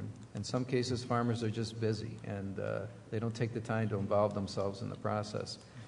A couple of good examples, though, in the Southern Tier, for example, they did set a standard where they set together a agricultural fund, revolving loan fund for new agribusinesses, which was quite far-reaching. I'd like to see other councils imitate that. Because it made the funding available year-round and not just in the cycle and in the fall. They had a capacity to deal with something that came up immediately. I thought that was an excellent thinking on their part. But that's, again, I think an outreach and an education thing with the REDCs for agriculture, to let them know that they, you know, down here in Albany, I've been overjoyed to find out that the notion of agriculture as economic development is understood. And I think in our rural communities, we've got to make sure that's understood as well. Thank you, Commissioner. And again, I would encourage Startup New York. Thank you, Mr. Chairman. Thank you. Thank you. Senator O'Mara. Thank you, Chairman. Commissioner? I represent the Southern Tier and Southern Finger Lakes, so I can personally attest to the fact of the great work that you, in your tenure here, and the state has done with our wine and craft beverage industry in recent years. I believe I have more wineries and more microbreweries in my Senate district than any other district in the state, and it's done wonders for the agricultural and tourism industries in our state. But that's really located around the Finger Lakes. And our southern tier has great agricultural opportunities that I think some of these programs that are talked about in here will go to help, and we need to grow on those. I would like to get a little more explanation from you on the Southern Tier Fund of $30 million to help sustain farms, and that seems to me to be in reaction to the decision not to move forward with Marcellus Shale gas exploration in New York State. Can you outline for me what the criteria is for the use of that $30 million fund? I can tell you that we've left the specifics of that relatively vague while we analyze it. It's intentionally broad at this point, but we are looking at a number of different things. I think it's a great opportunity. You know, the result of that decision was an opportunity for us to have this discussion about the southern tier. But certainly we've got a lot of forest land down there. I think 69% of the land is forested down there. There's great forest industries. What do they need? What can we do there? We've got a lot of land that could be great beef pasture land. We currently are a beef deficit state. We don't produce the beef that we use in our state. We need more. That's wonderful beef land. And we're looking at how can we invest in the infrastructure that would support that and benefit many farmers, as well as how can we help a farm that has maybe lacked the capacity to change its MO or change the infrastructure it has on its farm to accommodate the next generation so that it will be there for the next generation. Those are the broad things that we're looking at, and right now our people are furiously in the weeds trying to analyze how we do that, how we physically get that money into the area. We've been on the phone a lot with your leaders, agricultural leaders in your communities down there, and have a pretty good bunch of answers, pretty good bunch of questions to go by. But at this point, I have to ask you to stay tuned, and we'll work with you on that as we have the answers. I have heard at least talk or discussion, and whether it's fact or myth, never really know, so I'll just ask you with regards to the $30 million that there was some talk of it being used to pay farmers to make a commitment to retain their land as farmland for a certain period of time and give them $500 per acre or something like that. Is that part of what's being discussed? Well, that's one of the ideas in the realm of possibility is a payment per acre in return for an easement, a temporary easement on the land. And how long of an easement's being discussed? You know, numbers are ranging right now. Nothing's been decided, but I think we're looking at 20 to 25 years because that's a generation on a farm in my book. It is. What restrictions are being considered on that? Would oil and gas exploration be permitted under such a lease with that money being given? I can't get into any of the details of it because they haven't been known yet. Not because I don't know them, but we haven't gotten that. Because certainly many farmers across the southern tier were holding out hope for natural gas exploration. Many had leases that paid far and above $500 per acre for only a 2-year period, and not a 20 to 25-year period. Sure. This fund seems to be some acknowledgement of the desperation in the southern tier, particularly with farmland, as farmers continue to go bankrupt or sell off their land to be able to pay their property taxes year after year. It's becoming a very urgent problem. And with our great agricultural base in New York, I want to see that we do all we can to do that. But, you know, basically their hope was eviscerated with the collapse of the going forward with Marcellus Shale exploration. Which would have gone far further than any $30 million fund in this. And to say that we're going to put $30 million to the southern tier seems insignificant in the amount of what other options could have been, not that they're under your purview, but then to come out and say we're going to spend $50 million at the New York State Fairgrounds, it seems short shrift again to the southern tier. And I'll just leave it at that. Thank you. Thank you. Assemblyman Crouch.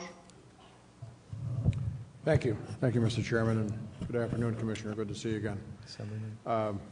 Just would like to very quickly say I hear a lot of good things about what you're doing across my district. They're very appreciative of your background and you're being forthright, and you're honest, and you've been down in my district on 2 or 3 different occasions. So I personally appreciate that too, because in agriculture they always like to see the real people in government come out and talk turkey with them, you know.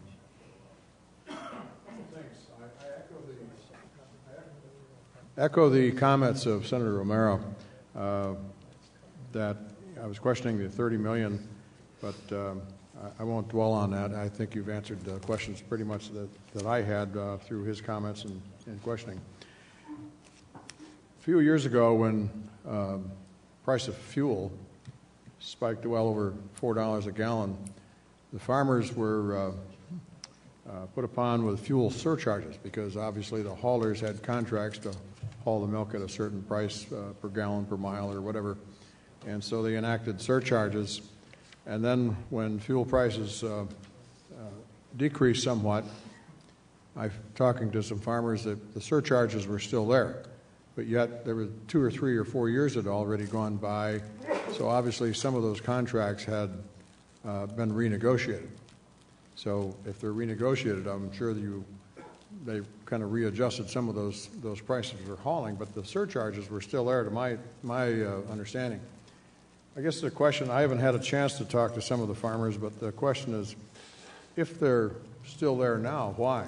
And if your department has any oversight on that, because there shouldn't be a free lunch on the farmers all the time.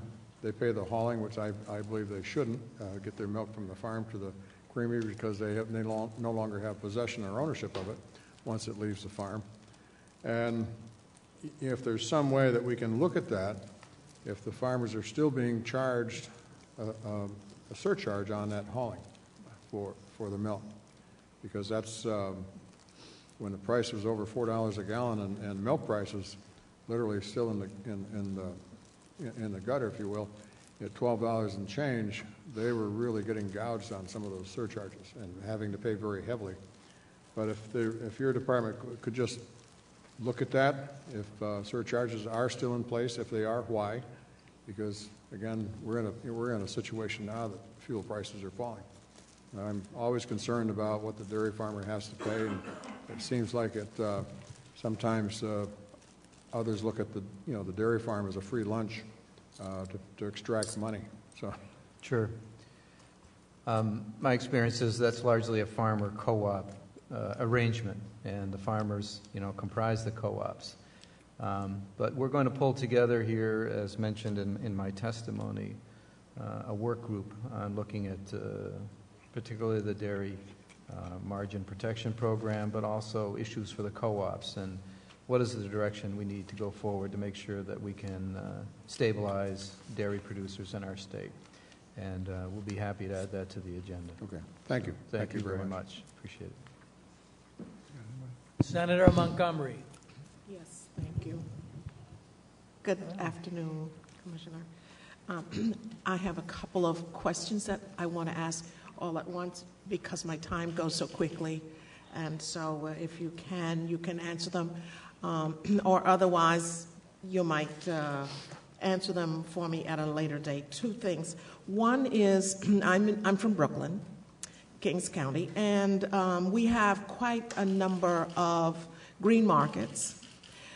They are very popular, and people really even want more. So that just goes to show you the desire to have fresh produce and other products. So I note that in the proposal, there is going to be an office opening up in Brooklyn if it hasn't already opened. It's open. And okay, then where is that, and how do we build a closer relationship and I guess a more community-connected relationship with that office, because that's going to be very, very exciting for us in Brooklyn to work with you on. Yeah, it's exciting for us too.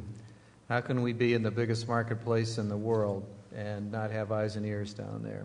Yes. It actually was an office where our inspectors were housed, and now we've added marketing people and people to work on taste and procurement and have relationships with both Brooklyn and New York City overall. Be happy to get you the phone numbers of the people who are in that office and make sure they reach out to you. But on our farms, as I mentioned earlier, no matter how good a job we do at planting the seed and growing the livestock, if we're not marketing it, if we're not out there communicating what we have to our customer, we're kind of spinning our wheels. So we need to be in the marketplace, and yes. we are going to be in the marketplace. And I think it would be very helpful for us to work together to try to strengthen our interdependence, farming community with the marketplace where we are, and we'd like to work with you on that. The other question that I have, which is sort of related but really different, is I've had some very, very exciting opportunities to work with the Future Farmers of America. And they have a small project that they have developed, which is like a rolling museum where they can bring that into a community. They've brought it into my district, working with young students or with students in the district, students from upstate working with students downstate, showing them how maple syrup is produced and so forth. One, I wonder if we can look at that as a means of really beginning to cultivate a different understanding and relationship between people in the market and the farming community through those young people, and that it could go both ways, that we could bring students from upstate to downstate using things like that museum and other things that they probably can bring with them, as well as having students from downstate come upstate and visit farms and so forth. So I wonder, and as far as I can tell, the Future Farmers of America are not really viewed as, a major part of our institutional approach to the economy. And I'm wondering if you have thought about it, if you would think about that in a different way, and that we could begin to build a relationship between the farming community in particular, since we're a huge farming state, and those kinds of activities that start with young people at an early point in their lives when they are not already full of these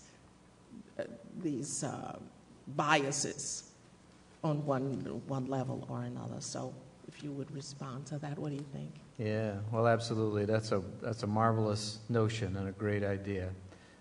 And you're absolutely correct. The FFA kids they're our future leaders in agriculture. Yes. But today they're our salesmen for agriculture, and a perfect connection to the marketplace.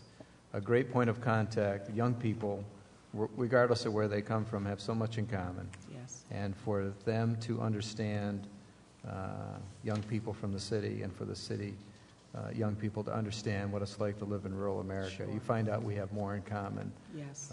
than we understood originally. So that's a wonderful idea. We're going to do more of that. We need to multiply that little maple example 100 times for sure. I appreciate that, and we certainly could use a lot more of our young people understanding the relationship between their health and farm products. Absolutely. Produce. Thank you. Thank you very much. And we'll get you that information, the phone numbers and contacts for the New York City office. Appreciate that. Thank you. Thank you, Senator. Assemblyman DeLon.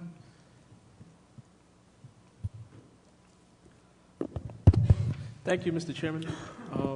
And I'll start by saying that Senator Montgomery stole my thunder. I'm a new member. Sorry This about intended to be my first question. So, Mr. Chairman, I'll be brief, but I'll expand on it. You say that the office in Brooklyn has opened. I just want to ask in more detail, what are the expected benefits for the city of New York in the office, and what are the expected benefits for farmers in the state of New York? Well, largely they're tasked with carrying out the conclusions and expectations from the Upstate Downstate Summit, the Food Hub Task Force participation, working with the mayor in the city, working with the boroughs, the chambers of commerce to understand agriculture. One component of that is the community gardens that you have around the city. Like, how do we access that? How do we get in touch with Cornell Cooperative Extension to take full advantage of that?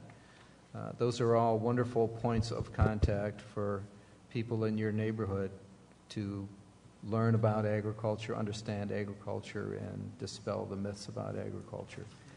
So that's part of their charge.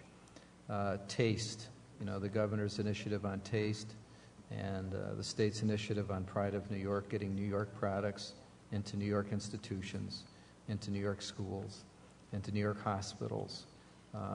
That takes building relationships. It takes, where does it go? How does it get there? Where's the farmer? How do we get the truck in here? Where's the truck go? What the tolls are? All those kinds of connections, those are the things that they're being tasked with, bridging the gaps. Okay, so are you working with community-based organizations or any community partners to help you achieve that aim?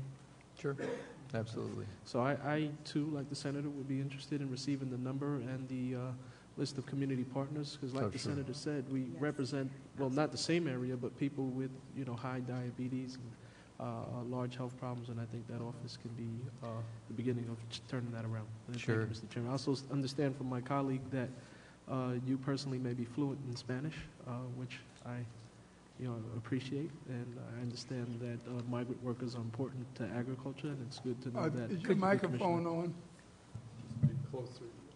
So, I understand that you are fluent in Spanish, and that I appreciate that on a personal level, because migrant workers are part of the agriculture community, and to have a commissioner who speaks the language, I think, is a bonus.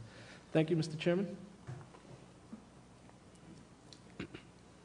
I just had a couple comments and remarks. I can't understand why Assemblywoman Glick doesn't like deep-fried Twinkies. And I didn't say I didn't like them. Okay, that's number one. But number two, also advice to any legislator here: if you come to the New York State Fair, you are required to have a sausage sandwich if you're a politician. Otherwise, it's a bad move, believe me. Some gubernatorial candidate learned that early on in his campaign. With respect to the State Fair, it's a proposal right now. Are there any concepts as to what it's going to look like, or what the goals are, or what the logic behind it is? Well, I think the logic behind it is excellent. First of all, the New York State Fair was rated as one of the top 5 state fairs in the United States, which is awesome. And we know it's a great fair, and it has great sausage.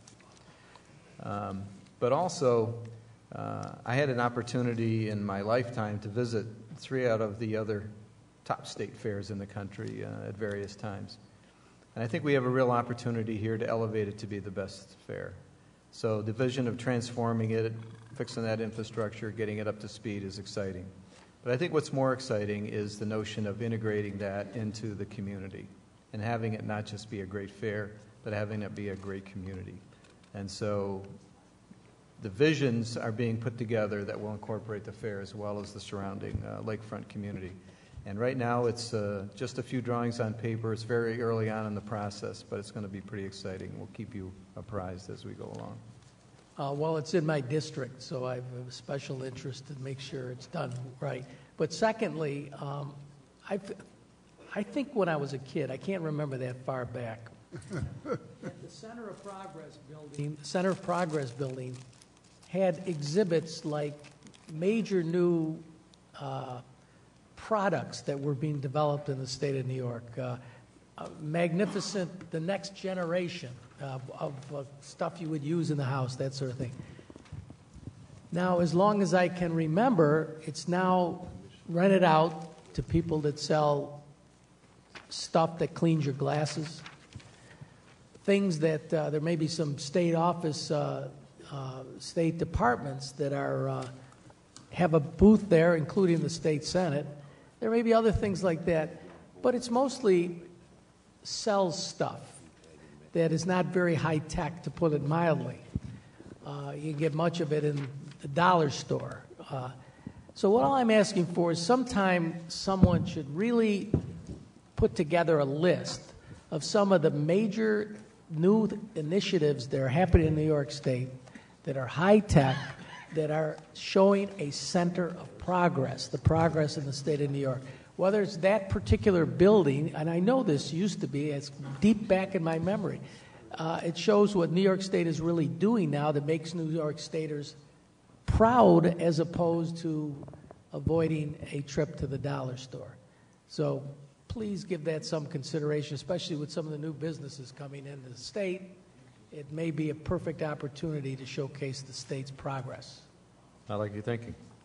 So do I. I usually agree with myself. Not all the time. Thank you. Next, Assemblyman Otis. Thank you, Mr. Chairman. Excuse me, and we've been joined by Assemblyman Titone. Yes. And Gary Pretlow, Assemblyman Gary Pretlow. And, I'm sorry, I knew you were done this morning. All right. Oh, well, we don't do doubles. So just to Assemblywoman Glick comment about more choices at the state fair, I interpreted that to mean when she said deep fried that she wanted more choices, she was looking for double deep fried. So, or wrapped in bacon, perhaps. Commissioner, thank you very much. And I'm a big fan of your Taste New York program, which I think is tremendous. And I have a constituent who, for the holidays, sent Taste New York baskets to friends all over the country and sent back, one of them from Utah, sent back a picture of them with their Taste New York products basket. So it is getting around, and it's a good thing. Question about there's additional money in the budget for Taste New York locations. How many do we have now? How many do we project in a year or so with expansion? And do we now have Taste New York stations within larger stores? Is that something you're looking at, let's say in a large supermarket at Taste New York, corner in there? Is that part of the program or something you're considering? Thank you. Thank you. Well, we certainly want our grocery stores carrying New York products. I don't think we envision a Taste New York store in the corner of a grocery store, say. But we want to see New York products in there for sure. That's a separate effort. We have currently 25 retail locations in New York State of Taste stores, and we're looking to leverage that with the vending machines, as you see here in the Empire Plaza and the Capitol, and around the state in the thruway areas. We're looking at adding 4 or 5 stores here in the near future, buildings in strategic locations where traffic makes sense and where access makes sense and the gateway component is addressed. So we're also looking at the throughways. Obviously, every rest stop is a potential Taste New York location. So all of those are on the drawing board.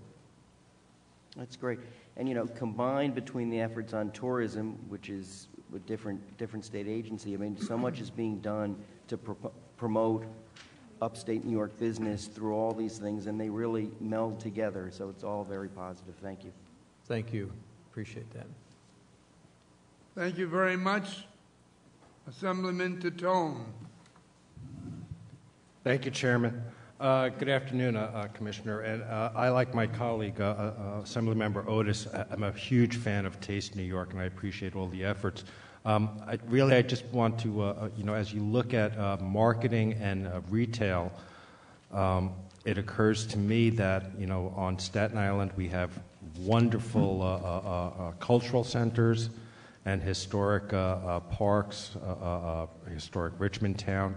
And in my mind, I think these would be perfectly conducive areas to start marketing Taste New York products. We have the gift shops that can accommodate them. On our Heritage Farm in Staten Island, we actually produce our own honey, along with many other produce. So outside of the thruway, which I think is great in retail, I think maybe you think outside of the box and look at all the cultural institutions in New York City, not just Staten Island, but coming on and off the New York State, the Staten Island Ferry, where you have millions upon millions of tourists and commuters every day. and we also have one of our arts and cultural centers located there with a gift shop. I think looking outside the box for promoting and the retail end of Taste New York would be not a bad idea to talk about and think about our culturals, our not-for-profits that would be happy to have Taste New York products in their gift shops and such. I'd love to take a look at that. Thank you.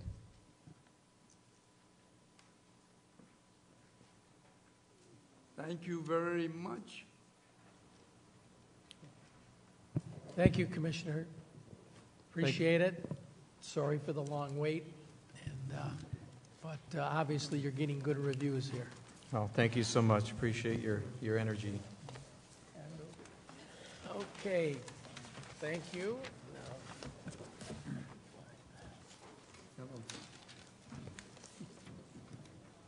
John B. Rhodes, President and CEO of NYSERDA. And I believe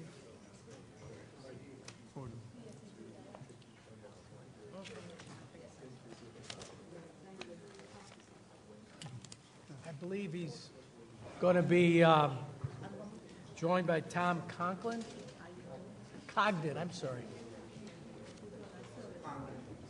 Cogden, okay, I got you.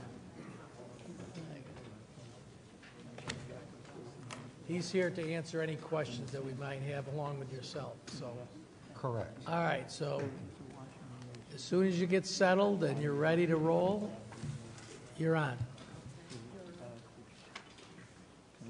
Am I on?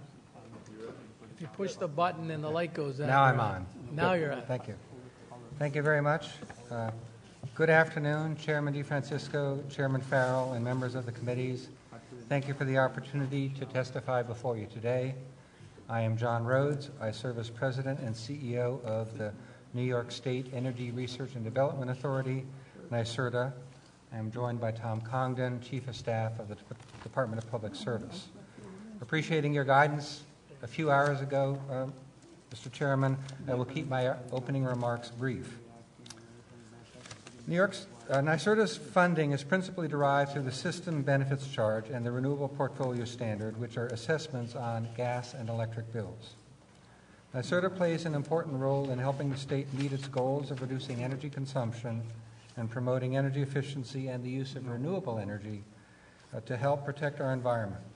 We will continue to be a vital participant in the Governor's Reforming the Energy Vision, or REV initiative, which seeks to provide a cleaner, more affordable, more reliable energy system for all New Yorkers.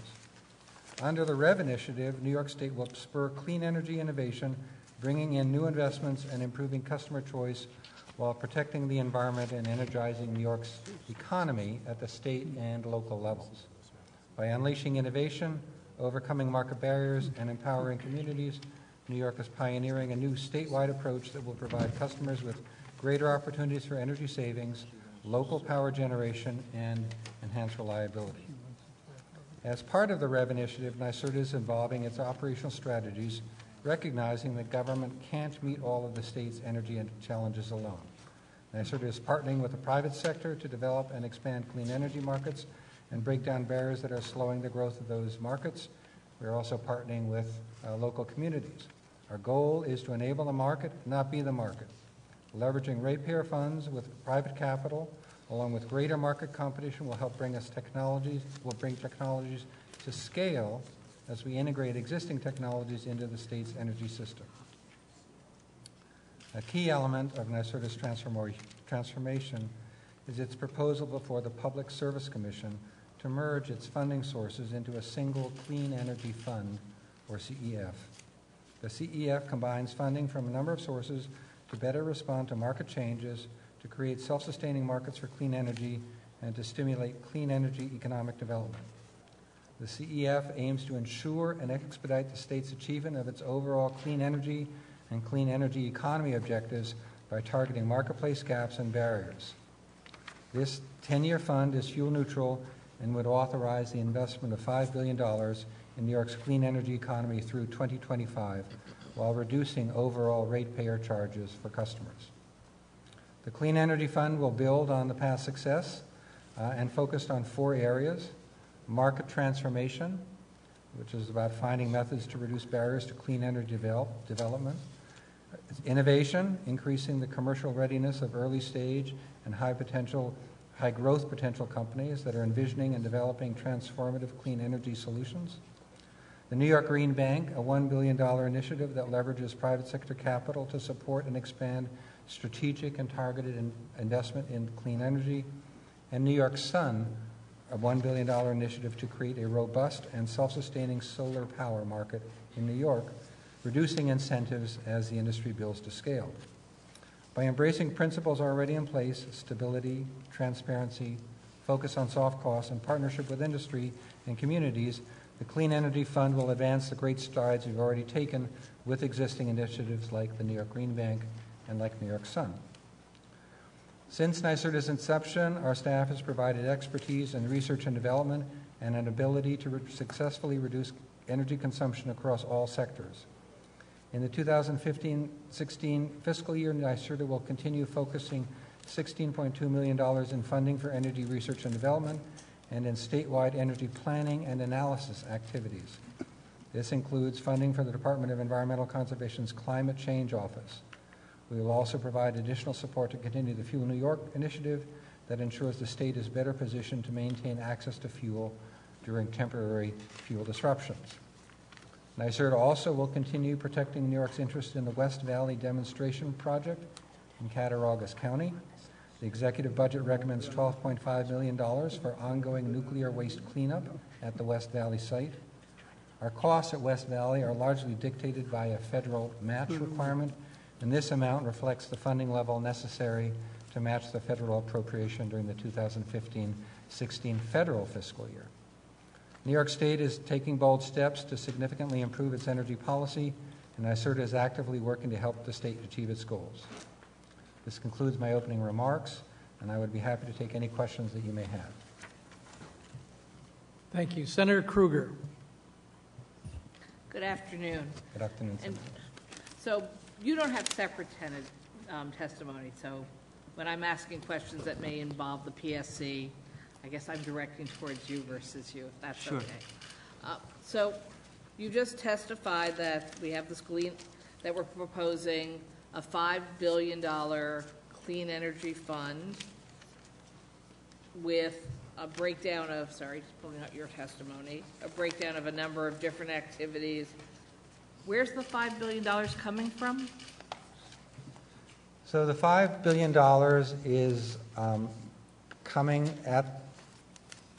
this is a proposal to the Public Service Commission, so they will dispose. But in our proposal, the $5 billion will come from collections, that is surcharges by ratepayers for gas and electric utilities on their bills. If I may add, these are existing surcharges that are already on the bills, and there is not a proposal to increase the surcharges beyond what they already are today. So it's $5 billion over 10 years, which is $500 million a year, although obviously that's not necessarily true. But it's from surcharges that already exist. So what aren't we spending that $500 million per year on anymore that we're currently collecting but not going to use that way anymore? What are we not funding anymore through existing surcharges? I'm sorry, Senator, how will we change our programs in the future? Well, you're saying, if I heard both of you together correctly, $5 billion committed to this, and I love expanding clean energy efforts, so I just rounded $500 million a year. We're not increasing surcharges on the ratepayers, so that must mean we're collecting money now that we're not going to be spending on something we're currently using that money for. What's not being spent anymore? So indeed, we are transitioning away from one set of programs and towards another set of programs. That transition is fundamentally informed by the recognition that we can and must do better in terms of achieving a scale of clean energy, that we can achieve better energy results, that we can achieve better clean energy economic development results if we adopt some new models, and that's essentially because partners are ready to work with the government sector. So there is the private sector on the sidelines with its ability to innovate, with significant amounts of capital and so forth, and also the local sector is a little bit on the sidelines as well. And those are two changes that we are going to make, sort of redeploying funds from some current programs into that new model. And New York Sun and New York Green Bank, which are already up and running, are representative of how that will work and the principles on which we expect to achieve success. So the Green Bank billion from your testimony and the New York Sun billion is separate and different from the $5 billion new clean energy proposal? No, it is within the $5 billion. It is within. So it's those two plus another $3 billion. Correct. And you talk about in your testimony that this whole package is fuel neutral. So what's the definition of clean energy for these $5 billion? So most simply, clean energy is greenhouse gas reducing or greenhouse gas eliminating. That includes, most familiarly, it includes renewable energy, so wind, solar prominently, anaerobic digesters, which is, we've just heard from the talk about in the agricultural sector, and it includes energy efficiency, which is the reduction in the use of energy, that being the cheapest way to avoid generating electricity in the first place and therefore to avoid generating carbon by generating electricity. So those are the elements of clean energy. And how does this proposal by the governor mesh with all the discussions about the REV, and I'm trying to remember what the REV stands for actually as I ask the question. But you know what I mean, you're shaking your head. It meshes because it's part of a comprehensive strategy. REV, I think you... Reforming Thank Energy you, Senator Vision. O'Mara. Thank you, Senator O'Mara. Reforming Energy Vision. So the REV, if I can just quickly sort of summarize its big components. So there is a proceeding underway at the Public Service Commission, which is a set of regulatory reforms which go to changing the rules under which utilities operate and operate as businesses. There is a set of things that the New York State agencies as agencies are doing, so improving energy efficiency in state assets, so OGS and transportation and primarily led by the New York Power Authority. And then there's a Clean Energy Fund, which is really about working to investing to make clean energy investments more sensible, right? And so we are enabling a lot of the progress that is contemplated in the other parts of REV. Just briefly, I know I'm going to have more questions in later cycles because I'm trying to understand how all these things mesh together and change our lives. The renewable energy standards, I believe, sunset in 2015. Is the governor going to propose continuation, changes, modifications, since we're all talking cleaner energy, we're all talking redirecting our funds that way, we're talking changing PSC through REV. What's the role of standards we have and commitments we've made up until now? So we appreciate this is a complicated topic, and we're of course happy to have any level of conversation with you or your staff that would help. With respect to the renewable portfolio standard... That was the name, yes, thank you. No, that is indeed sunsetting at the end of 2015, and the Clean Energy Fund is in many ways a successor fund of that, as well as some other programs. The To date, the Renewable Portfolio Standard has principally been focused on developing clean renewable energy through wind, so large wind farms, generally upstate. We know that that is a meaningful resource for the state as we go forward, and we are looking for ways to continue that. We are examining our options. We have something of a transition plan. We have, just a few months ago in November, we had a large and meaningful solicitation, our term for an auction, procuring a good chunk of wind.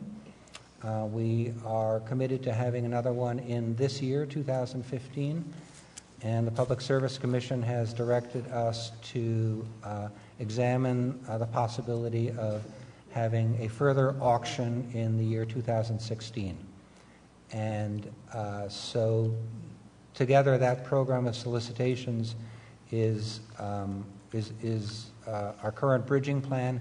In the meantime, we are developing innovative options to seek to preserve wind as an important resource for the state in the years that follow.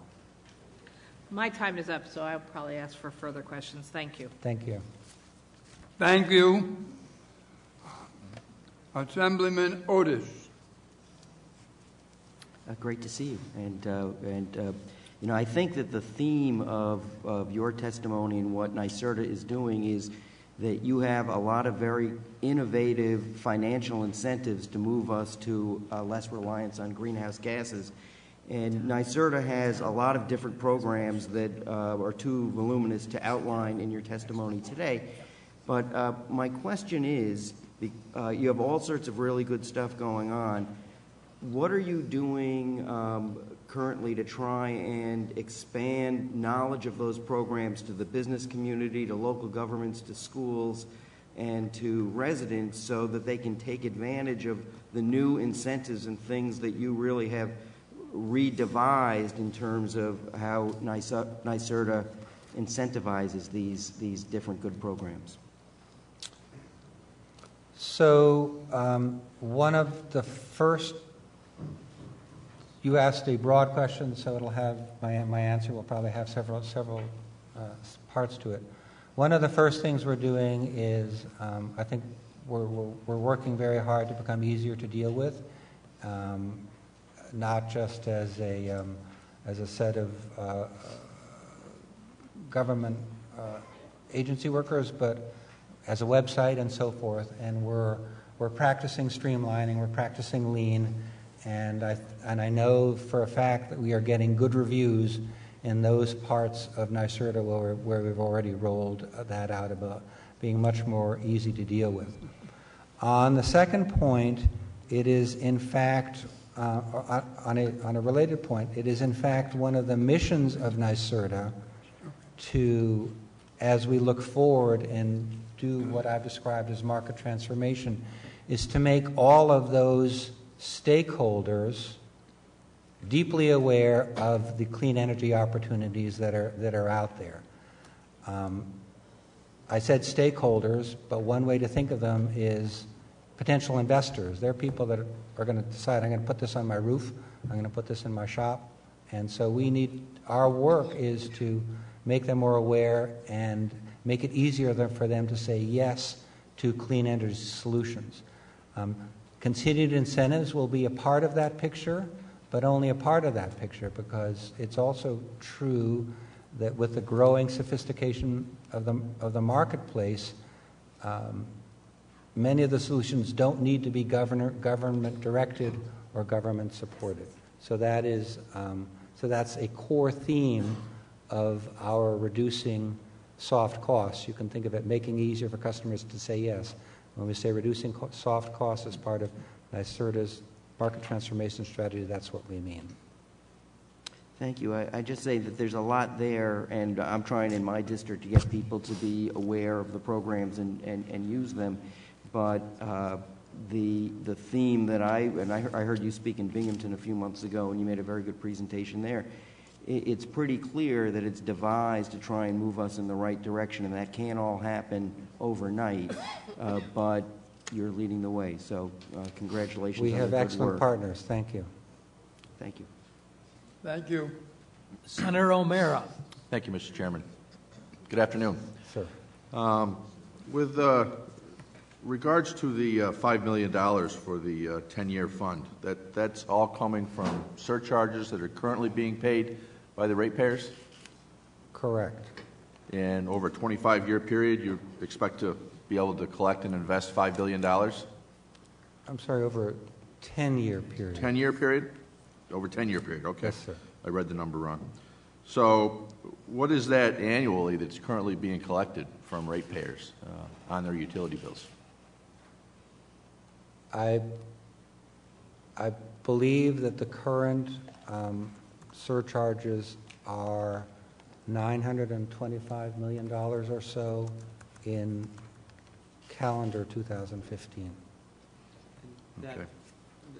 That funds NYSERDA's programs as well as some utility-run programs. Okay. Thank you, Tom. And they're going to be used, as you said, for fuel-neutral programs or new ways of creating energy. And clean, or the fuel-neutral, will that include? You've mentioned renewable, anaerobic digesters, efficiency programs, and the like. Is that going to include improved efficiencies through other types of fuel sources, such as nuclear or clean coal or natural gas improvements? No, what we mean by, Senator, what we mean by fuel neutral is the ability to go into a property and help them, or help the market help them, provide an energy solution that makes the energy performance of the house or the farm better. And in some cases, we may be working on making the electric efficiency better. In some cases, we may be trying to reduce consumption of gas or of heating oil or of propane. And the ability to attack, if you will, the inefficiencies, whatever fuel they're in, is what we mean by fuel neutrality. Okay. So you collect about $950 million annually from the ratepayers. This year. This year. Was this year different than other years? It's been lower in past years. All right. Do you expect it to remain about that $950 million? Or to be increasing year to year? I'd like to get you further information on that, but on our plans. But one of the driving forces behind the Clean Energy Fund, and behind the governor's Reforming Energy Vision, is to reduce energy costs and achieve energy affordability across the state. And that includes reducing these collections over time. So it is a central principle of the Clean Energy Fund, and also a commitment that we will be reducing collections over time. Now, what roughly percentage does an individual's bill at home, utility bill, what percentage of that makes up these various surcharges that are on there? If I would have to get back to you on the level that it would be of a typical household's utility bill, but overall utility bills in the state are approximately $30 billion, and so the $900+ million would be approximately 3%. That's across all customer types: commercial, industrial, and residential. Now, of that money that's collected annually, how much of that has been committed annually towards projects? You go through all of it every year, or is there a fund that's been growing? It's a complicated answer. We have multi-year projects so that we commit earlier and at a greater rate than we actually spend, because you commit the 5 years tail of money. In the Clean Energy Fund proposal, it is I'm sorry, it is, we have we've developed an uncommitted balance of collections, and the Clean Energy Fund prudently puts that money to work in order to reduce the need for collections over time. So while we have a cash balance currently, and that is outlined in our budgets, it is an inherent part of our proposal, subject to PSC approval, that cash balance is put to work in the interest of avoiding otherwise a need for collections. Okay. With regards to the governor's proposal for a so-called $20 million competitive fund for green jobs in the southern tier, is that under your purview? We are, yes, although I expect to work quite closely with Empire State. But yes, it is under our purview. And do you have any further description or details about what this program is going to be? We are developing that as we speak. This is an innovative program. There are models elsewhere around the state on which we will draw. Right now, we know that it is we know that the southern tier is a really good place to do this kind of work. We know that the SUNY Binghamton has made some meaningful investments in this sector. We know that local communities and local governments are very active in the clean energy space. We see a lot of it in what we call our Solarize work. And therefore we have great confidence that there's an opportunity to put the $20 million to work in a series of companies and projects yet to be in a program yet to be fully refined. We'd be very happy to work closely with you and keep you informed on. When do you expect to have these details? Is this going to be forthcoming before we're expected to vote on a budget that includes $20 million for this program?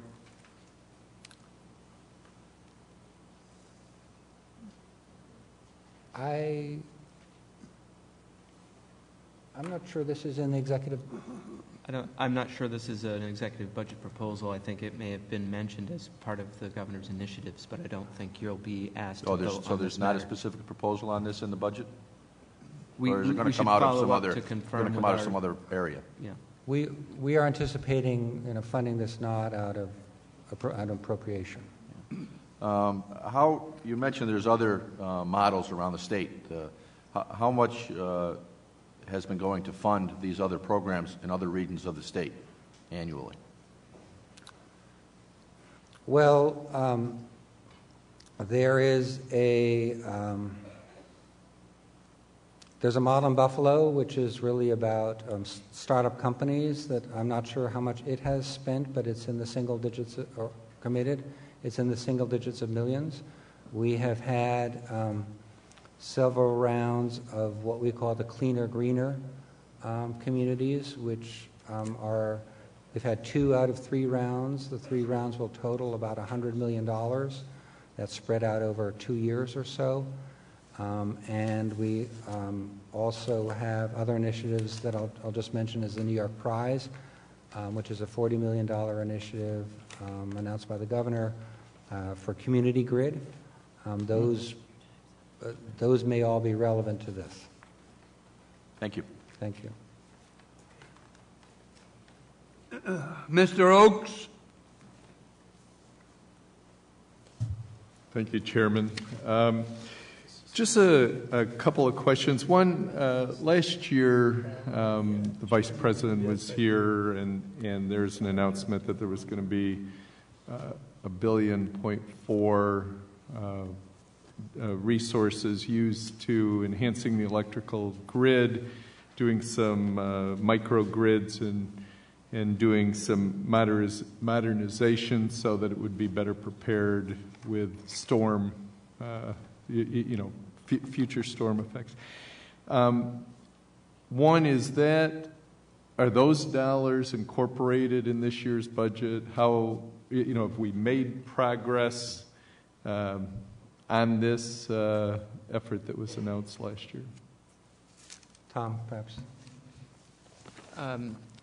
So much of that is utility investments in hardening the utility infrastructure. The Long Island Power Authority was actually awarded approximately $1.4 billion from FEMA to cover the costs of the damage incurred to their system from Sandy, which is about $700 million, as well as more than $700 million for hardening the system. That award comes with strings attached. The investments have to be made on parts of the system that were actually damaged in Sandy. PSEG, the operator of the Long Island grid, is in charge of investing that money into the system, and they have a planning process underway to deploy that funding into the system. There has also been some funding made available through New York Prize, which John referred to before, which is a microgrid competition that NYSERDA is implementing. That is underway. It's approximately $40 million for New York Prize. There have also been utility investment plans approved by the Public Service Commission outside of Long Island. Con Ed has an aggressive hardening plan within their rate case, elevating substations and modernizing their system to harden it. We could get you further details after this, but that's a snapshot of what's out there. So the 1.4 is focused at the Long Island, New York City kind of area, not a statewide effort. Well, portions of the initiatives are statewide. As I mentioned, the New York Prize is a statewide program on microgrids, and there are other activities that I think are upstate that we can get you in a follow-up. Thank you. The Energy Highway proposal the governor's been pushing, progress on that, accomplishments, where we're headed with that? Sure. So there were several components to the Energy Highway initiative. One was to develop an Indian Point contingency plan. As many of you know, Indian Point is currently seeking an extension to their federal license to continue operating its nuclear plant in the Hudson Valley. And their license for one of the units expires at the end of 2015. There have been a number of reliability studies to determine whether or not reliability standards could be met without Indian Point. And it has been determined that replacement power would be necessary to safely retire Indian Point. And given the uncertainty around the federal license, the PSC did commence a proceeding under the Energy Highway banner, if you will, to look at contingency plans. And in fact, they have already approved several transmission upgrades on kind of existing lines, just reconductoring, that will improve the power flow into the Hudson Valley. And those projects, already approved by the Commission, are expected to be in service by mid-2016. That brings several hundred megawatts of new capacity into the region. In addition, the PSC approved demand response and energy efficiency programs that are being administered by NYSERDA in coordination with Con Edison in the region affected by Indian Point's retirement. Those programs are underway, and more than 100 megawatts of demand response is expected to be achieved by those programs by the mid-2016 timeframe.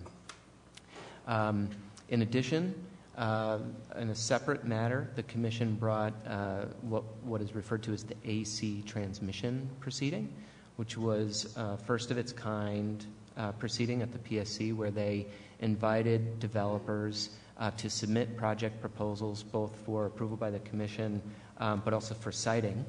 And they would compete with one another to meet the policy objective of reducing the historic transmission constraints that are known to exist on our New York electrical grid. 4 project developers have submitted project proposals through that proceeding to the PSC. Those project proposals are under review. They've done a lot of work, the developers have, in siting, which means they're in the communities talking to affected landowners, et cetera. In part as a response to some of the community concerns that have been raised in the context of that proceeding. The governor announced in the 2013 State of the State the notion that we should really be telling the developer community we should try to develop these transmission lines in existing corridors, existing infrastructure corridors, and to incentivize that activity, suggested in last year's State of the State, Transmission Easy Pass, a streamlined siting process for projects that stay wholly within the right-of-way. The PSC changed its rules and adopted a 10-month approval process for projects that do that, and at the same time encouraged the developers that were already in this AC transmission proceeding to resubmit plans that were as consistent as possible with the policy objective to minimize siting impacts. And just a few weeks ago, those developers came in with new amended project proposals that seek to avoid the negative landowner impacts. So sorry for the long-winded answer, but that's an update on the Energy Highway. Thank you very much. Thank you. First of all, Mr. Rhodes, thank you for coming. You were already scheduled, but Mr. Congdon, I appreciate your being here because whoever said this is a complex topic understated that. But I want to get down to the basics, the workings between the NYSERDA and the PSC, some of the charges and the like, without any specific program that we're talking about. First of all, when NYSERDA is looking for some of that surcharge money, did they make an application to the PSC, Mr. Rhodes? We make a proposal to the PSC. And how is the proposal, how detailed is it? Just say we need $1 billion, or does it say we need $1 billion for this program where we're considering this project, this project, this project, or that project? It is...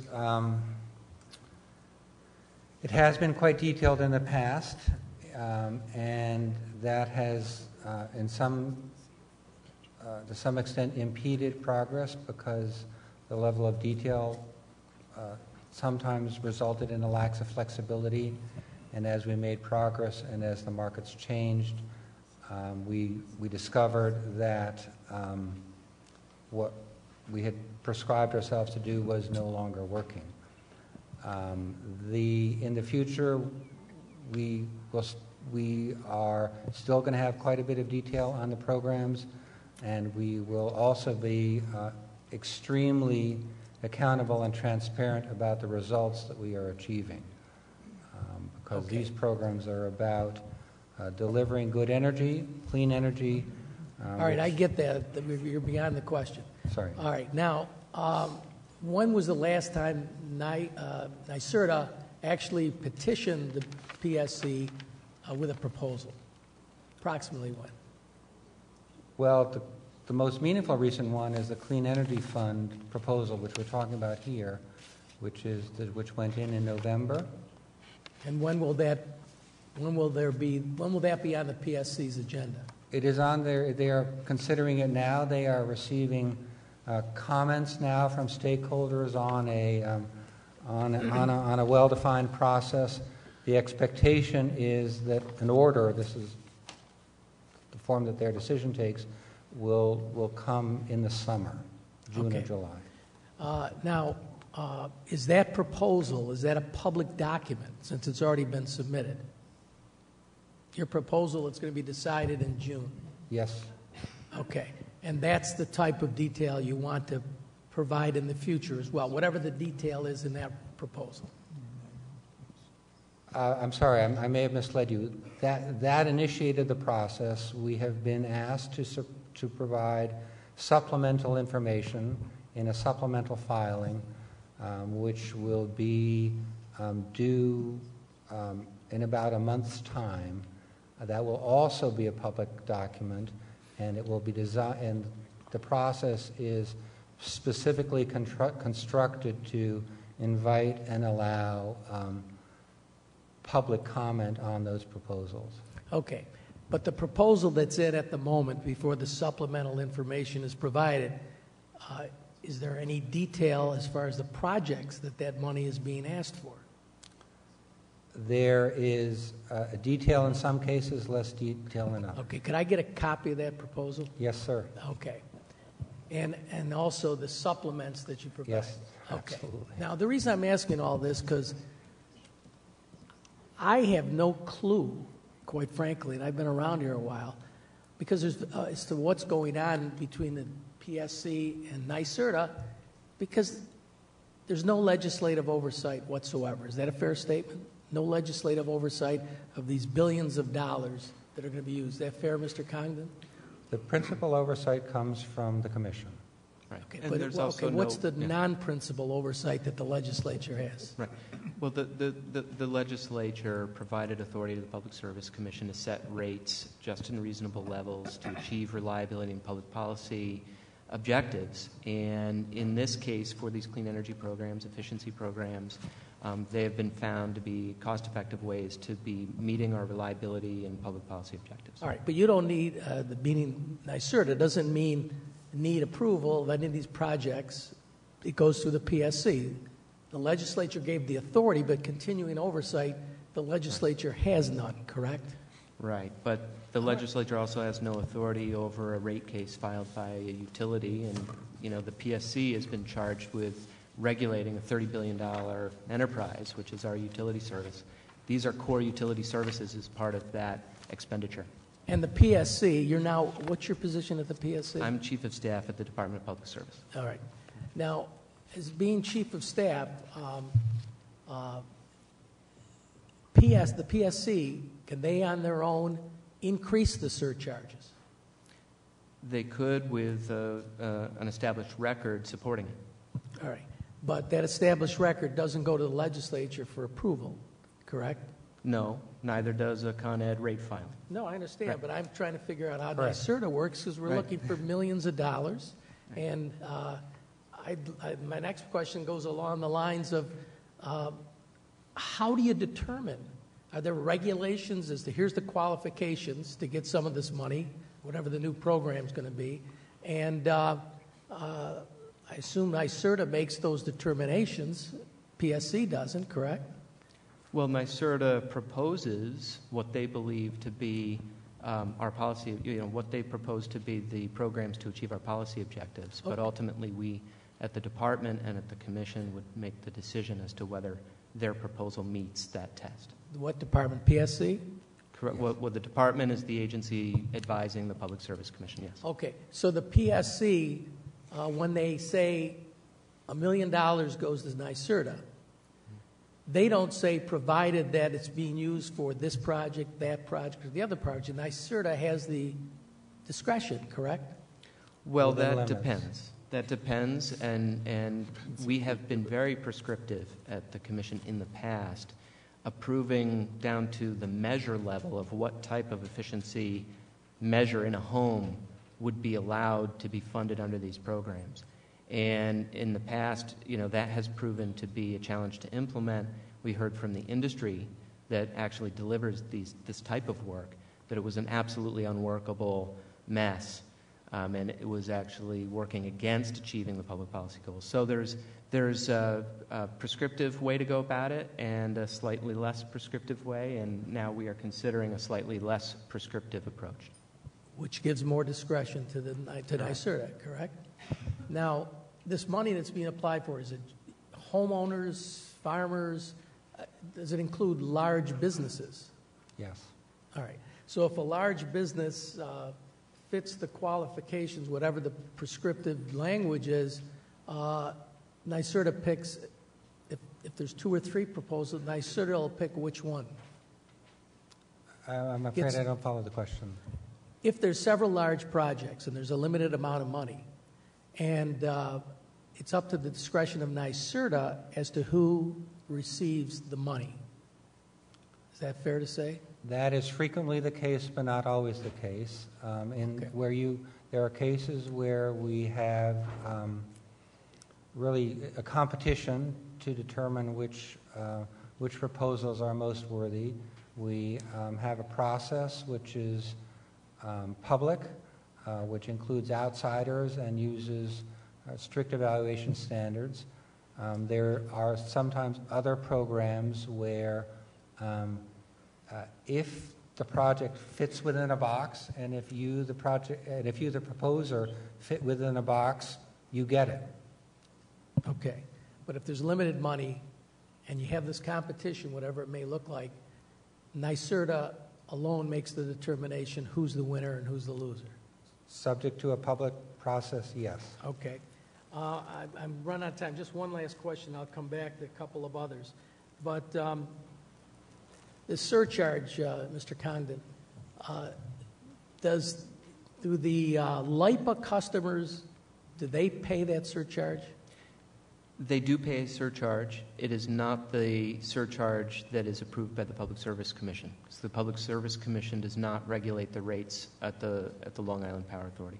And do you have any idea how much the surcharge from LIPA is in comparison to the surcharge by the PSC to other customers throughout the state? I do. It's generally consistent on a kind of per capita basis. They raise around $100 million annually in their surcharge. But I mean the percentage on the electric bill, or power bill. I'll have to get back to you. I'd hate to give you the wrong But even though LIPA customers don't pay in a surcharge for this fund, they're able to take the benefits of this fund that's paid by the rest of the state. Is that fair to say? Oh, generally, generally not. There are the kind of programs that we provide as NYSERDA in the rest of the state are generally provided by LIPA on Long Island for the very reasons that you discussed. So if a LIPA customer makes an application to NYSERDA for some energy efficient project, they would not be eligible? They would frequently make the application to LIPA rather than to NYSERDA. Well, let me ask it even an easier way. Has a LIPA customer ever, since you've been in this office, made an application that was approved out of these funds that are generated by the rest of the state? Let me look into that. If you can get back to me, that's fine. I mean, generally speaking, one of the core eligibility standards for NYSERDA's programs is that you have to pay into the programs in order to be eligible for them. There are some programs that NYSERDA administers that are statewide that LIPA contributes to. So, for example, New York Sun is now a fund that is funding solar statewide.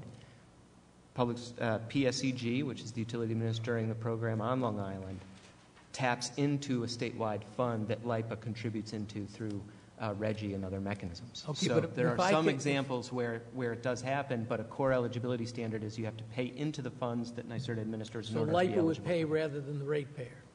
Well, LIPA's ratepayers pay into it. Okay, right. All right. Okay, but if you could, all right, that's fine for now. Assemblywoman Schimmel. A perfect segue for a LIPA ratepayer. And thank you so much, President Rhodes and Mr. Condon, for your testimony. Just have a couple of questions about, and I'm absolutely in agreement about a clean, green energy and for economic development, and you say it yourself, you have to leverage private sector capital.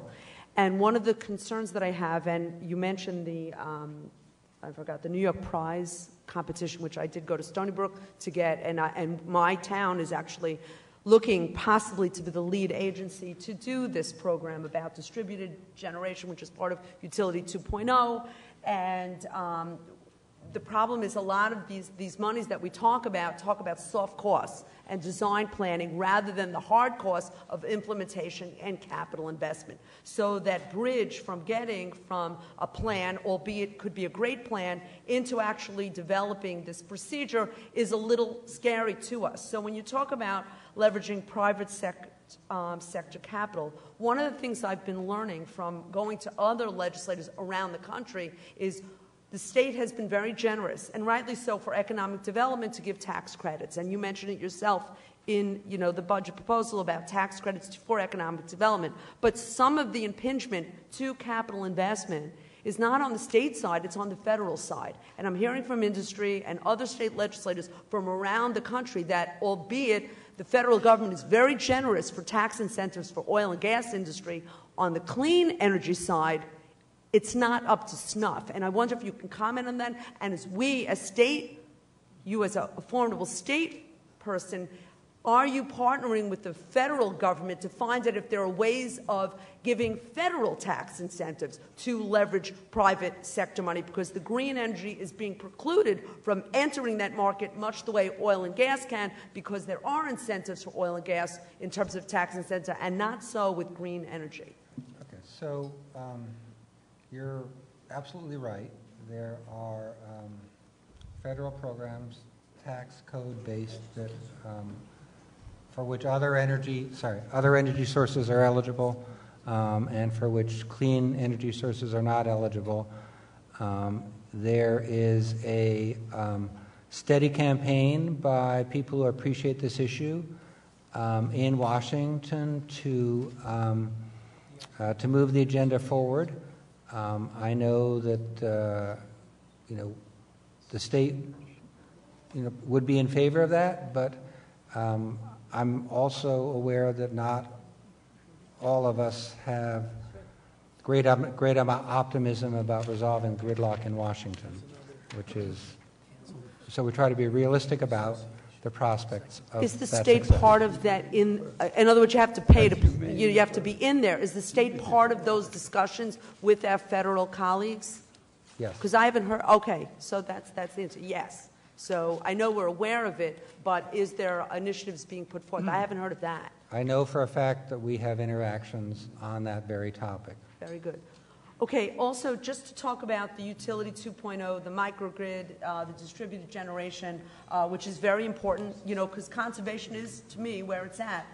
That being said, it focuses primarily, as you mentioned, with the FEMA funding about disaster, prep. But that's kind of a disconnect from. I like to see it as more of a forward thinking, that more broader than just reacting. From what I understand about the New York Prize, That disconnect is something that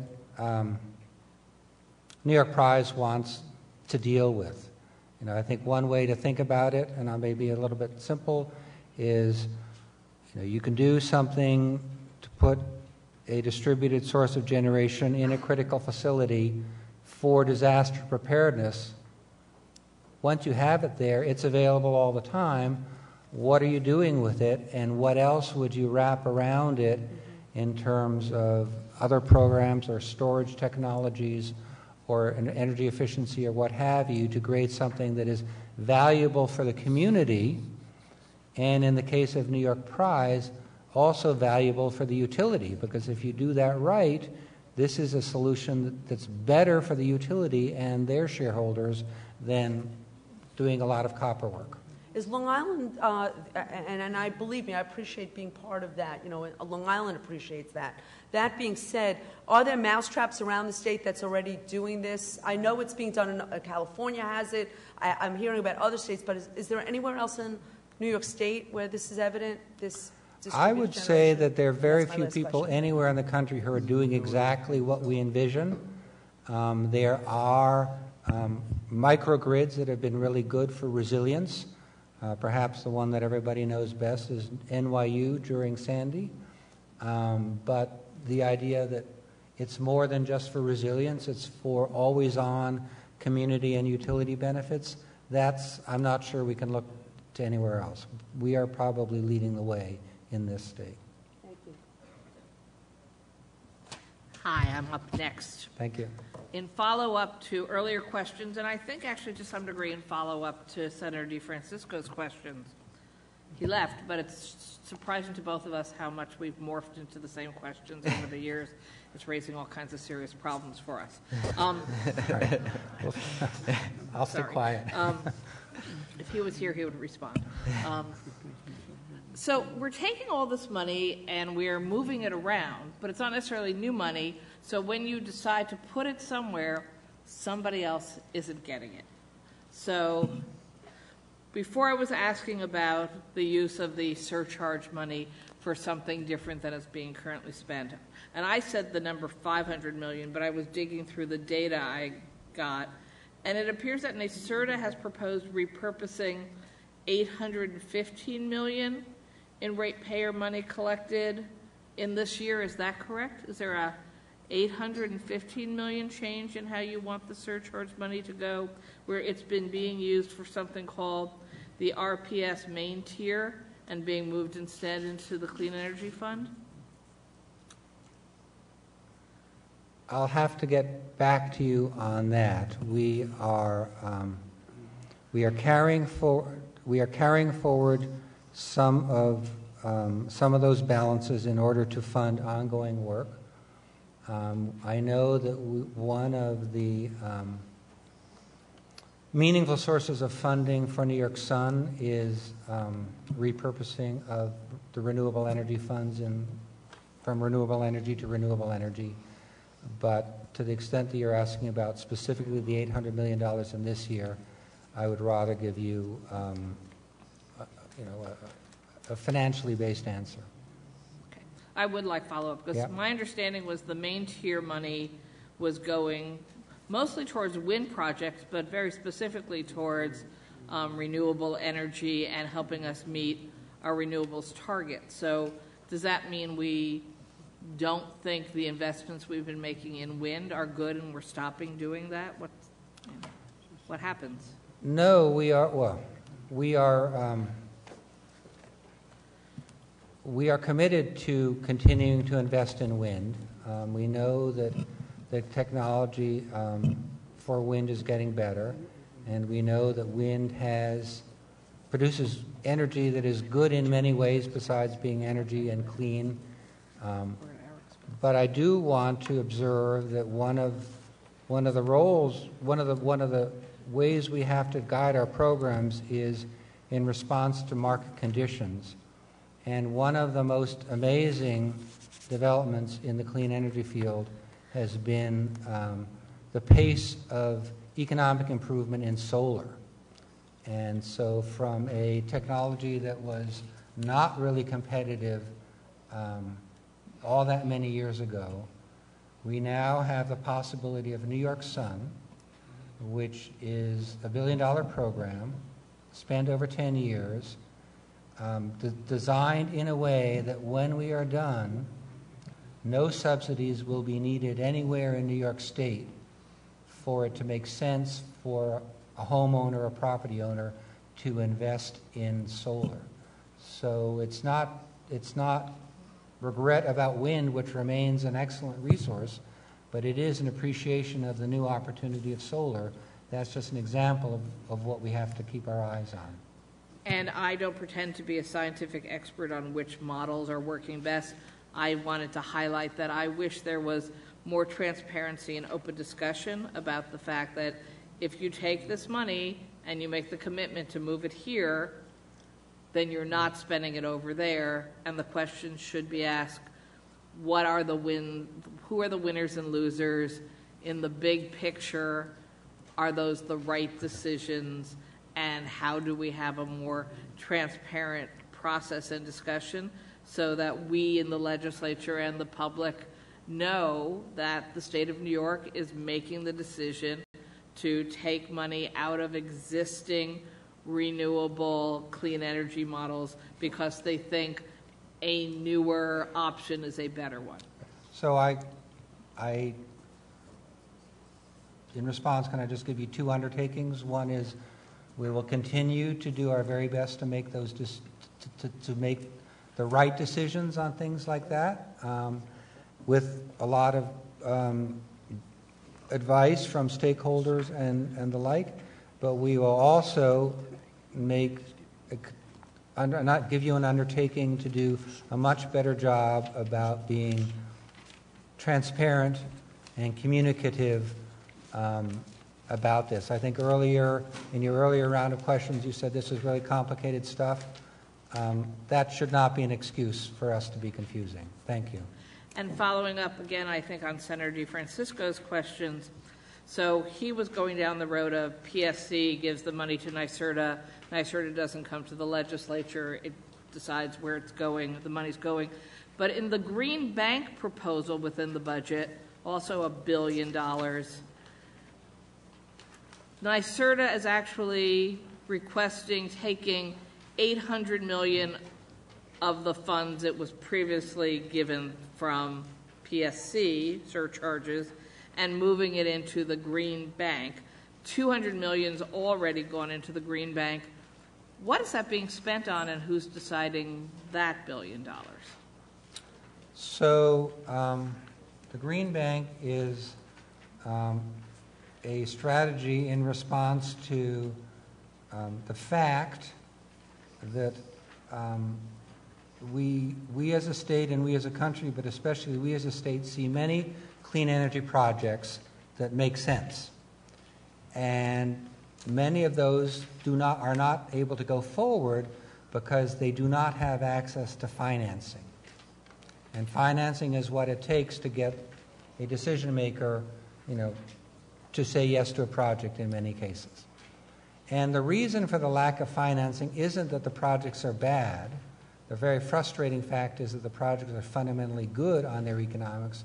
It's just that our financial markets aren't set up to easily give finance to clean energy projects the way they are for a home improvement or a car purchase and the like. And there's just a lot of soft cost, going back to that phrase, involved in doing deals for the first time and involved in providing assurances to people who are unfamiliar with the details of projects. And so the Green Bank is built on an understanding that is a gap that, if filled, would unleash billions of dollars of private investment. And you spoke of the initial $200 million of capitalization. We have projects well advanced in the pipeline to use that very first capitalization that will go to a range of energy efficiency and renewable energy projects around the country, not just with Green Bank financing, but this is the critical piece, in every case with multiples of that Green Bank dollar amount coming from private sector entities who would not have provided the financing otherwise. And who's deciding how that money's spent? There is an investment committee at the Green Bank and at NYSERDA involving people within the Green Bank and within NYSERDA. I, for one, sit on that investment committee that reviews those transactions for a series of criteria, which are principally that they are within the boundaries of permissible projects set out by the PSC, which are principally they're what we would think of clean energy projects, although drawn slightly more narrowly. That they are sound transactions, that we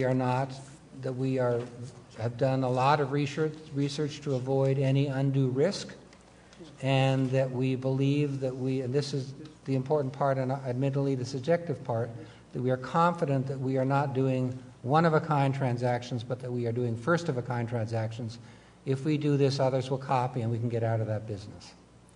I know my time is up, but just two takeaways. One, if you would then follow up with me and the committees, if we're putting $815 million or whatever number it is from NYSERDA into clean energy, what is NYSERDA not going to fund anymore? And if we're putting another $781 million from NYSERDA into Green Bank, what is NYSERDA not going to fund with those dollars anymore? Because I understand we want to be the first out of the gate. We want to have the newest technologies that are the most energy efficient. But I also think we need to understand in the legislature, within the context of the budget, even though this is mostly off budget, Who are we not funding anymore? And is there a reason we should be actually asking the question, gee, those were working very well, and maybe they collapse in without the NYSERDA funding because we're redirecting all the NYSERDA funding. So that's a request to get back to us with that information. So two very fair requests that we communicate better to you and get back to you with the information, and that we are concrete about why the path forward is different and better than the path that we're leaving behind. Absolutely. And also, if the Green Bank has already awarded any monies for any projects, that would also be good to know. It has not, but we will keep you posted. Thank you. Thank you. Okay, I guess I'm last, and this is the lightning question part. So, number one, what is NYSERDA's annual budget within the nearest couple million? In terms of what we spend on programs? Yeah. So this year we are spending approximately $700 million. And what do you have in reserve that hasn't been spent yet? I would have to get you the numbers. We know those numbers, and I just don't want to get confused about what's been spent and what's been committed and what's this year and what's next year. All right, so that I'd like to know. Secondly, what is being requested in the most recent application to the PSC, dollar-wise? $5 billion. $5 billion, the whole five at this time, okay. And what percentage of your annual budget comes from PSC, the surcharges, approximately? If you'll live with approximately the high 80s. Okay. And does NYSERDA issue an annual report which lists all the projects that were funded and the amounts that went to those projects? It provides an annual report. It does not list each project, some of which are a couple of $1,000 projects in a home, but it does provide programmatic detail and the larger projects. Okay. May I have the last annual report when you get a chance? Let me get that to you. Okay. With respect to the Green Bank, you said there's some parameters that the board is going to consider whether someone could get a Green Bank. The investment committee will consider, yes, sir. Yes. And is that investment, are those procedures already submitted? I mean, the guidelines already Correct. prepared? Yes, sir. And can you give me that along with the names of the people who are on the committee? Yes, sir. Okay. And lastly, this is just personal information. A few years ago, a bill passed the Senate called the Green Jobs Bill, where a portion of a substantial amount of money was doled out to community groups, the way I remember it. And they go out door to door, knocking on the doors, could we make your house more efficient and get people working as a result? Was that run through NYSERDA? Yes. And is it still in existence? Yes. There were several components to that. There was one component. There was the larger component, which was about providing assistance incentives to projects and to homeowners to do clean energy, and with the intermediaries that you mentioned of the community-based organization, and that is that's in its last year or so. And then there was another portion which was dedicated towards financing. Financing means that we're lending money, which means that it comes back. So that portion of Green Jobs, Green New York is still continuing, the financing portion. Do you have any idea what money's left? The financing portion is about $25 million, and that's kind of recycling, right? Recycling. I would have to get you what is left out of what remains to be spent and committed under the other parts of the program. And do you have statistics as to how many people took advantage of this program? We have those statistics. I'd like that too, because yes, we publish those, and we will get those to you. Okay, thank you. And the Green Bank is a revolving fund too, correct? Yes, sir. Okay, excellent. Thank you both for your time and your patience, and I appreciate both of you being here because thank you. I'm trying to figure this all out. Great. Thank you very much. Thank you. The next speaker is Lance Robson, Chairman of New York Fish and Wildlife Management Board. For those who are keeping score here, you go to the second page. The New York League of Conservation Voters submitted their testimony. They won't be here. Similarly, the New York State Humane Association submitted their testimony, and they will not be here. So it's not as bad as it seems. It's worse. Whenever you're ready. How's the volume on that? That's perfect. Great. I'd like to thank you all for the opportunity to speak to you today. My prepared comments are pretty short, but based on what I heard from some of the concerns from the legislators here today, I've got a few things tacked on the back that I wanted to add on to it. The Fish and Wildlife Management Board is a statutorily established unpaid board made up of regionally elected delegates representing the more than 1.7 million sportsmen in the state, the landowners of the state, and 55 out of 62 of the county governments in the state. The board's main tasks are to advise on matters of fish, wildlife, and habitat management and sporting access. U.S. Census Bureau and U.S. Fish and Wildlife Service research, which is updated annually, confirms that fish and wildlife-related recreation generates well over $8 billion in economic activity in New York State. The board welcomes and applauds the increased funding for fish, wildlife, and habitat management and access projects included in the proposed budget.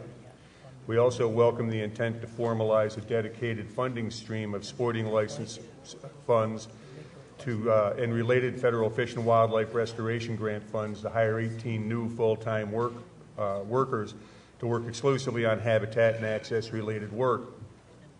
While very welcome, those 18 new hires will only replace about 1/4 of the boots-on-the-ground personnel losses in the Division of Fish and Wildlife Management since 2009.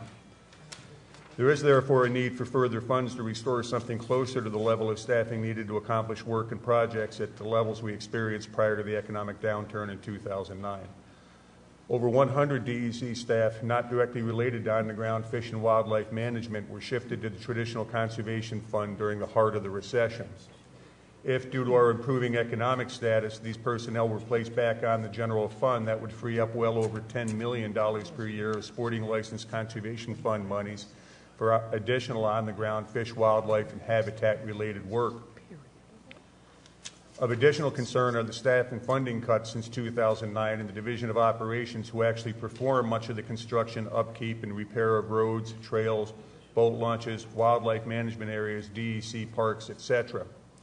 In addition to quite deep staff cuts and program funding cuts, much of their equipment is aged to the point of desperately needing replacement. Nearly all of the bulldozers, dump trucks, skid steers, etc. date to the 1990s or earlier or are in need of replacement. We cannot expect the DEC to properly and safely maintain the 4 million acres of lands that it does manage without the personnel and equipment to do so. Cuts in the Division of Lands and Forest personnel spending have also led to a decrease in timber sales, a drop in forest stand improvement work, and forest infrastructure work. This has led to reduced values for standing timber, lost opportunities for wildlife habitat improvements, and a steady deterioration of state forest infrastructure. While there will be some foresters hired in the near future with an intent to increase timber sales, the need for additional personnel is still great. As with other parts of the DEC, their equipment and vehicles are generally well past their prime and are in need of replacement. All of these personnel and funding shortfalls act together to reduce the amount and quality of fish, wildlife, habitat, and access-related work the department can do as compared to pre-2009 levels. They also have led to a steady deterioration of much of the infrastructure on state-owned lands. Again, we welcome the partial restoration of some of the recession-related personnel and spending cuts that affect fish, wildlife, habitat management, and sporting access. We look forward to working with you in the times ahead in the hopes of returning closer to pre-recession levels of staffing and funding in order to more properly care for the natural resources of the state. That ends my prepared statements, but based on some of the questions from legislators earlier, I just wanted to point out that forestry is very different from other forms of agriculture in the timeline involved on your return for investment. X dollars in now does not equate to Y dollars out next year. Even pulpwood and firewood take 20 years or more to grow, and when you're talking about saw logs, which is typically what the lands and forest folks are managing for, you're talking a lifetime. So they've been neglected in terms of both funding for program and for staff, and I just would caution that you won't necessarily see a dollar in, dollar out change. And the other issue is much of their timber sales are directly dependent on the economy and what the construction industry wants at any given time. So if the state lets out a request for proposals or a request for bids, doesn't necessarily mean the timber is going to sell. So just, it's a different kind of animal. So we got to be talking about generational and longer timelines to manage that properly. I am encouraged by over the last few years, there seems to be a lot more cooperation between, in particular, parks in the DEC and ag and markets, and cooperation, everything from moving the legislation forward on the Eurasian boar issue, the captive cervid deer issue, some of those issues. State parks, under Commissioner Harvey, has put a focus on increasing recreational opportunities in state parks for fish and wildlife related recreation. Those are all welcome. I also note that in the recent past, in response to some of the questions on aquatic invasive species, that state parks and DEC staff and law enforcement staff from both agencies met last week. I don't know all the details. I just know that they met regarding enforcement on the new aquatic invasive laws regarding boat launches and things like that. And I think in the not too distant past, those kinds of things wouldn't have happened as readily as they're happening now. There does seem to be a much better spirit of cooperation between different departments of the government. And lastly, I was unaware that the Cornell Diagnostic Lab funding was cut. I'm not sure yet what the results of that are, but I would note that the DEC's pathology lab staff were cut pretty deeply a few years ago, and it would be worth looking into. I'm sure the question's already come up, but for my own peace of mind, I'm going to be looking into how this affects our ability to do everything from rabies tests.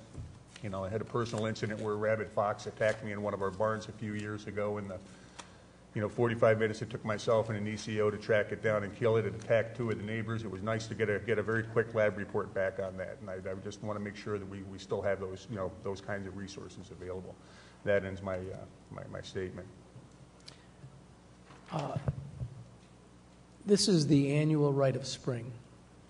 And traditionally, many of the agricultural programs are cut and not put in the executive budget or reduced. Somehow they come back in after the legislative process, and I feel comfortable that that program will be back in. That's number one. Number two is you had mentioned that we need more personnel now that we're out of the recession and so forth. Can you give me some estimate or get to me some estimate as to how many people you're talking about? Because you say 18 is too little. And what specific areas in the DEC, what job titles are you looking for? My personal experience goes back a couple of years. I was a member of the Conservation Fund Advisory Board until, I'm not sure if things run together after a few years. It's either 2 or 3 years ago now. But if my memory is right, the Division of Fish, Wildlife, and Marine Resources that I'm most familiar with had about 50 personnel cuts from 2008 to 2010. What was particularly frustrating about a number of those is they were without regard to funding source. A significant number of those people were being paid wholly or substantially out of federal sport, fish, and wildlife restoration grants, but the jobs were still cut. This 18 people, the state match and the 25% state match and 75% federal grant match that the commissioner mentioned earlier is a welcome start. But I've been away from that for just a couple of years. I'm hesitant to give you any better numbers than that. I can find out. Okay, and thank you very much. The fact that we're not asking more questions has nothing to do with the quality of your presentation. That's fine. Thank you. It has more to do with the hour of the day. All I know is I hope the seats up there are more comfortable than the ones up there. Yeah. You guys have been here a long time. Thank you. All right, thank you. Charles Parker, President of New York State Conservation Council, Inc. Are you the Charlie Parker, the saxophone player? No, I don't think so. No? Okay. Oswego coming. No, he's been gone a while.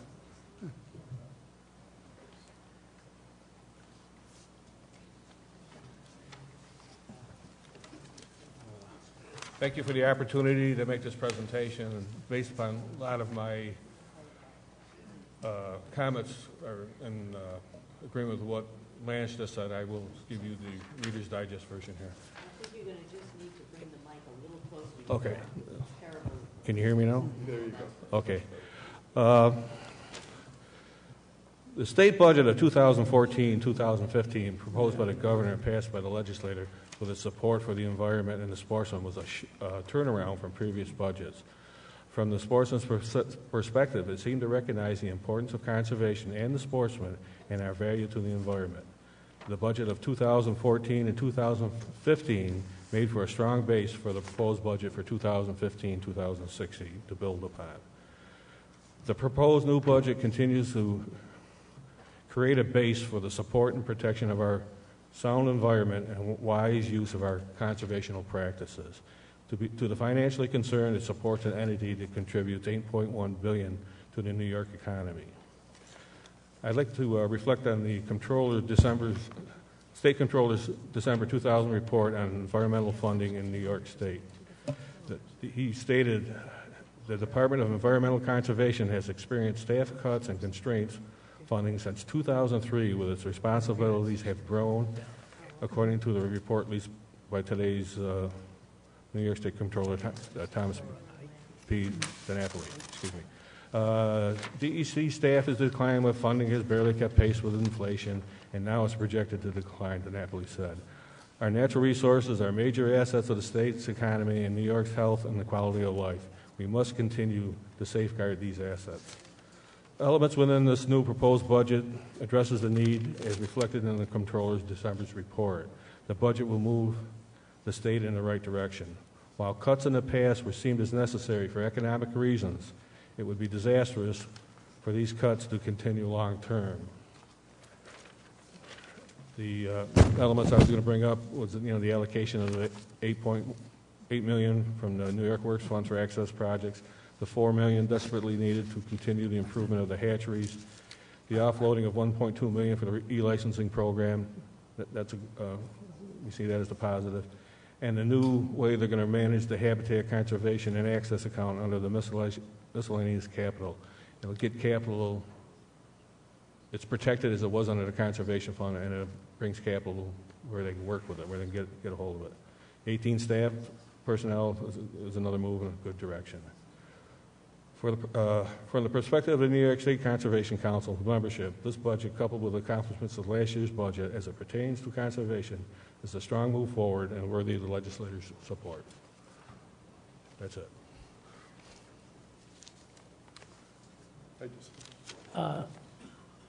Yes. Hi, Chuck. Thank you for coming today. Just a quick question. On the New York Works access projects, have you been given a sense of which ones are going to be funded? And last year we were able to submit what we would like to see done, through the process, what got done. Some of our projects were, some weren't. This year, I don't have a scope of what's going to be done. I would, so. They worked with you last year, hopefully. This DEC is strong in reaching out to all aspects of the people, concerned about our environment, not just as sportsmen. And your notes here say that the hatchery program that'll be very helpful, but it doesn't do the whole job. Do you have any sense what would? We're recovering from 10, 15, 20 years of neglect, not paying into their infrastructure. We're bringing it back around. We're pleased what we're seeing. We realize there may be more to be done. You can't do it overnight. Thank you. One comment I wanted to add, you mentioned, as far as staffing goes, a comment was made recently from Lands and Forests that for every additional person that can get on the ground to do lands and forest management yields 3 times the return, so it's a positive return. Investing in staffing, you get more back than what you spend. So, Thank you. Anyone else? All right, thank you, sir. Hearing none, move forward. Kelly Young, Deputy Director of Public Policy, New York Farm Bureau.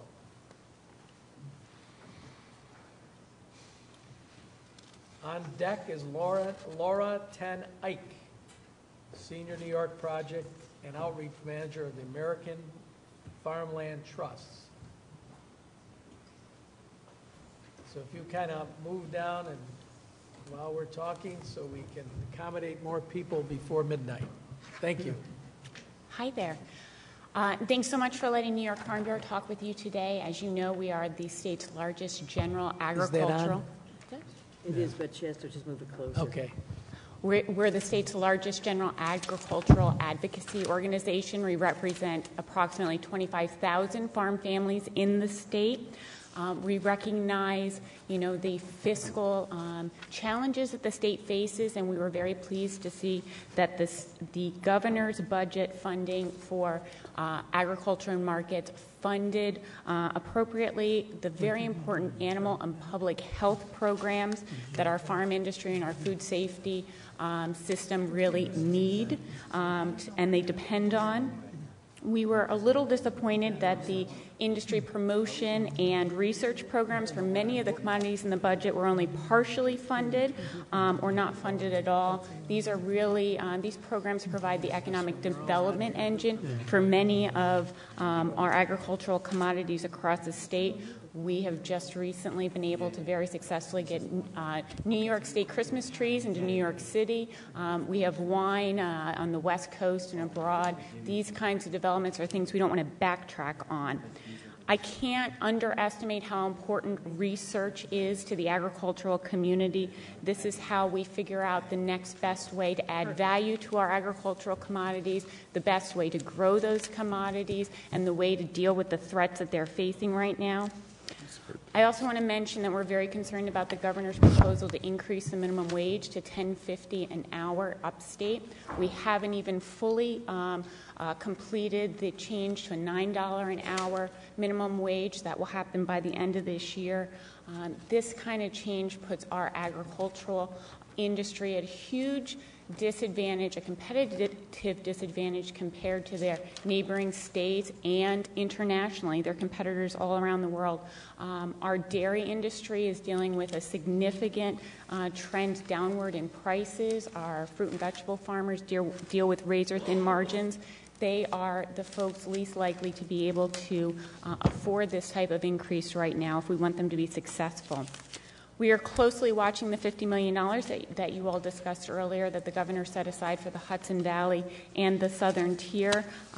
We're sure that many of our farmers in the Hudson Valley will look forward to conservation easements. Some of our farmers in the Southern Tier will look forward to some kind of farm economic development in that region. But our dairy farmers in the North Country, our wine growers in Long Island, our fruit and vegetable guys out in Western New York are just some examples of folks who aren't helped by these programs and all would value investment in their industries. We appreciate that the governor plans to repeal a number of his nuisance fees in the agriculture and markets budget. Very excited about the investment in the state fair. That $50 million will go a long way to making sure consumers have a positive interaction with agriculture. The state fair is supposed to be our greatest showcase of agriculture in New York State, and we really hope to make it that. Similarly, our county fairs and our local communities are where consumers meet with the farmers in their area. They meet with their neighbors. So we are looking to restore the budget for local fairs to $500,000 for premiums and also a new line of $500,000 for capital improvements. Many of our fairs, they're right in the middle of their communities. They're dilapidated. They're long overdue for investment in infrastructure. This doesn't only help make sure that those summertime fairs are going to be a pleasant and safe experience, but it also means that they'll be able to attract events that will help ensure their long-term sustainability. In the Environmental Protection Fund, the EPF, is very valuable to our farmers. That's how our farmers work to ensure environmental stewardship. The Farmland Protection Program, investment in the soil and water conservation districts, the Agricultural Non-Point Source Abatement Program, invasive species eradication, and the Ag Waste Management Program are not just important to our environmental conservation progress, but also drive our farm profitability. We strongly support the governor increasing investment in the county soil and water conservation districts this year. Those folks are on the ground technicians that help roll out our CAFO programs, agricultural environmental management, and in this time of extreme storms, they help with stream bank restoration. It's becoming more and more important. The governor also has plans to fund research on how farmers can better prepare for climate change. This is very important as we see new species, pests coming to our plant, and we have other weather challenges that our farmers need to prepare for and make plans for. And finally, the Farmland Protection Program in the EPF has always been a very valuable program for our farmers. Not only is it investing in making sure there is some sound farm production there, which has great environmental benefits, but it's also a great way to reinvest in farm infrastructure, make sure we have the tools available to pass that farm on to the next generation. Thank you. Thank you. Thank you. Yes, Mr. Weprin. Thank you, Mr. Chairman. I was a little troubled by your comment about you objecting to the $10.50 an hour minimum wage because, as you know, one of the proposals is to have even a higher rate for New York City where the cost of living is much higher. By my calculations, first of all, how many hours a week on the average do the farm workers work now? Depending on the type of the farm, it can vary greatly depending on the time of season. We have, a lot of farms, fruit and vegetable farms, have seasonal workers. They have to work extended hours in the summer during planting and harvesting. That's the nature of our business. A dairy farm might have more stable and regular hours. Okay, because just by my calculation, assuming a 40-hour week, $10.50 an hour comes to a little over $21,000, which, with, our position traditionally in the Assembly Democratic Conference has been that this is the type of money that's not really going into savings for the lower paid workers, but really going directly into the economy. So I just don't understand why there's a stronger argument for a competitive disadvantage for your industry versus any other industry. How is that different? It's a couple reasons. Number one, our farmers don't set their prices. They're price takers, so it's very difficult for them to absorb that kind of increase on their labor costs. Labor is often the largest expense on a farm operation, the most difficult to adjust to. And second, our farmers are already paying on average well above our current minimum wage, and they have been for a long time. The minimum wage on a farm is often the starting wage rate. That's for folks who are learning the operation. They're learning how to pick fruit. They're learning how to take care of animals. It's not the long-term wage that many of our farmers are paying their employees. But when you raise that minimum wage, we're not just changing the wage for the lowest wage earners. All of the workers on that farm now have a wage increase, and that's very difficult to absorb. When we're talking about management, they're making far, far above minimum wage. So it has a wide impact on our farms. Okay, well, I'm going to beg to differ only because we're talking about the lowest paid workers and, they have to support their families. They have to put, food on their table. I don't know if food is included, in addition to the wages. But in any case, we all have to make a living and support our families. And I don't think increasing it to $10.50 is unreasonable. So I guess we're going to beg to differ on that. Thank you, Mr. Chairman. That's it. Thank you very much, and thank you for speaking extemporaneously and getting your points across. Thank you. The next speaker is Laura Ten Eyck, American Farmland Trust. She's a senior New York project and outreach manager. On deck is Jessica Otney Mahar, Director of Government Affairs, the Nature Conservancy, and she's already down to the appropriate spot. Thank you. Go ahead.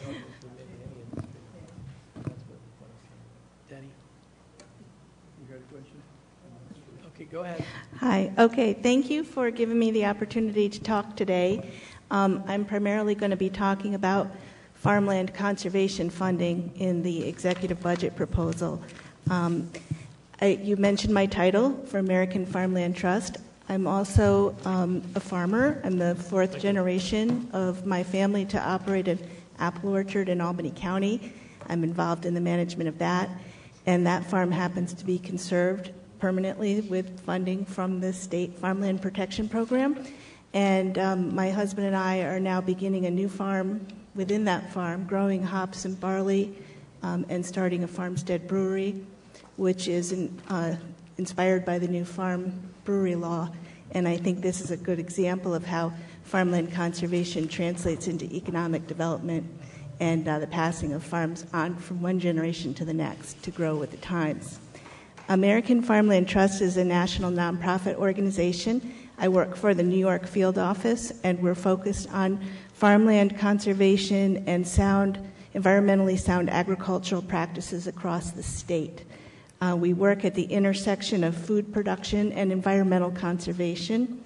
And in other words, our focus is everything that's necessary for the survival of human life in New York State. I'm going to speak informally. You'll be able to look at my budget testimony for more facts and figures. I want to talk first about some of the elements regarding funding for farmland conservation in the executive budget proposal.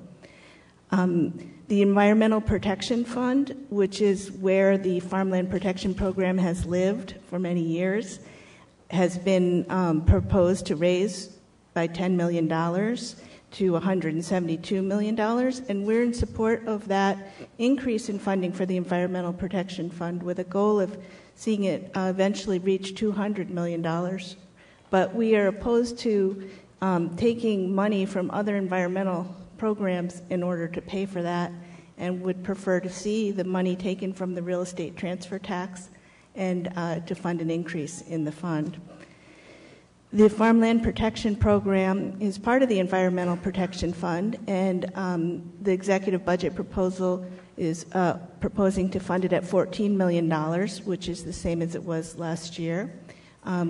Overall, we've been advocating, have ongoing advocacy to increase the amount of funding for the Farmland Protection Program. But this year is a little different because there's also been a corresponding proposal for funding from the financial settlement to direct funds towards farmland conservation, and that would be the previously discussed $50 million, $20 million of which is directed towards farmland conservation in the Hudson Valley region for the permanent protection of farmland there, and $30 million for the southern tier, which originally was discussed as involving some farmland protection funds, but that seems to be somewhat of a moving target right now. We're in support of directing these funds towards farmland conservation. As Senator Ritchie said earlier, there's many other parts of the state outside of the Hudson Valley and southern tier that need support in this respect. And as Senator Krueger said, even though it's a significant increase in money that we've had, it's still just a drop in the bucket to address the problem that we're facing. We do support any funds spent on farmland conservation to be used for the permanent conservation of farmland and not for term easements. And I'll address that reasons why in just a minute. We also focus on farmland protection projects being completed in under 2 years, so we don't get into a situation where we have backlog projects like we had before. Farmland loss is a significant problem in New York State and nationwide. The country loses the equivalent of 1 acre of land every minute of every day to development, residential, commercial, industrial. And New York State has lost 500,000 acres of farmland since the 1980s to development. That's about one farm every 3.5 days. That leaves us at this time with 7 million acres of farmland. That sounds like a lot, but a few years ago, a study from Cornell found that if every New Yorker ate a low-fat diet, fruits and vegetables and some meat, dairy, and eggs, the state's 7 million acres of farmland could only produce enough food to feed 30% of our population. So not only do we need to conserve farmland that we're losing, we actually really need to bring more farmland into agricultural production, or more land into agricultural production, whether that's community gardens in the city, whether that's the farms that are in the suburbs that are still there that everybody's written off because they're going to be developed sooner or later, or whether that's area around Fort Drum, agricultural land that could be brought more into production. There's lots of opportunities. Another matter of concern is that in addition to losing farmland, we are at risk of losing farmers. In New York State, according to the 2012 census, 30% of the farmers in our state are 65 years old and older. They control, through renting or owning and operating, about 2 million acres of agricultural land. Beyond that, between the ages of 55 and 65, those are another 30% of our farmers who control another 2 million acres of land. Many of these farmers have succession plans in place. However, many of them don't. We're digging into the data more on that to find out how many of these operators that are over the age of 55 have begun to plan for the succession of their farm. But our work in the field tells us that many farmers have no plans for transferring their land. So the question is, what does that have to do with farmland conservation? Well, land, when it's in transition, moving from one generation to the next, is really vulnerable to being lost to development. If there is no way to pass the farm on to the next generation, it's likely going to be sold, and it's likely going to be sold to a developer. The problem is that farming isn't that lucrative, so farmers don't really have a retirement fund. They don't have a pension. And a lot of their assets is tied up in their land. State funding for farmland protection can really help a lot with enabling farmers to pass their farm down to another farmer. What they can do is get money from the state in exchange for the development rights to the land, put that money towards their retirement, and then take their farm, which is now at a lower value because the development rights have been removed through the easement, and sell the farm at that lower value to a younger farmer so that it's more affordable to them. Then they have the money from the sale of the farm as well. They get the full value of their farm and they can retire, but the farm doesn't get developed. So the state funding for farmland conservation is doing this all the time and enabling families to pass their farms down. And I think that that's a major reason why it's important for us to continue to fund farmland conservation. And I guess that's all I have to say. If anybody has any questions, I'll do my best to answer them. Thank you. Oh, yeah, Ernie. Ms. Hooper, Assemblywoman Hooper. Thank you so much. You're Jessica Otney. I'm Laura. Sorry. Laura Teneyck. Could you spell it for me, please? It's Teneyck. I'm on the wrong page. Jessica comes right after me. Oh, Laura Teneyck. Yes. Thank you. Yep. So this is the American Farm. The mic isn't working or you're not talking into it. I'm sorry. Thank you, but that's not the question I want to ask. This is in reference to something else. I Okay, apologize. no problem. I apologize. I'm ahead of myself.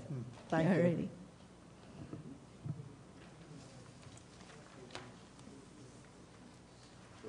No, thank you. I want to ask about the nature conservation time service request. It's not just a farm. It's not this? Okay. Thank you very much. Thank you.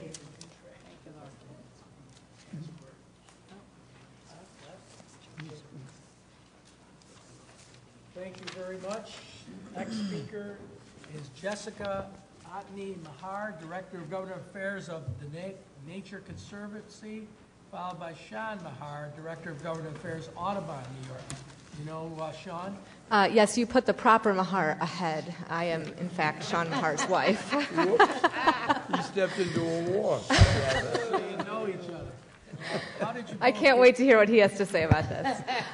Thanks to all of you, for so many of you, for staying for this long. Become government affairs people? Did you set government Government affairs, do you regulate government affairs? It's total world domination at the Mahar House. Yeah. You better watch out for subpoenas. You never know. At least over the environment. Thank you again to all of you for hanging in there for so long and staying for our testimony. I'm Jessica Otney Mahar. I direct government relations for the Nature Conservancy in New York. I wanted to start out by thanking all of you for the work you did in last year's budget, particularly on the Environmental Protection Fund.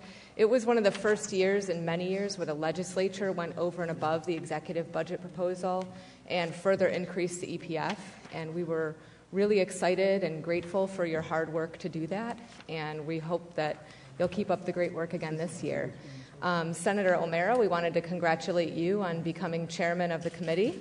Congratulations, and thank you for your work last year with us on an aquatic invasive species bill, which a number of you also co-sponsored. Thanks to all of you for supporting legislation to enhance community resilience to climate change, as well as the ban on elephant ivory. We got a lot of great things done in 2014, and we think this year's budget is a great way to kick off another successful year together in 2015. The Nature Conservancy, I'm not going to read all of my testimony, so I'll summarize.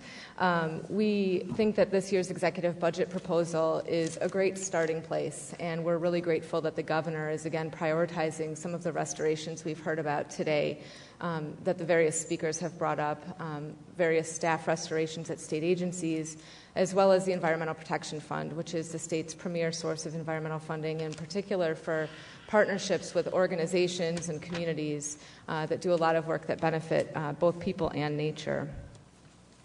I wanted to just give a quick overview of the election year in 2014, because actually it wasn't just a big election year for everyone who wanted to come back to do work here. It was a big election year for nature. Across the country, there were record-setting amounts of ballot proposals that voters approved in support of conservation. It was the biggest election year for nature in history, and $29 billion of public funding for open space, water quality, community resilience, and other purposes were approved by voters. And these were not all approved in areas that aligned with one political party or another. This was an incredibly diverse turnout, and these measures passed in some cases with margins of support of up to 75%.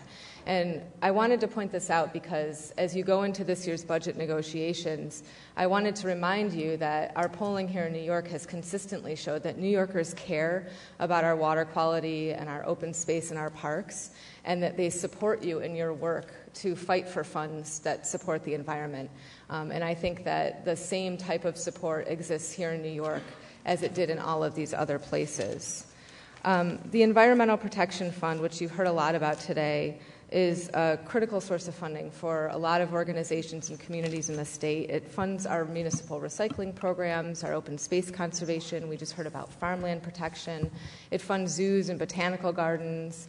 It funds waterfront redevelopment. And it's been proven to generate a $7 return for every dollar that New York State invests. It's a great investment for our state in all regions, different places, different solutions. We are very supportive of the governor's executive budget proposal to increase the EPF this year. He proposes a $10 million increase to $172 million. We are hopeful that this is just another step we're taking on a path towards recovery. Prior to the economic decline, the EPF was $255 million a year, and in 2007, the legislature passed a bill that would have increased the EPF to $300 million a year. So we're hopeful that with the governor and your help, we can continue to restore the EPF to pre-recession levels in the coming years. A lot of folks today have mentioned the fact that the source of the increase to the EPF is in part through the use of Regional Greenhouse Gas Initiative proceeds. And so as you're looking at that and evaluating alternatives to that proposal, I will point out that the state's real estate transfer tax is back. The financial plan estimates that it will be generating more than $1 billion a year in every year that was included in the new financial plan. This is the first time since I've been reading the budget that those numbers have been that high for the entire financial plan. So the EPF is just a very small portion of what that real estate transfer tax funds, and certainly it's performing at least this fiscal year above anticipated earnings, and we expect very strong numbers in the coming years, and you can look at my testimony for some more information on that. Two pieces of the EPF in particular we wanted to support. The funding for land conservation in the EPF is slated in the executive proposal to be increased by just under $4 million, and we're extremely supportive of this increase. That program used to receive $60 million a year through the EPF, and it's currently funded at $21 million. So it's at about a third of where it used to be. There are a lot of projects around the state. We heard about projects in the Adirondacks, projects on Staten Island, in the Hudson Valley, in the Finger Lakes. There's a long waiting line of organizations and communities that are seeking to access these funds to do work across the state, and we're hopeful that as the legislature continues to restore the EPF, that there's a focus on making restorations to that program. The Long Island Water Quality Program is incredibly important to the Nature Conservancy. We've launched a campaign on Long Island dealing with water quality and specifically dealing with the threat of nitrogen in our groundwater, which is actually reaching our bays and causing tremendous public health and economic concern. It's shutting down our beaches and causing these red and brown tides. And we think there's a really we're at an exciting moment with this issue. The governor commissioned a task force. That task force came out with a report this fall with a number of recommendations, and we believe that now is the right time to ramp up our efforts to reduce nitrogen in our waterways, and that there's a lot of community support behind that. I also just wanted to express quick support for the continued funding for New York State Parks and DEC through the New York Works program. We heard from Commissioner Harvey and Commissioner Martens about the backlog of capital needs at those agencies, and that funding is going a really long way towards doing great things that make our public lands safe and accessible, as well as deal with a lot of other issues like oil cleanups and other things at DEC. Also wanted to express support for continuing to grow agency staffing and for the proposal to create a new habitat conservation access account to support fish and wildlife habitat management. We're really excited about that, leveraging federal funding and bringing in 18 new staff members at DEC. And then finally, I'll just talk quickly about infrastructure, because there's a lot of talk about infrastructure right now, about $4.5 billion worth. And we want to make sure that as you all are working with the governor to finalize the budget, the way we're talking and thinking about infrastructure is important. We've heard a lot about water infrastructure, meaning our sewers and our drinking water systems. There's also environmental infrastructure. And when the Nature Conservancy was working with others on the State 2100 Commission after Sandy, one of the things we worked to point out in that process is that our state's environmental infrastructure needs to be protected so that it can help work for us. So areas where we have riparian zones or wetlands, green spaces that can actually help us absorb stormwater and act as buffers from extreme weather. We want to make sure that as we're investing in infrastructure in New York State, we're defining it in such a way that it captures both green and gray infrastructure.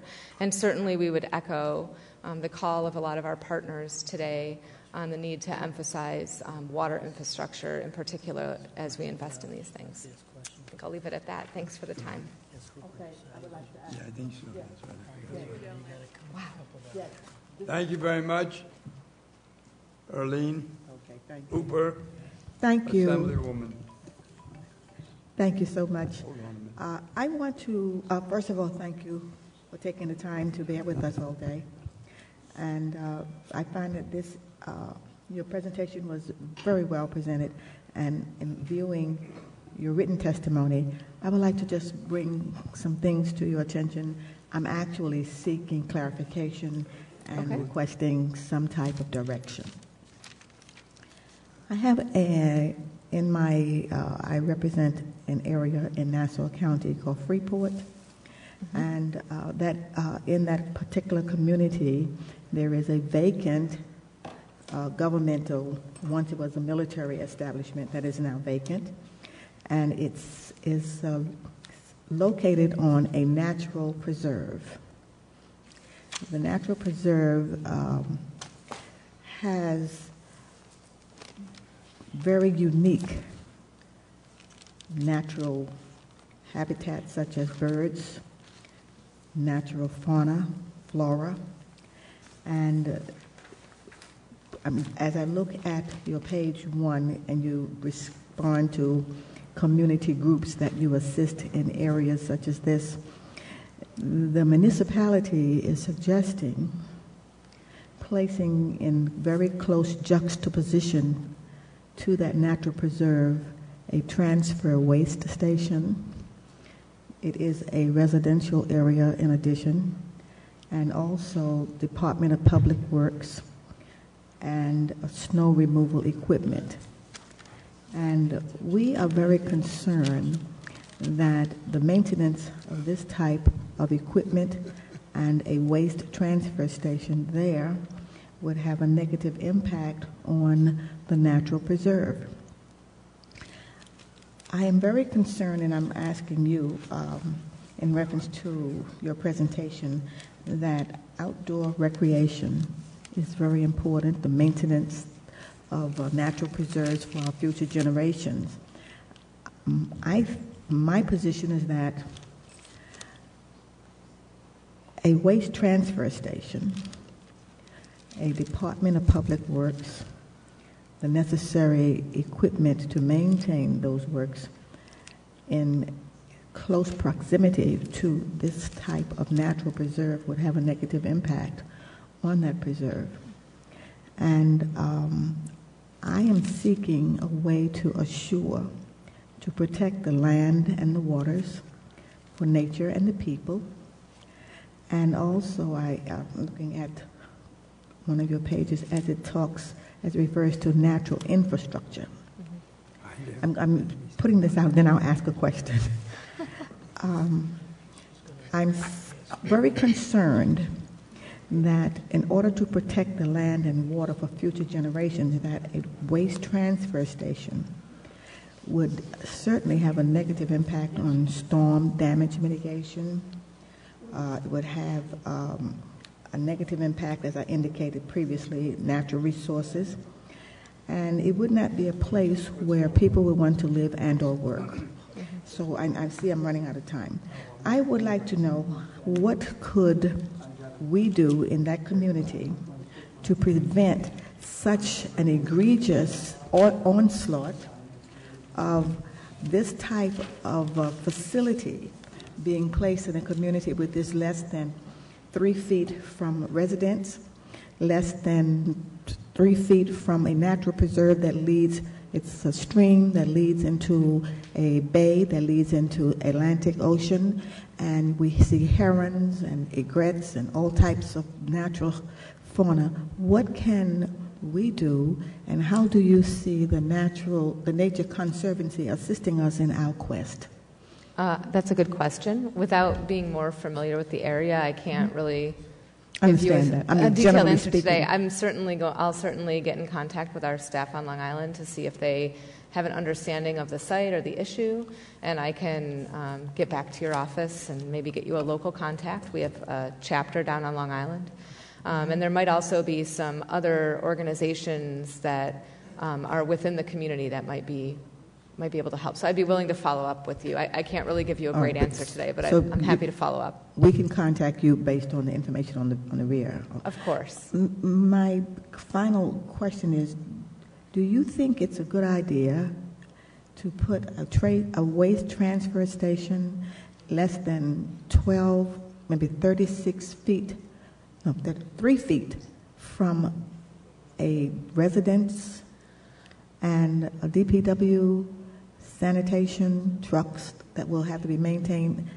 Do you see that as a conflict as it relates to maintaining safe water, maintaining natural preserves? Do you see that as a conflict? To be honest with you, Assemblywoman, I can't answer that question. I don't know enough detail. And one of the things the Nature Conservancy really prides itself on is basing our positions on science and kind of having a full understanding of the facts before we take a position. So I would hate to give you an answer to that question without knowing anything more about the proposal. I take your word for it that it's very close to these areas, and certainly that's of concern. But I would have to see more. I'm not familiar with the proposal. All right. I apologize. Finally, you said that you might be able to connect us to local persons in this agencies and other groups that would be able to help us to advocate for safe, long-term, generational use of this natural preserve that would be destroyed should something of this egregious nature be put there. Well, sure. So you can guide us. Well, we certainly have partners that we work with on Long Island, and we would be happy to put you in contact with them to see if they're willing to engage. So yes, I will. Thank you I'll get in very touch much. with your office. We'll get in touch with you. Yeah, okay, great. Thank you very much. Very good presentation. Sure, thanks. Thank you. Mr. Abernathy. Thank you, Senator. Thank you. Let's try that again. Thank you, Senator. And thank you for sticking it out with us today and giving us a very fine presentation. I was just intrigued by your last comments about the use of the Environmental Protection Fund for preserving natural resources. There is a problem in general around the state with flooding. Mm-hmm. And there doesn't seem to be any real money in the budget directed towards that problem. Do you believe, or have you seen any circumstances where EPF funding has been used to assist local governments with flood control projects? And do you think that would be an appropriate use of those monies? That's a great question. Thank you, and it's a great topic. I think that when we look at environmental funding, while the EPF is a niche and it's an important fund, it might not be the answer to every problem. And I know that there are a number of areas in the state that are coming back from Irene, Lee, Sandy, and other events where significant federal money has actually been allocated to New York State to deal with some of these issues through the lens of storm recovery. And I think that I'm thinking more of the natural problems that occur for something like the Sawmill River Parkway in Westchester County, where there's just constant flooding. Mm-hmm. I'm not thinking of the one-time events, and it's because the river itself has not been properly maintained over the years. And I'm trying to find a way. These types of problems don't fit in the one-time federal funding, and Right. It doesn't seem to be another type of program out there. So if you don't think it works here, let's talk later and see if you have any suggestions I on where think we there might are be a able to couple find of some monies. programs within the EPF, things like it used to be called Trees for Tributaries, now it's called Resiliency Planting, the Waterfront Redevelopment Program, and maybe even elements of the Municipal Parks Program could work. But certainly I think that the needs for the funding that you've identified, not just in your area but statewide, are significant, right. and that the EPF isn't a significant enough funding source to really tackle that program without a significant infusion of more funds. Okay. But certainly I think there's I will say there's been some really great work done by the New York Rising program with their kind of ground-up approach and the way they're thinking about planning recovery in such a way that it really builds resilience in for the future and doing things differently. And there could be elements of that program that are then applied through a new program to create a situation where if you're not eligible for disaster recovery funding, you're doing the thinking in the way that they're doing in that program. Because I think that's been a really instructive process and it could be expanded in the future. Okay, thank you. Yeah.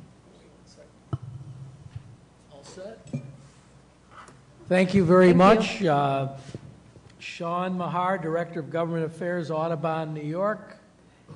You have a tough act to follow. I'm not going to rate the two speakers, but you have a tough act to follow.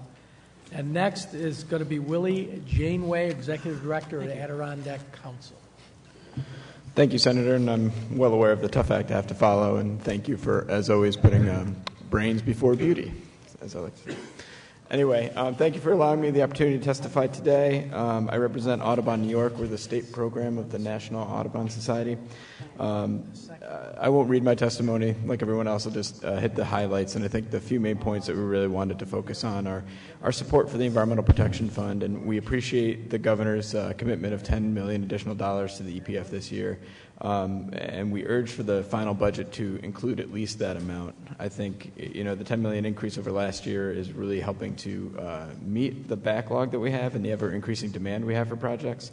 But given the economic conditions of the state, we fully believe that a $200 million EPF is warranted and supportable in this year's budget. And we look forward to working with you throughout the upcoming negotiations to get towards that level as well. We definitely appreciate the governor's attention to the 14 categories that he increased in the EPF this year, namely open space acquisition, invasive species management, ocean and Great Lakes conservation. All those are very critical programs that need increased funding, and we really appreciated seeing that in this year's budget. We also are thankful for the... Excuse me, may I Sure. interrupt you a minute? Sure. Do you agree with everything your wife said? Do you really? And if you don't, Typically. I mean on the topics of the day. And if you do, that's easy. If you don't, just tell us what you don't agree with. How about this? Yes. I will focus on where I wouldn't even call it a disagreement. I would just think it's a different priority. Okay. And within the EPF, I think our different priority is looking at the biodiversity research and stewardship line of the EPF. Last year, thanks to your work, we were able to amend that program to focus it on achieving private landowner conservation incentives and trying to really work with private landowners to do better sustainable habitat stewardship on their lands.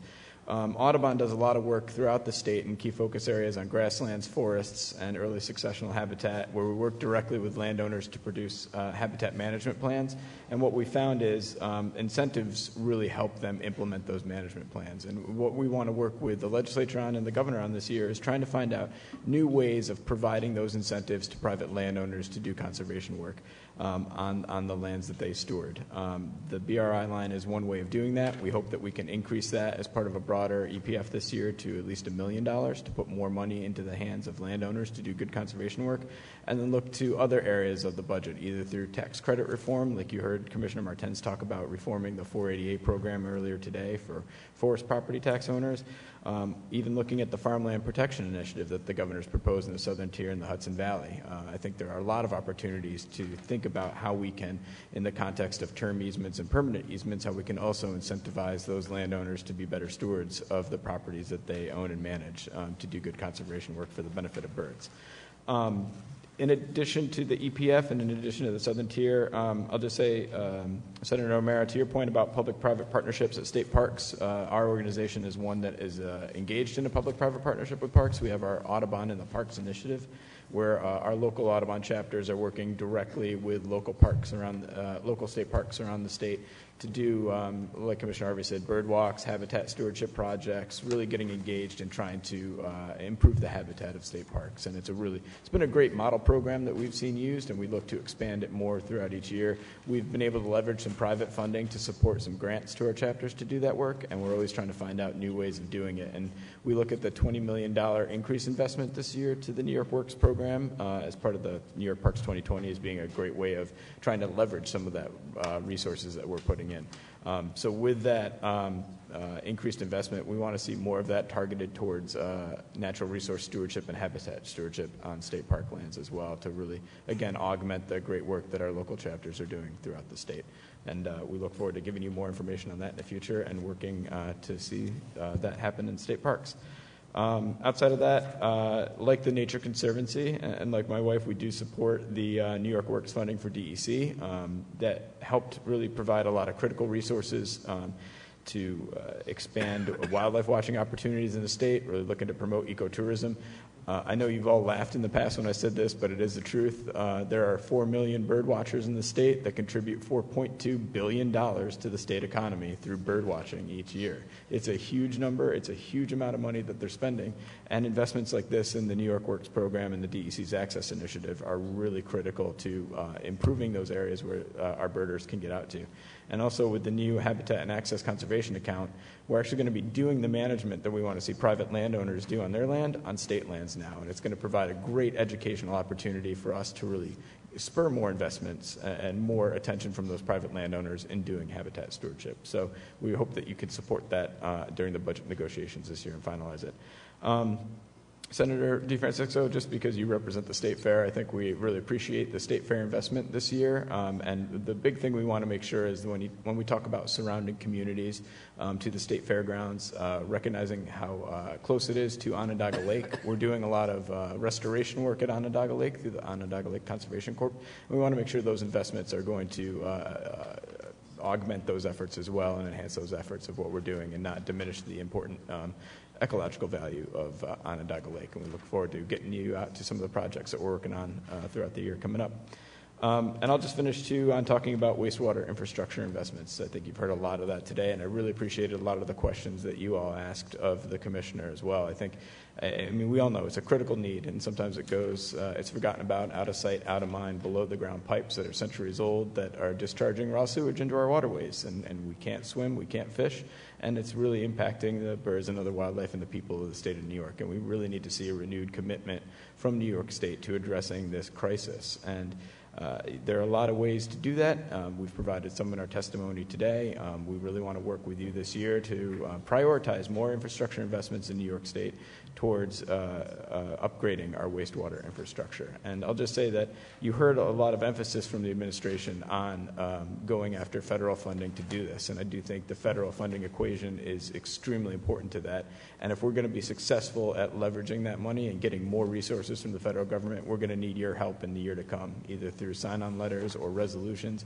And we really want to work with you to figure out new creative strategies of really working with our congressional delegation to get them to fight hard for wastewater infrastructure in the year to come. So with that, I'll just conclude. We look forward to working with you. Thank you very much for your help and assistance in the past. Okay, thank you. Stenographer, are you okay?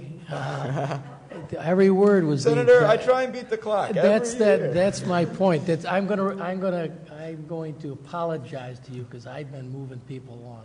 So if you start falling, I'll know it's time to stop for you. Assemblywoman Glick. Yes, there are lots of bird watchers, and they spend a lot of money. And if it wasn't for 40-pound bags of sunflower seed, I wouldn't be getting any exercise. So I realize that this is more of a New York City Audubon issue, but I have you here. Mm-hmm.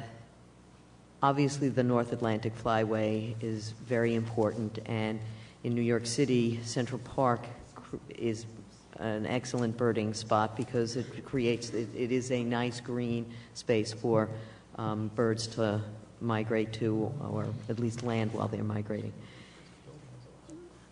Aside from, I know New York City Audubon is working with some developers and some architects on less glass or more appropriate glass to avoid bird strikes, which kill hundreds of millions of birds a year. We're seeing around Central Park these taller and taller towers. So if there could be some advocacy with the City of New York to ensure that it is not totally and completely encircled by inappropriately high glassy towers, it would be very helpful. We've been working on the ground, and it would be nice to have some advocacy from Audubon on that issue as well. Yeah, we obviously look forward to creating more bird-safe environment throughout New York as our birds are migrating through. Just to your point, thank you for your support last year of what we've called the light pollution bill, which requires full cutoff lights and reduced light pollution going up. That was a huge help to helping migrating birds not be distracted by those tall buildings as they're flying through the environment. There are other creative things that we're looking to do in the year to come with launching a Lights Out New York program, trying to get more state-owned buildings to just turn their lights off during peak times of bird migration, because what we find is it's actually the lighting that attracts the birds towards the buildings, and that's when you get the most collisions to happen. Our local chapter, like you said, is working with glass manufacturers actually to try and figure out how we can redesign window pane glass to reduce the reflectivity of that so you don't have birds flying into the glass as well. I think there's a lot of opportunities looking at Corning and our partners at the Corning Glass Factory to really be a global leader in bird-friendly glass, and we're definitely working with our chapter on that. But anytime you have issues like that, Assemblywoman, feel free to come to us. Assemblywoman Hooper.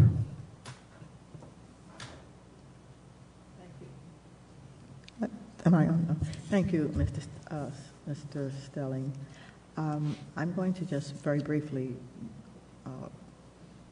present to you some of the issues that I spoke earlier in reference to your page 1, where you indicate that it's usually the areas where there are a higher proportion of minorities that do not have access to the cleanup funds. That's page 1. Cleanups have been disproportionately located in wealthy areas and robust building markets. And I'm asking this question. It's not related especially to brownfields, but I would like to look at prevention. And as I indicated earlier, there's an area in my very small community where there is a natural preserve, and it is being requested by the municipality to put in that area a waste transfer station,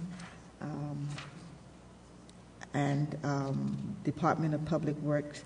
And as I look on page 7, you indicate that emissions from aging, dirty, heavy-duty diesel engines are incredibly harmful, especially to asthma, premature deaths, and in the minority communities, we do have an excessive or higher rate of asthma. As I go through, I'm going to be reaching out to your agency for some guidance, but I don't have your telephone number or your address on the form. I'm on the last page of my testimony, my email address and phone number. The last page, page 7? Page 4. If you're looking at the Audubon, in fact, New I'm York impressed, testimony. before you get to page 4, This is where he is. I'm impressed with your... You can take that. Where is it? Last page. No, this is not what I'm looking at. This is his testimony. Oh, I see. Okay. I am very impressed with your final statement on page 7, was you advocate mission to protect air, land, water, wildlife. That was his wife. You Your can- wife you can wants call to his protect- wife. She'll you, get in you don't touch with support him. that. See, my wife uses 7 pages. I only use 4. I'm more concerned. Okay, so you're not interested in protecting air, land, water. Your wife does, so she tells you. Well, what to do, we but I are understand. obviously interested in protecting the same things. We have a focus on birds, I but I will say, understand. Assemblywoman, we do have a local chapter, the South Shore Audubon Society in Freeport, and I'll reach out to them regarding your issue to see if they're aware of it and make sure that they get in contact with your office, because usually they are one of the first groups to really get in the trenches and fighting for areas like what you're fighting for. So we look forward to working with you on that. I'm very impressed with that. Kudos to your wife. But your contact is on page 4? Yes, of it's your on the back page testimony. of my testimony. I shall be reaching out to you. Great. Thank you, Assemblywoman. Thank you so very much for bearing with us. Thank you. The next speaker is Willie Janeway. I just want to make an observation. You were kind enough to stay for your wife's testimony. She took off.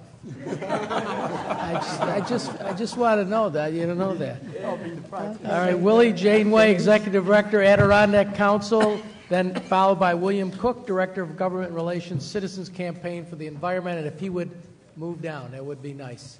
Okay. Thank you, Chairman, and thank you, Senators. Thank you, Assembly members. Are we now on? Yes. Thank you, Chairman. Thank you, Senators. Thank you, Assembly members. Thank you, Assemblyman Dan Steck. It's nice to be here and to have your own Assembly member here. Congratulations, Chairman. We look forward to working with you. I am Willie Janeway with the Adirondack Council. Kevin Schlad, the Legislative Director for the Council, is here with me. We are advocates for Adirondack wilderness, for Adirondack communities. We don't look for and we don't accept any public money, so don't try and give us any. We are hoping now, however, that you can build on the Governor's pro-Adirondack proposals, and Kevin's going to speak briefly about 2 opportunities that have to do with funding for environmental issues, not just for the Adirondacks, but statewide. What I want to do before Kevin briefly summarizes the testimony is to point out and to do something odd, to actually compliment the institutions that you are a part of, because not a lot of people, even within these institutions, compliment the legislature. But more than 100 years ago, the legislature of New York set New York as a global leader for large landscape-scale conservation, protection of clean water, protection of wildlife, protection of communities by establishing the Adirondack Park. And now, 123 years later, We are the members of the institutions that hold that legacy in our hands. And we have an opportunity moving forward with this budget to make sure that 100 years from now, people look back and feel as if we made the right decisions to make sure the Adirondacks, for its water, for its wildlife, for the communities, it's a public-private park. You have an opportunity to help make sure that park stays strong going forward for future generations. So thank you for your attention. There's two specific opportunities that Kevin's going to focus on. Thank you. Good afternoon. First, I'd like to talk to you about the opportunity of infrastructure funding and how we can address the clean water gap. The governor has put forth a list of roughly $3 billion worth of special infrastructure projects. We applaud the pledges from state leaders of both parties, of both houses, and from across the state in support of bank settlement funds to address clean water infrastructure. Infrastructure is a wise investment of one-time cash infusions. We have an opportunity to ensure that some of the settlement money is dedicated solely to address the tens of billions of dollars backlogged in clean water projects that slow economic development, result in recurring financial burdens for small towns that continually chase broken water lines.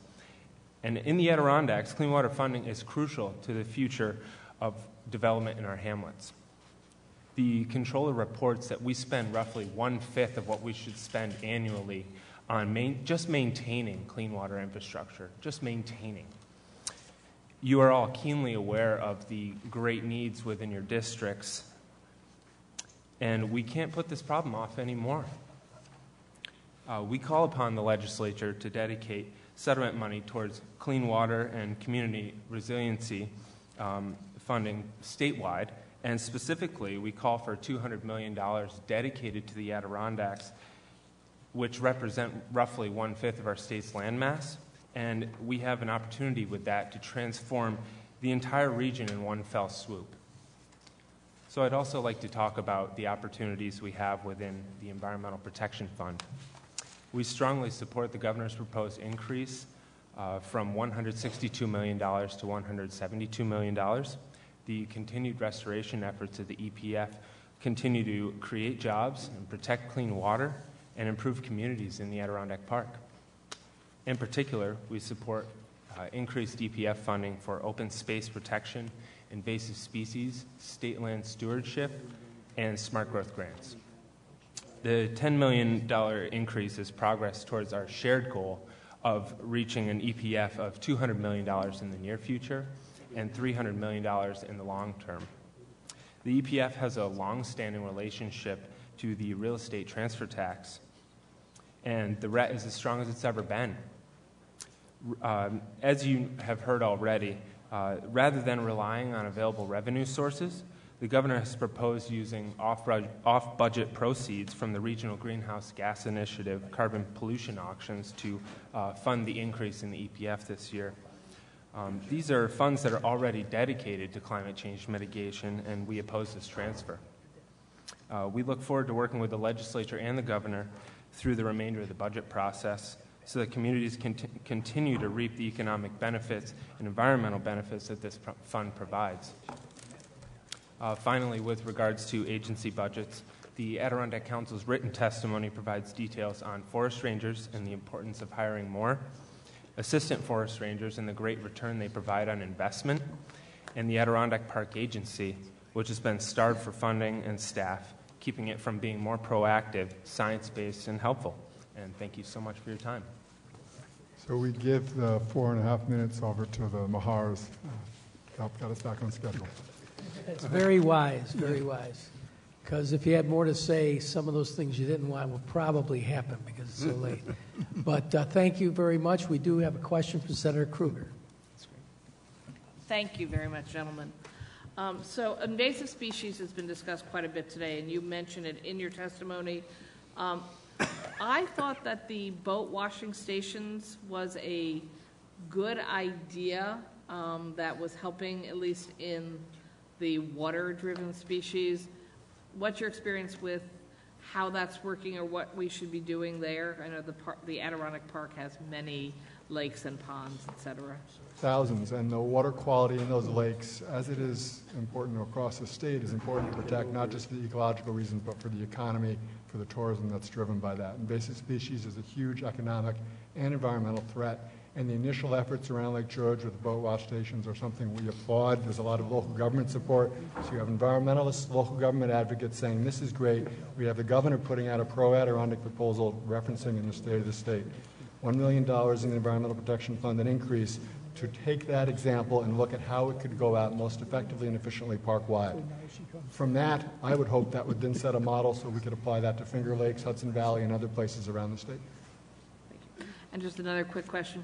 So we created a, I guess, lifetime fishing and hunting license, and apparently that's brought quite a bit of revenue into DEC, but it can't be spent at the rate it's coming in.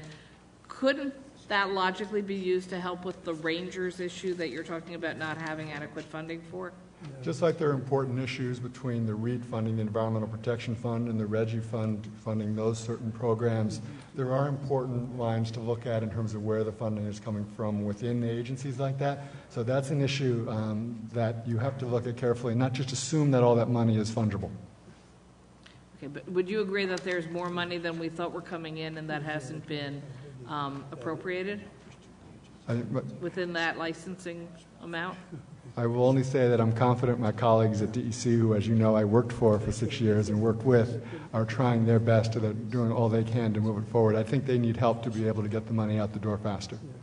Thank you. Thank you very much. And Thank you.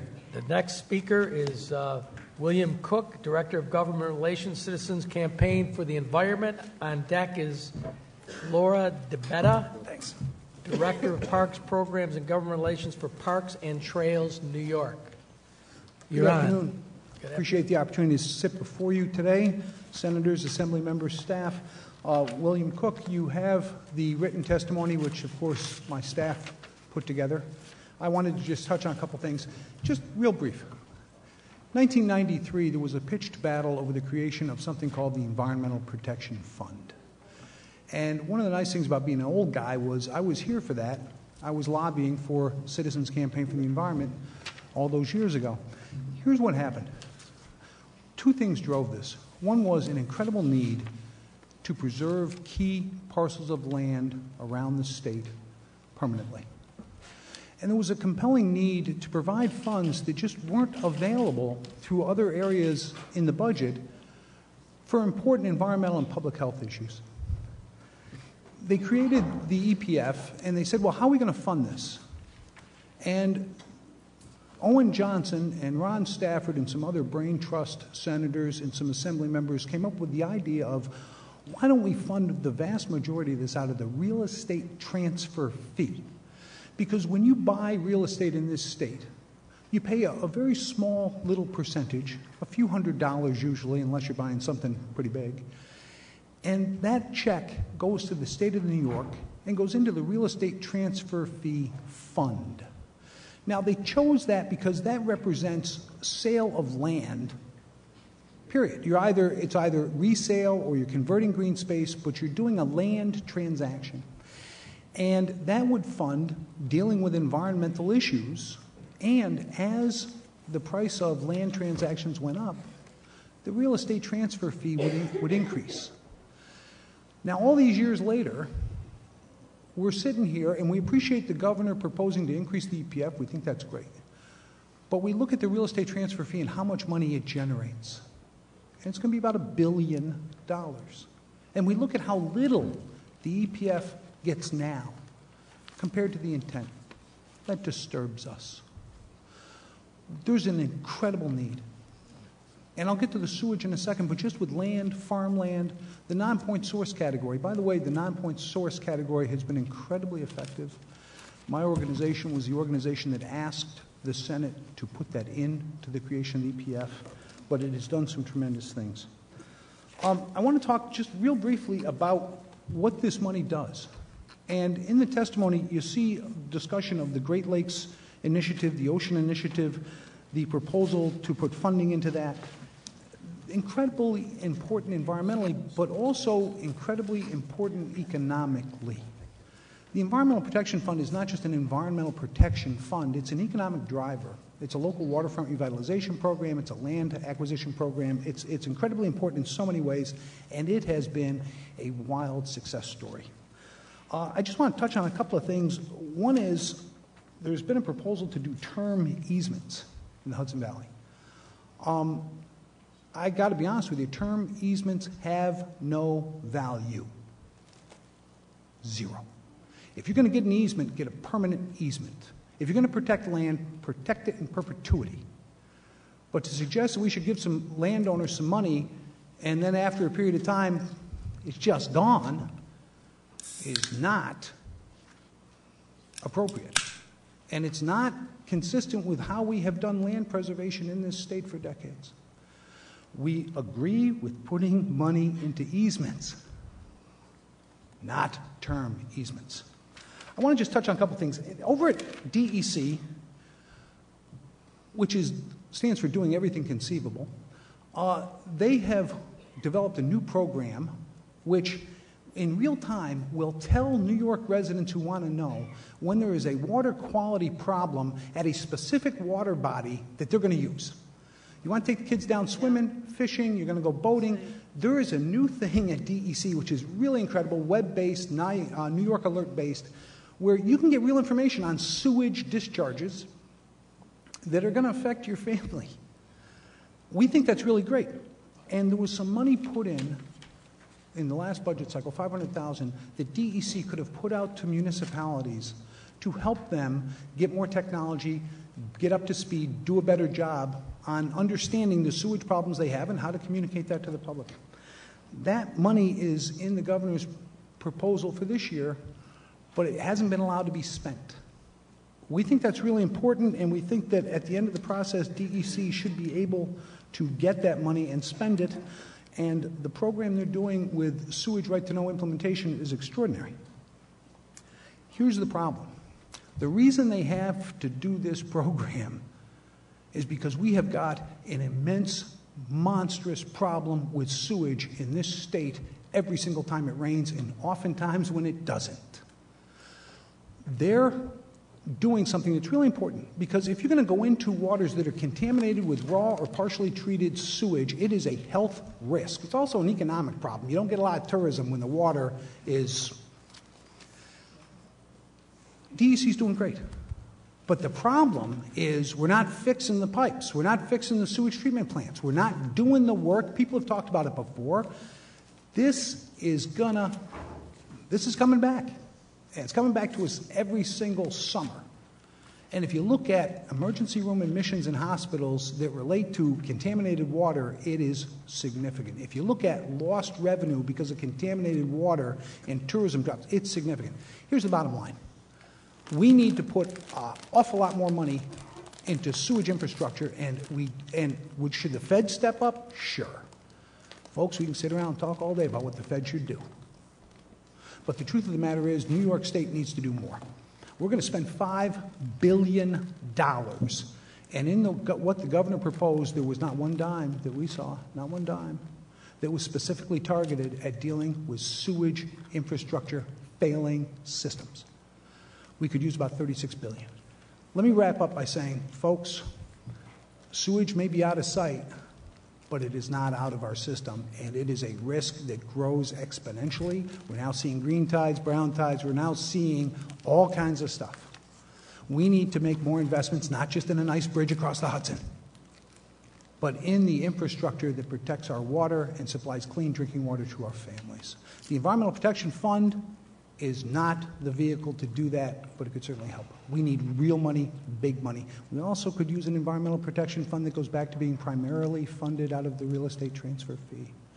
I appreciate your patience. I've gone on longer than I should have. I appreciate also your work. For more than 20 years, the EPF has been a success story, and you people are a big part of the reason why. Thank you. Senator Krueger first. Thank you so much for your testimony. So I started the day asking some questions of DEC. You were probably on the train up about their new emergency response on sewer water leakage. And I asked them a question, were they not implementing the law for what's called combined sewage systems. Yes, And they CSOs. said they didn't really know the answer. Do you know the answer? Yes, I know the answer. Okay. They are doing, with the amount of staff and resources available to them, they're doing every single thing they can. No, they are not addressing that as of yet. This is not a static program.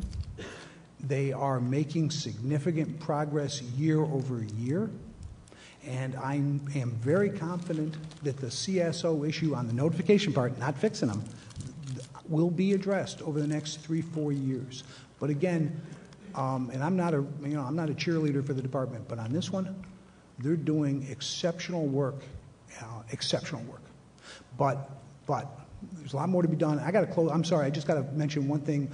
My boss said if I do not mention the ocean outfall pipe, a very modestly priced project on Long Island that would only cost $500 million and would help Long Island residents immensely. We need an ocean outfall pipe, and we can't wait 3 more years, and we can't wait 5 more years. We need it started in 2015, and it's a public health and economic driver on Long Island. Anyone else? Thank you very. Oh, I'm sorry, Assemblyman. I said your name incorrectly last time. Abenante is correct. Abenante. Okay, good. A couple of quick questions. You mentioned the temporary easements. Yes. Is that in the budget? The governor proposed it in his Hudson Valley regional. Yes. So it's in the budget. Yes. I agree with you. It's a valueless. Well, first, I want to be very clear with you. I have not read the budget. We pay staff people to do that. I'm not one of them. Right. But okay. yes, that's something we should look for. The second issue is you mentioned the sewage right to know law. Do you know how much money's left over unused? In the sewage, okay. In this hang on, right to know category, we gave $500,000. Did they use the whole 500? Have not been able to touch it. Here's why. It was put in, and I'm being told it was considered, and I don't know what the term is you guys use, but it was a Senate member item. And it was $500,000 that the department was supposed to put out to aid to localities, direct grants to communities to get technology, stream gauges, monitoring, predictive modeling stuff, important stuff to help them understand their sewage infrastructure needs, failures, problems, and to help them get that information out to the public real time. That $500,000 is stuck.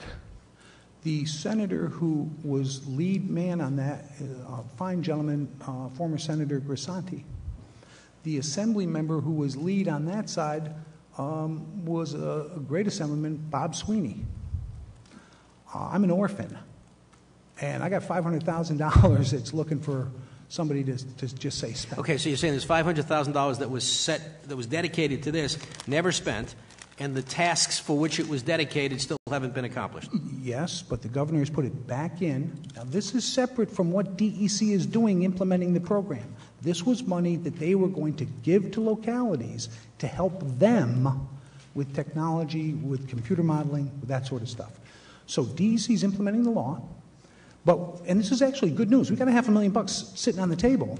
All we got to do is get it authorized to be spent, and that'll help a number of So whatever the mechanism is, you want that $500,000 spent, either put in this year's budget again or spend last year's $500,000. There's something to get that money out. The governor, Okay. you don't call it a rollover, but the governor has put it back in again. So he has put it back in Yes, again. yes. It's the same $500,000 from last year that wasn't spent is in the budget this year, but we still got to get it out the door. Right, but you say in here you urge the legislature to once again allocate. Yes. So basically what you're saying is accept the governor's $500,000 allocation. Yes.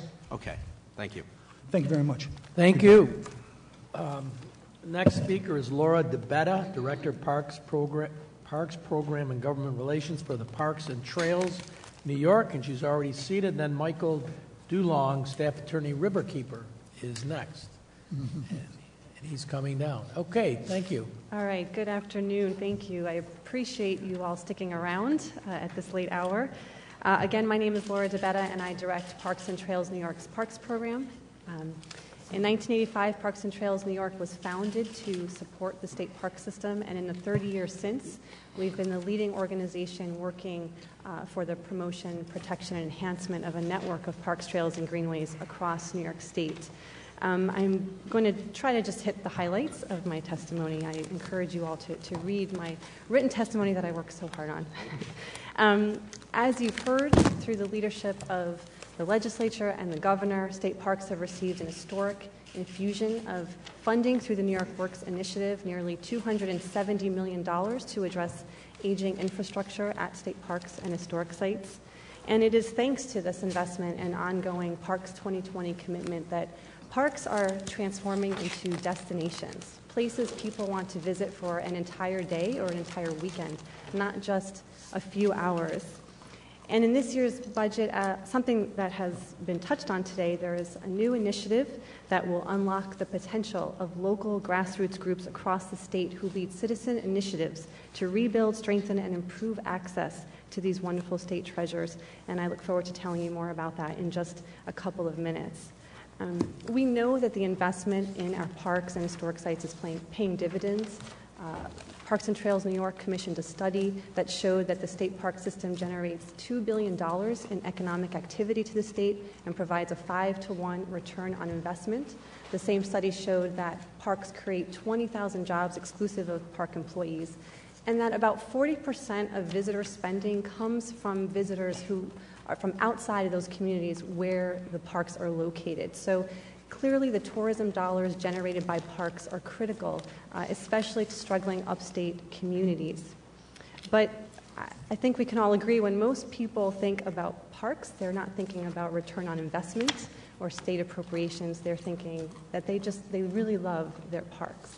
When parks were threatened with closure, tens of thousands of New Yorkers rallied to their support. And for the last 3 years, on the first Saturday in May, thousands of New Yorkers have taken time out of their busy weekend to participate in and volunteer for I Love My Park Day, which is an initiative that we organize in partnership with state parks to clean up, improve, and beautify parks and historic sites from Montauk to Niagara Falls. And it's thanks in large part to this outpouring of support from New Yorkers, including from many of you, that parks have remained open and are beginning to thrive. Because parks are loved by so many New Yorkers, they are one of the most visible and symbolic of government programs. When parks look shabby and neglected, people notice and they feel less proud of their state. And since rebuilding a park restroom or repairing the roof of a visitor center can be done quickly and at a fraction of the cost as something like rebuilding a bridge or a highway underpass, park improvements offer government a tangible way to show New Yorkers and the world that New York is on the move again. Challenges, as you've heard, in the system do remain. From leaking roofs at Riverbank State Park, as you heard, to leaky swimming pools and outdated water, sewer, and electrical systems. Recent severe storms have only further compounded that need and have highlighted actually the important role the natural infrastructure features of our parks can play in storm and flood protection. So the executive budget proposal includes $110 million in new capital funding through the New York Works program, allowing state parks to sustain its progress in addressing the backlog in infrastructure needs and critical safety repairs, restoring and reinvigorating the state park system. We appreciate that the governor's proposal also provides level funding for operations, and we're pleased to see the proposed Excelsior Conservation Corps, and we look forward to engaging more youth in initiatives such as I Love My Park Day. So continued investment in our state parks and historic sites will enable them to more fully realize their potential as economic engines for local communities and allow the agency to provide accessible quality outdoor recreation and open space to all New Yorkers. So we encourage you to please keep the momentum going for parks with another round of funding. A $110 million investment will strengthen the role that state parks and historic sites play in sustainable economic development and tourism in communities across the state, and will help secure our parks and conservation legacy for future generations. Now, as you've heard, the Environmental Protection Fund is a critical source of funding for protecting New York's water and air, providing stewardship for state parks and forests, and delivering essential resources to communities, such as through the Municipal Park Program that supports local parks and trails. Parks and Trails New York strongly supports increasing the EPF to $172 million as it's proposed in the executive budget. The continued restoration of the EPF after many years of sweeps and cuts is progress to support programs that create jobs and protect clean water and improve communities in every county in New York State. And the $10 million is also progress towards meeting a $200 million EPF in the near future and a more sustainable $300 million EPF in the long term.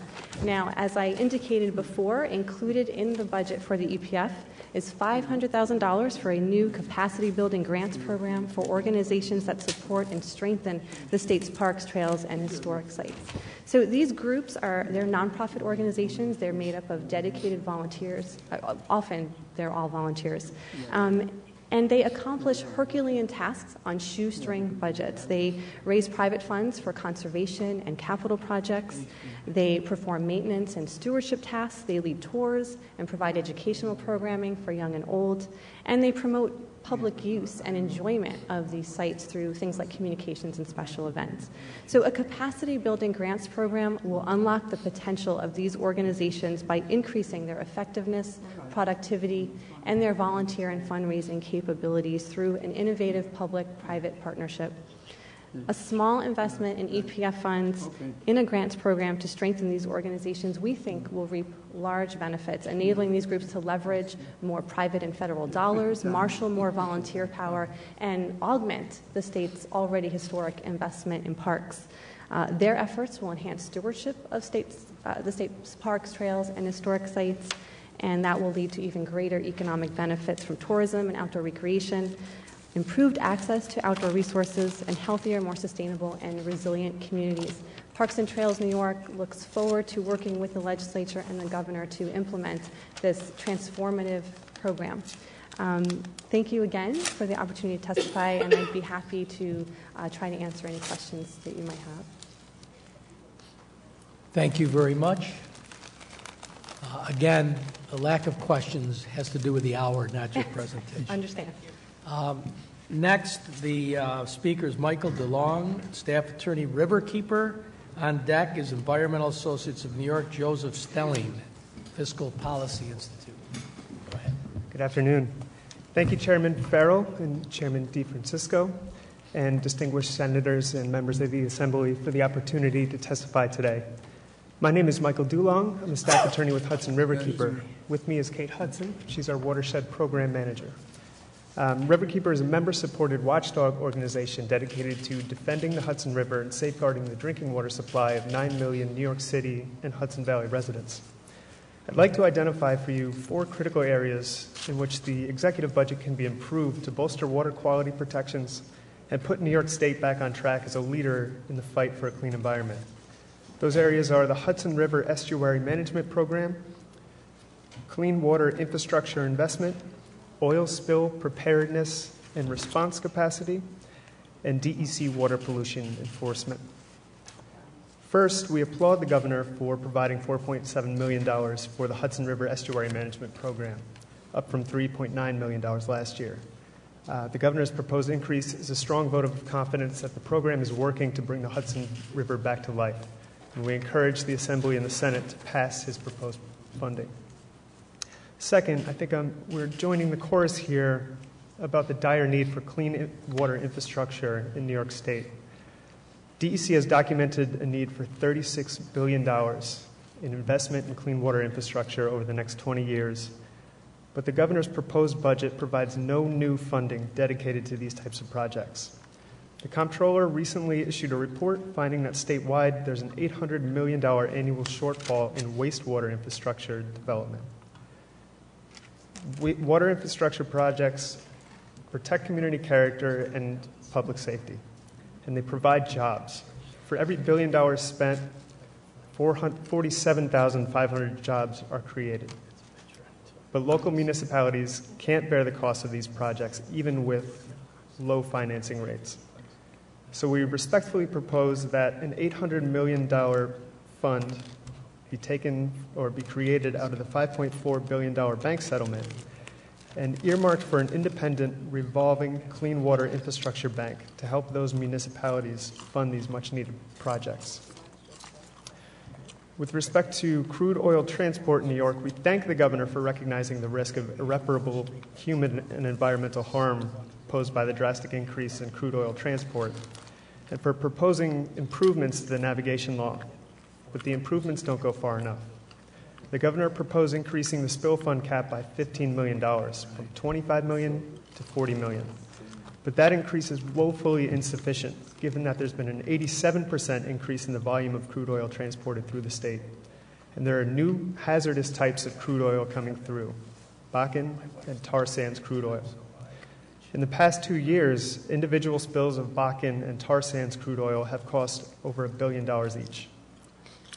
If the $25 million fund established by the legislature in 1977 were merely adjusted for inflation, it would be worth over $97 million today. That should be the minimum amount that the state considers going forward.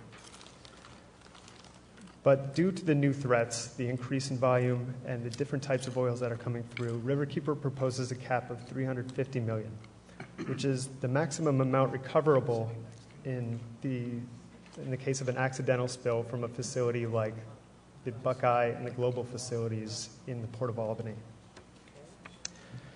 We also support the governor's call for some spill money to cover preparedness in addition to its current duties of recovery and remediation.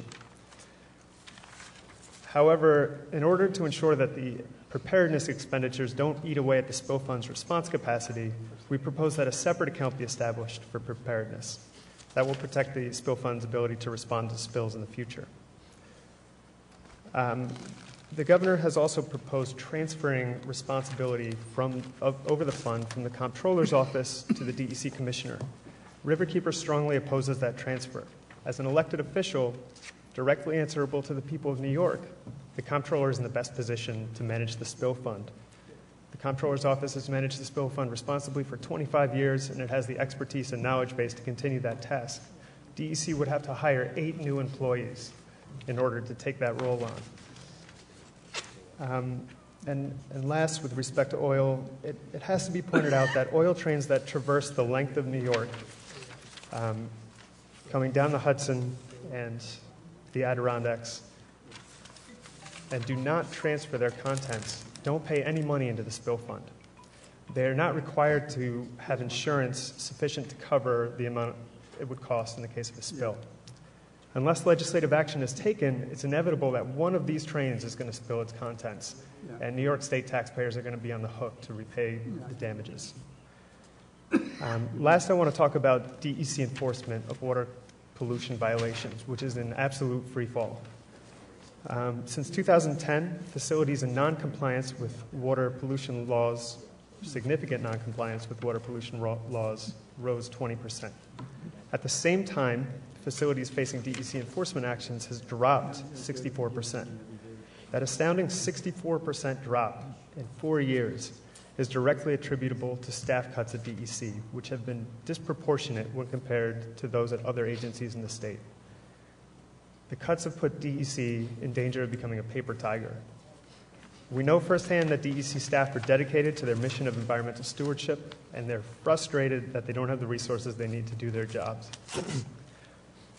The disproportionate staff cuts warrant disproportionate restoration immediately in order to reinstate DEC's capacity to protect New York's environment. Thank you again for the opportunity to testify today and for the important role you play in protecting New York's environment. We look forward to working with you, with members of the Assembly and the Senate, to improve upon the key areas highlighted today. And we'd be happy to take your questions. Senator Krueger. Thank you. You covered so much territory, and so just very quickly, on the last point about oil spill money if these train cars create a massive problem. My understanding is there was a piece of legislation last year that passed the Assembly, didn't pass the Senate, that would have actually addressed this. Do you agree? What I understand about that bill is that it was focused on oil storage facilities, like the Buckeye and the Global facilities in the Port of Albany. They did not cover the trains as they're traveling along New York or through New York. And my understanding is we have some problems about dictating things about trains that the federal government is claiming they get to control what happens with the oil trains. Can we apply a tax to them even if we can't dictate what kind of rail cars they're using to prevent spills? There are the federal government does have certain authority over parts of trains, but reasonable imposition of things like fees or, for instance... I'm sorry, we say fees, not taxes, yes. Right. Well, fees for a spill fund that are reasonable would get past that federal preemption, according to our best research, and we'd be happy to discuss that further with you. There are other states, including Minnesota, Alaska, and California, that have passed legislation to increase the level of fees and to task those fees to spill preparedness as well as spill response, and also to require that these companies present evidence of an ability to meet the liability they would face from a worst-case scenario spill before they start operating within the borders of those states. And so we are looking hard and want to share with you and Assemblywoman Fahey the work that she has done and will be continuing to do. Great. Thank you. Thank you. Assemblywoman Glick. Oh, excuse me. Excuse me. Just a quick question on the, are there not two different kinds of oil that's coming through? One is thicker and one is more volatile, or are they both the same? Right. In terms of the crude oil that is coming through, there are two different types.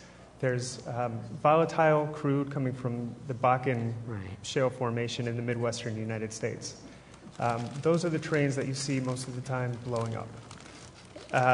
There's also tar sands oil, either coming through now and that's or heavier scheduled. and thicker, and that's why Global wants to heat it in order to pump it? Is that right? It would need to be heated in order to be transferred from the rail cars to marine vessels for transport down the Hudson. We're very concerned that that type of oil, if it were spilled in the marine environment, would sink, or it would at least become submerged, so that it would be impossible to clean up. Are those facilities, even though obviously you're opposed to it, but is that facility that would potentially be a transfer, are they subjected to the same spill? Would they be part of this spill fund? They are indeed part of the spill fund now, and they would be under the governor's proposal. Okay, thank you. But they do pay at a much lower rate in terms of the fees that they pay into the fund. That's because they're differential fees. The governor's proposal actually proposes to equalize the fees for oil that is handled, sold, processed and sold within New York State and that which is removed from New York State for sale elsewhere. And so we do support that aspect of the governor's proposal, which is to equalize the fees for the different types of transport. Thank you. Michael, I introduced you when you came down. Did you introduce her? Yes, I did. This is Kate Hudson. Okay. She's our watershed program director. I just wanted to make sure so the stenographer knew who to attribute the statements to. Thank you. Thank you. Thank you. Next speaker, Joseph Stelling, Fiscal Policy Institute, a Fiscal Policy Associate, Environmental Advocacy, New York. On deck is Ned Sullivan. Is Ned Sullivan still here? Okay, you did hang. Come on down. Okay. Hello. Good afternoon. I should say good evening. I think we hit the 5 o'clock hour. So, my name is Joseph Stelling. I'm the Fiscal Policy Associate for Environmental Advocates of New York. You have my full testimony in front of you. Given the hour and time, I will just sort of try to hit the highlights. But first thing you'll see on deck in there is, really what we saw the governor's proposal. There's a lot of good things in there, and there's some things to be worked on. So we want to encourage the legislature to use this to build upon to create a really great budget for the environment and public health.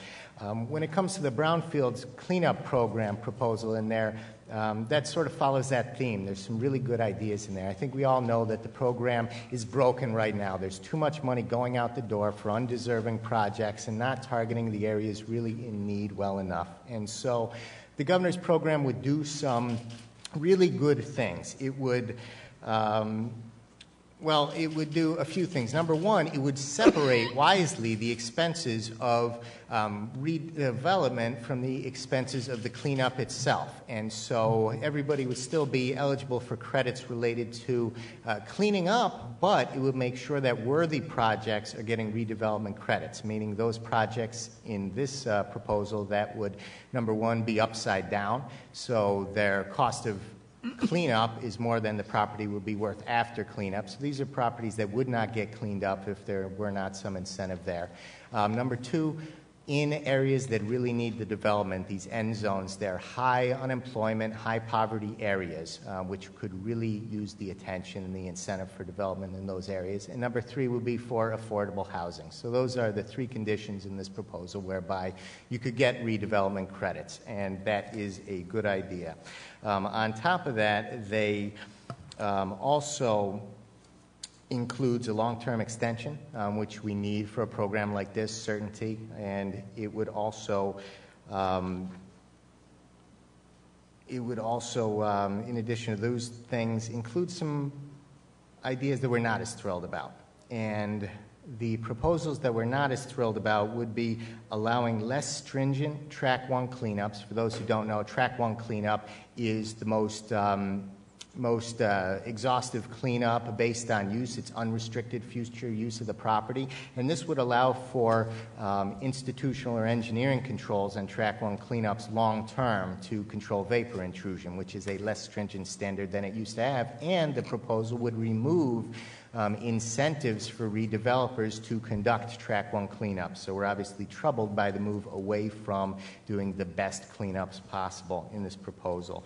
The Brownfield EZ program proposed here also sort of seems like a good idea on its face, encourage more developers to clean up these things and get the benefit of tax liability or liability release without soaking up tax credits. However, the EZ program as it is proposed would reduce cleanup standards. It would say that if this is, say, an industrial area, they would just have to clean up to background levels as opposed to actual health-based cleanup standards. So if you're in the middle of an old industrial park and everything around you is contaminated, you're only cleaning up to background levels. You're not actually cleaning up to an area that's really, the science says is going to be protective, and so that's a concern. And third, there's some great stuff in the governor's proposal showing a commitment to these BOA programs, Brownfield Opportunity Areas, in that it streamlines the process a little bit and increases the tax credits for development in these BOAs. However, there's no funding for the programs, and so we would submit that if you really want to support these programs, let's support these programs. Restore the funding for BOA, which was zeroed out last year as well, by the way. So that's Brownfield, some really good stuff in there. We like the gates that the governor has established, and we think this does a lot of good, but there are a few areas that we'd like to see the legislature build upon to get a better program in place. Now, the next thing on my list, EPF, I think you've already heard a lot about. We're thrilled to see yet again another commitment to increase the EPF in the budget proposal by $10 million. That's great. We have much higher needs in that program, so we strongly encourage the legislature to appropriate at least that amount. However, we don't think it's appropriate to take RGGI funds to do that. Taking from one environmental program to support another isn't really increasing environmental funding as it's billed. It sets a bad precedent. I'll talk in a few about why taking from RGGI is a bad idea, but just for the EPF, no need to touch that. We've heard the real estate transfer tax is healthier than ever. There's plenty of ways to get revenue without taking from another fund. So on top of that, staffing, another issue we've already heard a lot about, so I won't belabor. DEC is down 865 staff, about a quarter of its workforce from just 8 years ago. And so this mantra of doing more with less just isn't true. They're doing less with less. Report we released 2 years ago bore that out in the numbers, and the DEC's report, the Office of State Comptroller's report from December also showed, staffing levels go down, inspection and enforcement actions go down with them. And this costs public health, it costs our environment. We need to give the DEC the resources they need to do their jobs. Next, oil spill fund. And we just heard the Riverkeeper folks talk a little bit about this, but the governor included some significant changes to this program in his budget proposal. And so, proposed increasing the cap in the oil spill fund from $25 million to $40 million.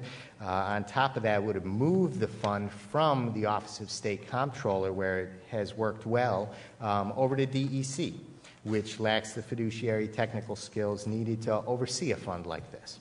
And it also would expand the fund dramatically in purview to include items like testing, containment, research and deployment of new technologies, spill prevention, response equipment, and mapping and planning efforts. Now, we think it's absolutely appropriate and necessary, given the volume of train traffic and oil moving through the state we're seeing today, to take action. We have some problems with this particular proposal. 25 to 40 million is great, but we know that a nominal fund increase really doesn't capture the essence of what the mobility of oil through the state looks like today. It could be hundreds of millions of dollars more, given where we are today with oil movement, potential for spills compared to a few years ago. Also, the emergency preparedness stuff, all that money that wasn't before in the purview of the fund, but would under this proposal, has threatened to really soak down those funds and take away from its primary mission. So we absolutely support that stuff. We need to take more action to be ready for spills. However, it shouldn't be within the purview of this fund. We should use oil levies to support this sort of thing, but we have, the Division of Homeland Security and Emergency Services specifically designed to look at emergency response and that sort of thing. So these efforts should be housed within DHS. And the DEC certainly should get some money for mapping, to protect sensitive ecosystems, water resources, and things like that. But in terms of emergency preparedness and response, DHS is really the place that interacts with local emergency responders and is best suited to house this sort of thing. So those are our recommendations on the oil spill fund. When it comes to Superfund, the state Superfund, as you all know, it ran out of money. It's running out of money. It ran out of bonding authority in 2013. I believe there's only something on the order of $50 million left in the fund. And this is something that really needs a long-term commitment. There's over 800 active toxic waste sites across the state that either need cleanup or they need continued maintenance and monitoring. And the governor proposed just a one-year, one-off $100 million, which is lower than historic funding levels, and would draw ERP, Environmental Restoration Program funds, into the same program, so further diluting that $100 million appropriation. The bottom line is that these are long-term cleanups and they need long-term financing. So, we support a bond at least on the order of what was done before, 10 years, $1.2 billion, not a one-year appropriation. Last time Superfund ran out of money toward the beginning of the turn of the century, cleanups ground to a halt. They need long-term financing and certainty in order to keep cleanups going, and we don't want to see that slowdown happen again. So that's super fun. Other than that, DERA delays. There are no proposed delays to the 2006 Diesel Emissions Reduction Act in the budget, and we'd like to see it stay that way in the final budget. This is something that's been delayed the last few years. It was set to be implemented in 2010. It's an important public health protection measure, and it's been 9 years since it was passed. It's been 5 years since it was supposed to be fully implemented. The technology is available. A lot of it's made right in upstate New York. Corning makes a lot of the components for these diesel particulate filters that are put on these machines to clean them up. And so there is no good reason to continue delaying this. We want to see this go into effect this year. Enough is enough on the DERA delays. Other than that, an item I'd like to bring the legislature's attention to, because you fought hard for this to make sure. Yes. Did you happen to look at that electronic thing in front of you? Oh, sorry. There was all kinds of warnings on there. I just was going to... Sorry about that. Quickly get your last point in. Absolutely. The Centers of Excellence in Children's Environmental Health are an item the legislature fought really hard for and got put into the final budget last year, and it's been zeroed out. And this is something that we'd like to see financed again because it's a unique program. It creates these centers across the state that fill a real need in terms of both prevention and diagnosis and treatment of these ever-increasing children's environmental exposure-based illnesses. And it fills a need. It's a great program. It's just getting off the ground, starting to do good things. We'd like to see you restore that funding. Thank you. Thank you very much. Yes, we have one question. But don't answer it now, just get back to me. So in the earlier discussions, I was going back and forth with NYSERDA about if all this money goes into these new programs, what are they not funding anymore? Because it looks like there's up to $1.5 billion of surcharge money, PSC to NYSERDA, NYSERDA to other things. So if you or anyone else here could get back to me later with what you think that means for existing NYSERDA programs. Absolutely. Thank you. Thank you. All right, Ned Sullivan. That's Ned Sullivan, Director of Public Policy, Scenic Hudson, to be followed by Neil Woodworth, Executive Director, Adirondack Mountain Club.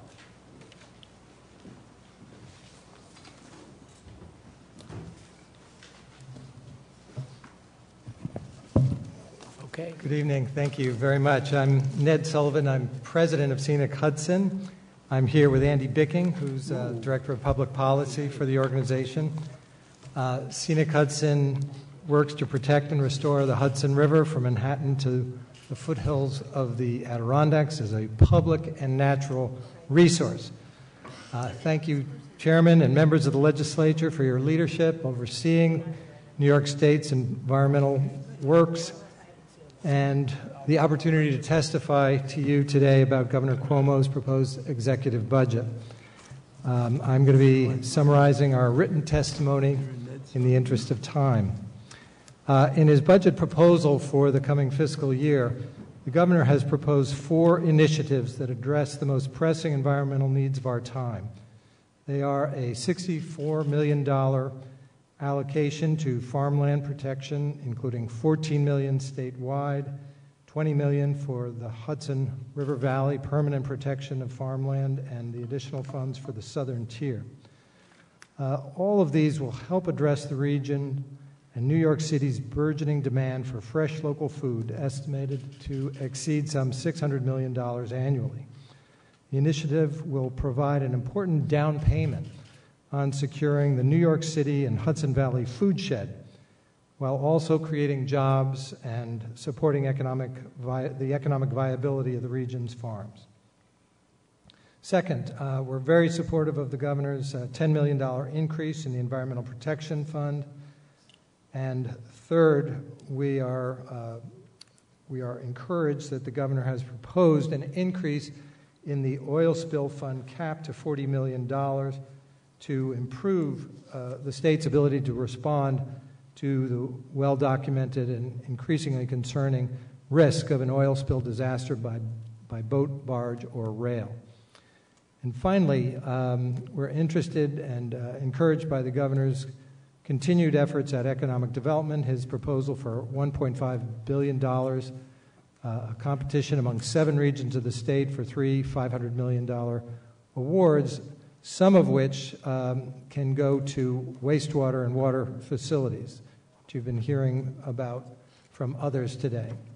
So to begin with the farmland funding, we are just very supportive and ask you to join us in approving the governor's allocation of funds for farmland preservation, both the statewide funds as well as the regional. In the Hudson Valley, the $20 million to protect 4,600 acres of working farms in the Hudson Valley and New York City food shed will enable us and other land trust partners to work with New York State to permanently protect this vital source of healthy and fresh food. This major boost to our conservation goals in the region will help ensure the valley's family farms remain intact and continue to contribute to New York State's and New York City's growing agricultural and food-related industries. Scenic Hudson, in partnership with other land trusts in the Hudson Valley and the U.S. Department of Agriculture, has preserved more than 90 farms or 12,000 acres of farmland. We welcome the opportunity now to partner with the Department of Agriculture and Markets through the RFP that it issued during the past year and this new $20 million infusion. Scenic Hudson invests over $1 million a year in farmland preservation, and we are ready to invest our funds and to help secure matching funds so that the state money can extend even further and protect these critical working farms. We strongly encourage the legislature to maintain this $20 million commitment and to clarify the geographic scope of the program to include the following counties: Albany, Columbia, Dutchess, Greene, Orange, Putnam, Rensselaer, Rockland, Saratoga, Sullivan, Ulster, Washington, and Westchester. The Hudson Valley is uniquely prepared to pursue and implement this initiative.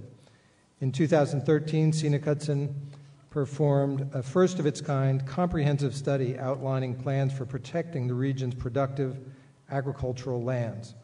It's called Securing Fresh Local Food for New York City and the Hudson Valley, a Foodshed Conservation Plan for the region. I believe you should have copies of that. The report utilized state-of-the-art geographic information systems to identify the presence of farms in the region, ranked their soil value, their size, and their density in geographic clusters. The report identified some 5,000 unprotected farms comprising some 650,000 acres. A ranking system that we developed directs resources to the farms with the greatest productive capacity.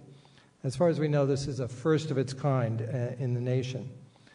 The plan has been incorporated into the state's draft Open Space Conservation Plan, which identifies protection of the New York City Hudson Valley Foodshed as a priority project.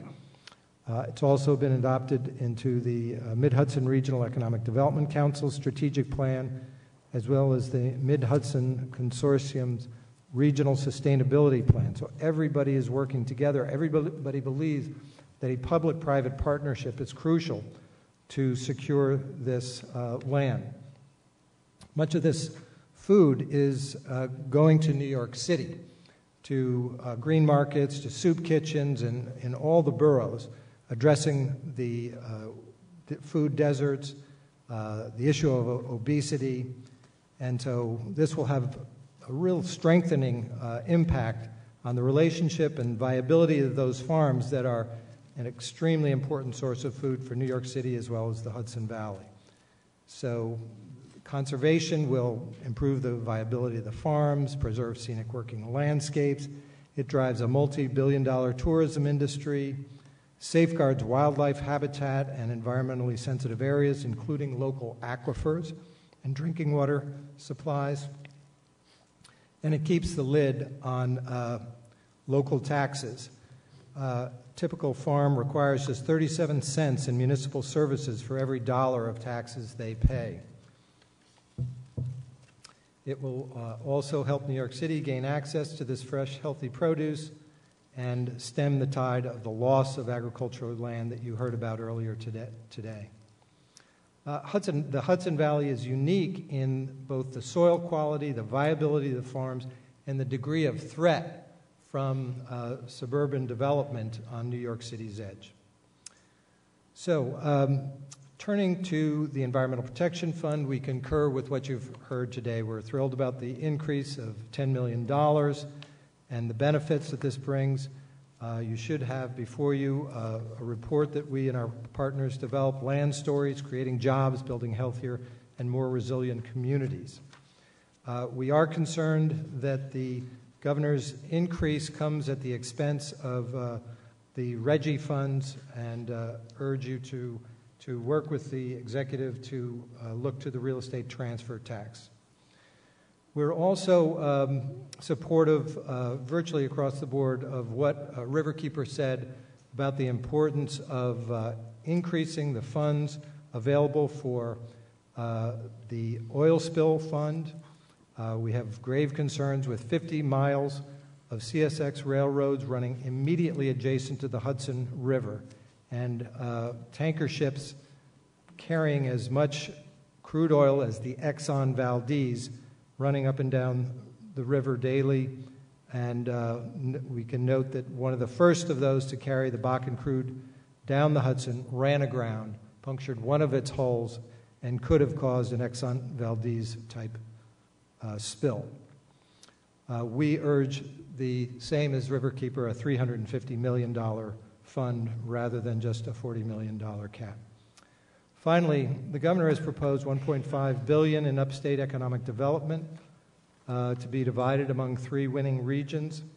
We're concerned and recommend that a portion of this be allocated to those water and wastewater and green infrastructure needs that you've been hearing about. The $36 billion in need DEC has identified, the $800 million a year shortfall that the comptroller. We'd like to see these funds made available statewide so that all the regions of the state can compete for that and hopefully address environmental compliance, compliance with the law, and keeping our clean water viable and providing the infrastructure for business expansion. Thank you. Thank you. I kind of agree with you. I mean, I'm from upstate about the 7 region competition. I think it should be spread statewide. Do you think the $20 million commitment to Hudson Valley should be spread statewide as well? We have $14 million available statewide.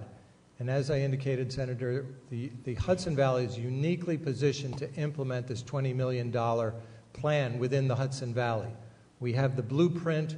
We have the track record. Scenic Hudson is prepared to step up with matching funds and bring to bear other county funds, like Dutchess County has just appropriated $1 million. So the answer is no. I'd like to see that focused in the Hudson Valley, but I would like to see a portion of the $1.5 billion in economic development money allocated specifically for water and wastewater infrastructure on a statewide basis, and so that all the regions can compete for that, for water and wastewater infrastructure and other green infrastructure. All right, it's late. I'm just going to throw it out there. The thing that bothers me most about that fund for 3 winners, and you're saying compete for the water funds and the clean water and funds that might go out for environmental projects, how the hell do you compete? How do you determine who's more worthy of that type of money? That should be, just seems to me to be statewide. But that's just an editorial comment. Should I respond? Very short, very quickly, if you could. Well, the Environmental Facilities Corporation has a good system in place for ranking water and wastewater infrastructure projects that I think could be used to help make that allocation. And I think and they also have a program to provide zero interest loans, and we think criteria can be developed for the grants like there are criteria for the loans that would send the grant money to the most important environmental threats and communities with the greatest financial need, and those that can demonstrate also that they can bring in local or private money to leverage the state funding. Okay, thank you. Thank you. I believe Susan McDonough from Humane Society is not going to be here, but I want to ask a Green Education and Legal Fund. Mark Dunley, is he here? I didn't think so, so he can knock off the last one. And now we're going to hear from the Adirondack Mountain Club, Neil Woodworth, Executive Director, to be followed by R. Harry Booth, Chair of the New York State Association of Agriculture Fairs. So there's nobody Very good. Once again, I appreciate the patience that all of you have had who are still here, and the Adirondack Mountain Club, despite our name, represents people from eastern Long Island to Lake Erie and from New Jersey to the Canadian border. We represent the hikers, kayakers, backpackers, the cross-country skiers, the people who use the 5.3 million acres of public land in New York State. We as well as many of the speakers today, applaud the proposal for a $172 million Environmental Protection Fund. We disagree with the proposal to use RGGI funding. When we have the real estate transfer tax, which has always been the engine in 1993, when some of you created the Environmental Protection Fund, you designated the real estate transfer tax as the main funding source because there was a real tie between real estate development and environmental protection. Now that the real estate transfer tax projection is now over $1.1 billion for this fiscal year, when it was at that level in the past, we had an environmental protection fund that was twice as large as the current budget proposal. So I ask you to think about increasing the amount of the real estate transfer tax and funding at least $172 million. And I think I'm going to show you in a couple of minutes that we need more than that. And the first subject that I'm going to talk about got a response to Senator Krueger's issue. We really need to spend a lot more right now on all kinds of invasive species that are attacking the state from all directions. And they're terrestrial, they're aquatic, and this is one of those very difficult public policy questions where a stitch in time will save us billions in the future. We know that simply stopping the spread of aquatic invasive species with a program that's affordable will prevent $1 billion worth of property value loss in the Adirondacks alone. And how can we do that quickly? We're not going to be able to fund a boat decontamination station for every lake in the Adirondacks. However, some very good research was done last summer by Paul Smith's College in conjunction with the success of a boat cleaning and decontamination program at Lake George. And we know that if we take 5 or 6 major transportation entry points into the park, we know that we can protect the great majority of lakes in the park because we know where the sources of infection are coming from.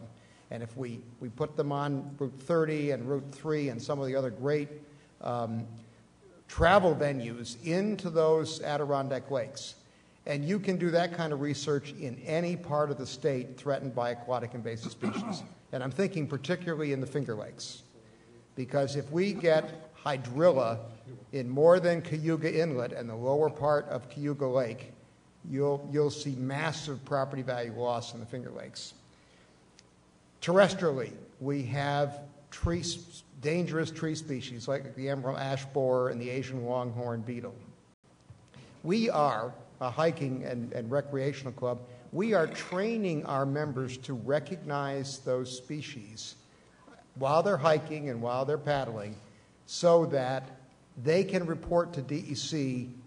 We have much greater manpower than they do, and we can report to them so that site-specific eradication can take place. And these measures will buy time so we can come up with biological controls that will be the real solution. Let me also turn to the issue that several have talked about today, and that is the issue of the crude oil trains. I think we've got a respite temporarily because of the dramatic drop in the price of oil. I think we will see less Bakken oil production, and I definitely think we'll see much less Alberta tar sand transportation because they're economically unprofitable at today's price per barrel of oil. So now is the time to set aside a major fund. And let me tell you a little bit about Alberta tar sand. Alberta tar sand is supposed to be transported on the old D&H lines from Montreal to Albany. And there's in many, many places, about the width of this room between those tracks and Lake Champlain for 75 miles. If Alberta tar sand bitumen derailment occurs, and it's very likely along Lake Champlain, we could contaminate the water supply for 250,000 Americans, Canadians, and Vermonters. A similar episode occurred 4 years ago on the Kalamazoo River in Michigan. Tar sand bitumen sank to the bottom of that river. It contaminated a 40-mile stretch. $1 billion has been spent, and we're not even close to restoring the Kalamazoo River as the important drinking water supply that it was. With regard, and I echo the people who testified here today, that portion of the bank settlement funds that's been allocated for infrastructure grants, we should and we can. You in the legislature can change the criteria so that wastewater, drinking water, stormwater projects, which are so badly needed and we have such a backlog on, have a higher priority in getting those grants. And do I believe that that should be, that 7 regions of the state should share that money? Yes, Senator DeFrancisco, I agree with you. It's just a question of allocating some of that bank settlement money. And more could be allocated, and more could be dedicated to clean water infrastructure. Now, another issue that we have, a critical issue, is climate change. And I think this state is on the cutting edge of addressing climate change. But we have one resource that we have not thought about using. New York State is 63% forested. That's almost 20 million acres of land in this state that is forested. Recent research indicates that one of the most efficient ways of sequestering carbon is either by allowing trees to mature, and both forest soils and mature trees sequester up to 50% of carbon in their structures. We also know that the quick regeneration of trees that is part of New York State's environment will sequester a lot of carbon quite quickly.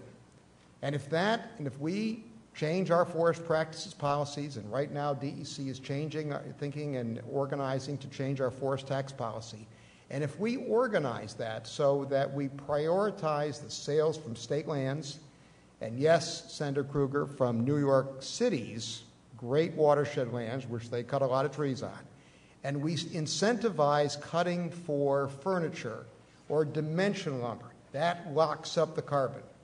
If we sell it for wood pellets, we're going to put that carbon right back up into the atmosphere.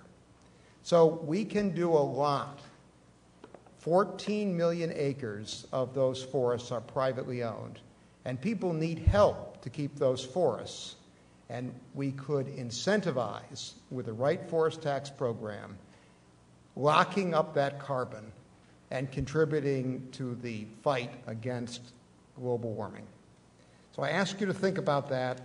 And finally, I will say to you that one thing we notice on that 5,300,000 acres of public land is that we don't have enough forest rangers, environmental conservation officers, assistant forest rangers out there to fully enable the public to enjoy that land safely, and particularly to educate the newest generation. I won't be around in another generation to help protect the Adirondacks, the Catskills, and the other wild areas, but they will if we teach them. And at that point, I'll stop and see if any of you have any questions. No, sir. Thank you. Thank you for lasting towards the end. Is there an Eric Kulised here? Okay, you are here. You're next after our Harry Booth Chair and Mark St. Jake's, member of the New York State Association of Agricultural Affairs.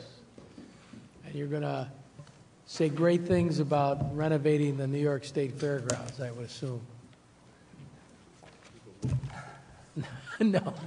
Go ahead.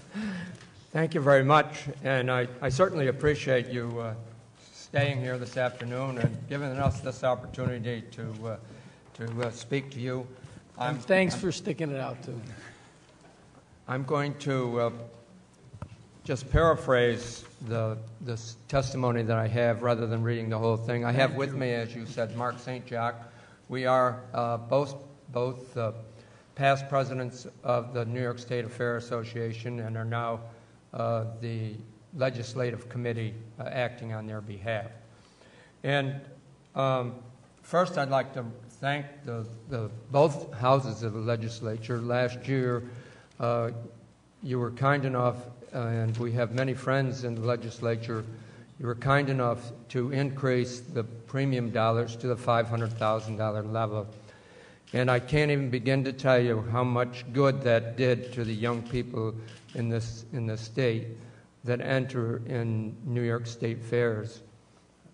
And we are asking that you again increase, and it's not that we're not appreciative of what's in the budget that the governor has put in there, but we certainly would appreciate the support of the legislature again this year back to the $500,000 level.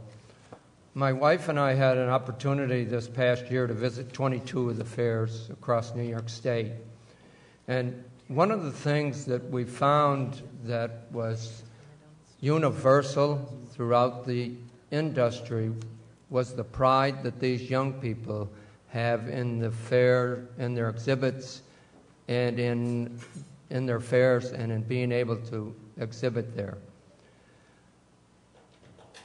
Also, while we were walking through the barns of the livestock barns and the exhibit barns, the one thing that we noticed through many of our small fairs in New York State was the dilapidated condition that some of these buildings are in.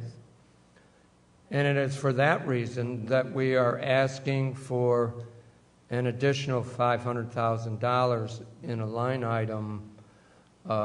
Hopefully that could be in there on a permanent basis so that we could find a way to help these fairs. And infrastructure seems to be the key word today because everybody's talking about infrastructure. And these small fairs, as you've already heard from a couple of other presenters, are in desperate need of some help in their infrastructure. But one of the things that we also understand is that money is an important part of this whole project. And I've asked Mark St. Jacques if he would relate some of the economic impacts that fairs have on the New York State. So, Mark, would you... Just to go through it quick, is in your pamphlet here is an economic impact study that the association had completed. And when you get a few minutes, just look it over at the attendance numbers, the sales, the tax revenue that's generated by the 50 or so fairs.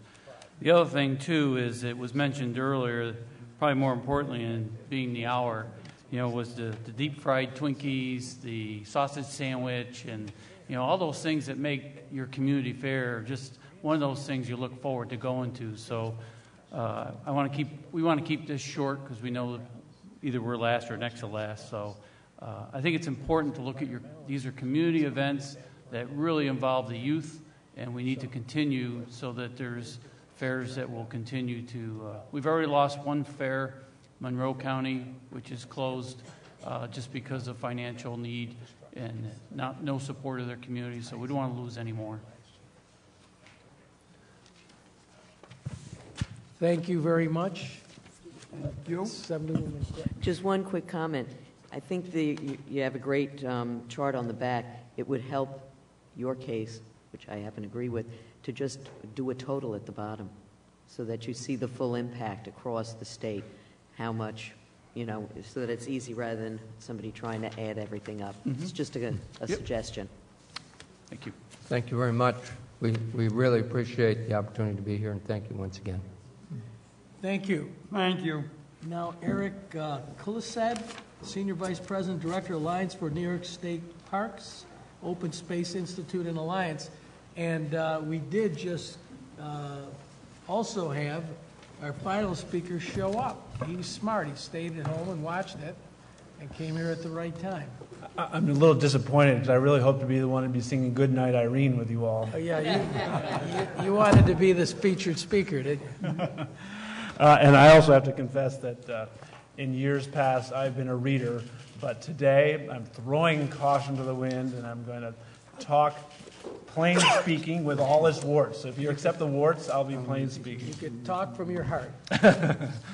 I do just want to point out, we've had some conversations today about, I'm Eric Kulisade of the Open Space Institute and the Alliance for New York State Parks, and we've had conversations today, Senator O'Mara, Assemblyman Otis in particular, about private partners to the state park system.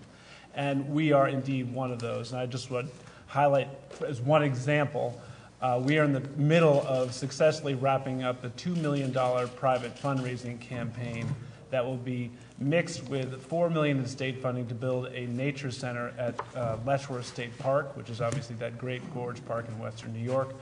Assemblyman Farrell, we're interested in helping to do things at Riverbank that the private sector can come in. I believe that Riverbank ought to have private funding and private support as well as all the strong state supports it's gotten through the years. And right here in the Capital District, we're thinking about Thatcher Park and Minnewaska in the Hudson Valley. So we love this state park system and are really anxious to keep bringing in our resources. Really, you know, I'm here today as a happy camper, which is a great place to be in. All I'll do is emphasize kind of the four main points that we're extremely happy about. We view the $110 million in New York Works for the state park system as being money that's going to be brilliantly well spent. You know, when you think back to 2010, when 90 parks are going to be closed because of problems in the state budget, and now the governor and this legislature are combining to rebuild the park system is amazing. And, you know, when you think about it, it's probably the wisest investment that can be made because the state parks are actually an agency people like, right? So this is really giving something back to the people, the 62 million people that use these parks. Isn't this a great investment in the quality of their life? I also do wear a land conservation hat. And so I also, the Open Space Institute also supports the $10 million increase to the Environmental Protection Fund. And like others before me, I give credit to the legislature, particularly for last year, for going out even above and beyond what the governor proposed. You know, I applaud you for that. You've been great partners for over 20 years that legislation has been in place. In particular, I also support the $4 million. We also support the $4 million for open space protection and the farmland protection in the Environmental Protection Fund. You know, there's still critical inholdings, access parcels, things we can be doing to make these parks and open spaces better for the public, and having more money to do that is a hugely good investment. And finally, again, really circling back to these private partnerships, the $500,000 grant pool that is proposed for Park Friends groups is only going to lever more private sector volunteerism and funding to help the state park system. And you know, you only have to look at the very successful program that is right now being run for the Land Trust in New York that's really built their capacity. It's a parallel concept, it's a proven concept, and why not run with it? Because I think the people and the parks will benefit. And that's it. Happy to answer questions. Well, in view of your applauding us for our work, in view of the fact that you paraphrased your speech, next year when you call in, explain that to whoever's answering the phone and scheduling, so we'll get you up a little further. That's great. All right. There's got to be. May I ask one question? You may. Not question. When you talk about private money into public space, it's got to go to the agencies, not to the locality, because it creates a problem. Not to the local. I'm sorry. What? Yeah, it shouldn't go into the locality, because one of my big fights we're having now at Riverbank is who gets to use the ice skating rink. And we have problems like that, and if I'm giving you this, shouldn't I get that? And yes, I like money, but I don't like it to be used that way. So I'm always watching No, and I think conservancies, raise some issues about public-private use, but it is the world we live in. And if we want these great parks, we need to have some way to get the private dollars. But I totally agree that it shouldn't be at the expense of access and broad Central access. Park Conservancy. That's right. Those are wonderful places. We had actually a major lawsuit at Randall's Island because the private schools essentially said, we'll pay to fix up the fields, and then we get to use them. And the kids who lived closer in the neighborhood and who went to public schools were like, what happened to our playing fields? So there are many, if it comes with few strings attached and just out of the generosity and the great tax deduction, it's one thing. If it becomes a private enclave, that's the balancing act. Central Park Conservancy, they do a great job, but it is not the city council that makes decisions about a public park. It is the Central Park Conservancy that makes, in my opinion, too many policy decisions. And so I'm happy to say that the Letchworth Nature Center will be open to the public. I'm not running it. I'm not charging money to use it. It'll just a great benefit for one of the most spectacular landscapes in the entire state. So, Thank you. Thank you very much. And the final and featured speaker this year is from the Green Education and Legal Fund, President Mark Dunley. I always enjoyed being the featured speaker. Yes. I welcome that opportunity. My name is Mark Dunley, and I am president of the board of the Green Education Legal Fund. I was across the street at my office watching the hearing over at Emmanuel Baptist, trying to get some spiritual guidance as to what my message should be today. But I also got some guidance from a movie I watched last evening called The Normal Heart. And it stars Mark Ruffalo, and it's about the fight that they had to take to get attention to the AIDS issue. And unfortunately, their battle against scientists and their battle against elected officials to get serious attention reminds me a little bit too much of the struggle we're having right now in terms of getting action on climate change.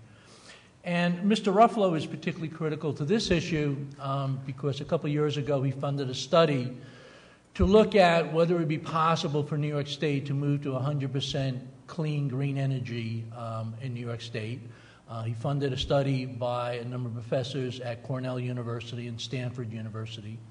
And they concluded that it was, in fact, technologically feasible to do it by 2030. And that did not include any role for nuclear power.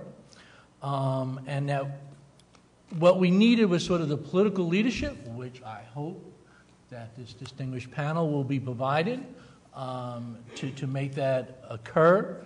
We have 3 requests with respect to this study. One, that the legislature actually officially adopt a goal of 100% clean energy by 2030, rather than the existing state executive order for an 80% reduction by 2050. Second, we wish you to further fund a study on how to achieve such a goal. And third, and perhaps most importantly for the budget, to begin the significant investment needed to accomplish such a goal. Professor Jacobson estimated that the cost to transition to 100% clean energy by 2030 would be about $460 billion. Now, a significant part of the $460 billion is already invested by the private sector in the normal upkeep and maintenance and strengthening of our energy system, but clearly there's going to be a need for significant public investment to accomplish that goal. And we would certainly support investing the entire $5 billion plus so-called windfall surplus in clean energy. One of the things we also will point out is that New York has not made significant progress on renewable energy. The Renewable Portfolio Standard had set a goal by this year of having 30% of the state's energy, electric energy, provided by renewable energy. Since that goal was established 10, 12 years ago, we've only added 3% So we're only at 22%, and we're supposed to be at 30% today. One area where the state is really lagging is in the issue of transportation. And in fact, a newer study done by Professor Jacobson nationwide, concluded that the country cannot get to 100% clean energy by 2030, primarily because of the transportation issue. And I noticed that the New York City mass transit system has an estimated $32 billion in New York City capital needs over the next 5 years, with nearly $100 billion needed over the next 10 years. And we would certainly urge the state budget to include a much more significant investment in that. One of the things I've testified a lot over the last 15 years, without much success so far, is that the state needs to enact a state carbon tax.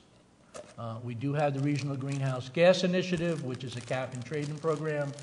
Like a number of groups have spoken today, we certainly oppose what we view as the raid of the RGGI funds by Governor Cuomo, who is seeking to divert $36 million to the Environmental Protection Fund.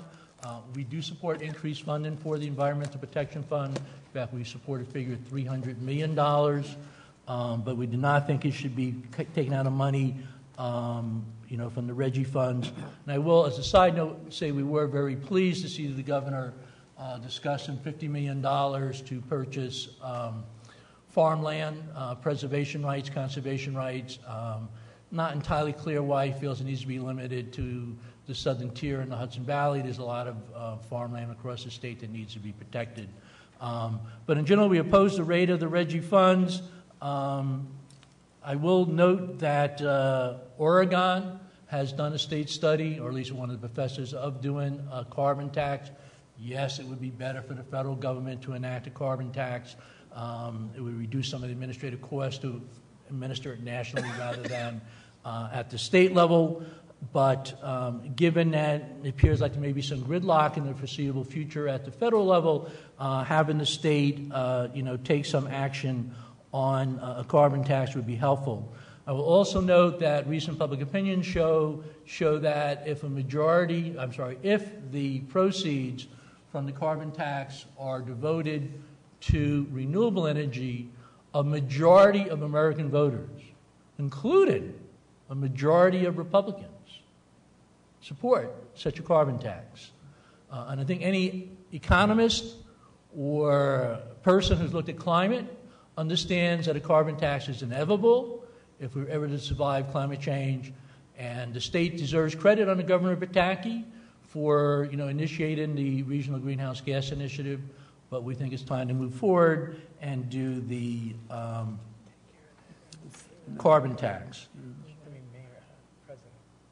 We support the idea that staffing levels at DEC should be increased to offset the cuts that have been made in recent years to hold, particularly to make it more possible to hold polluters accountable.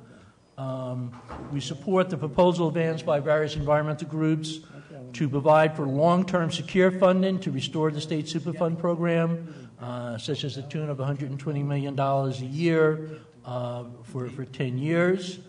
We support across-the-board increases in fees and charges to various polluters to adequately compensate taxpayers for the costs related to cleaning up their messes. We're tired of taxpayers being required to subsidize pollution by companies and passing the bill on to consumers and taxpayers. We were pleased to see the governor call for increased funding for the oil spill fund, including an increase in the fund cap from $25 million to at least $40 million. However, we did not support the governor's proposal to remove the oversight of the oil spill fund from the state controller. In fact, we would like to see the governor or the state legislature hold all transports of crude oil by rail in the state. Safe transport of crude oil through populated areas is not possible. The National Transportation Safety Board has recommended that the Federal Railroad Administration require railroads to avoid populated and other sensitive areas for crude oil and other hazardous materials. Finally, while this is not yet part of the budget, perhaps the state legislature will take it up. I'm also active with 350 New York City. We had a few people, about 400,000, join us recently for a little march in New York City this fall. One of our major demands is that New York State and New York City divest all public funds from fossil fuels. We need to ensure that 80% of the fossil fuels we presently know exist are never used in order to avoid climate change, and we think it is a real risk to, my member of my family is a former state worker, and so we have, a state pension that will eventually come our way. We'd like to see it actually show up, and to the extent that the state pension is invested in fossil fuels, which are quite risky at this point, that puts that pension plan into jeopardy. And we request that the state, both Mr. DiNapoli and the state city pension fund divest from fossil fuels. So I very much appreciate you hanging around to hear from us, and look forward to a great budget this year to deal with climate change. Thank you. Thank you very much. I was going to say that concludes testimony, but Eric's still here. I don't know if he wants to be last and speak again, or I don't think so. So with that said, we're going to adjourn this meeting till 9:30 tomorrow morning for transportation. Thank you all. Okay, 12 to go.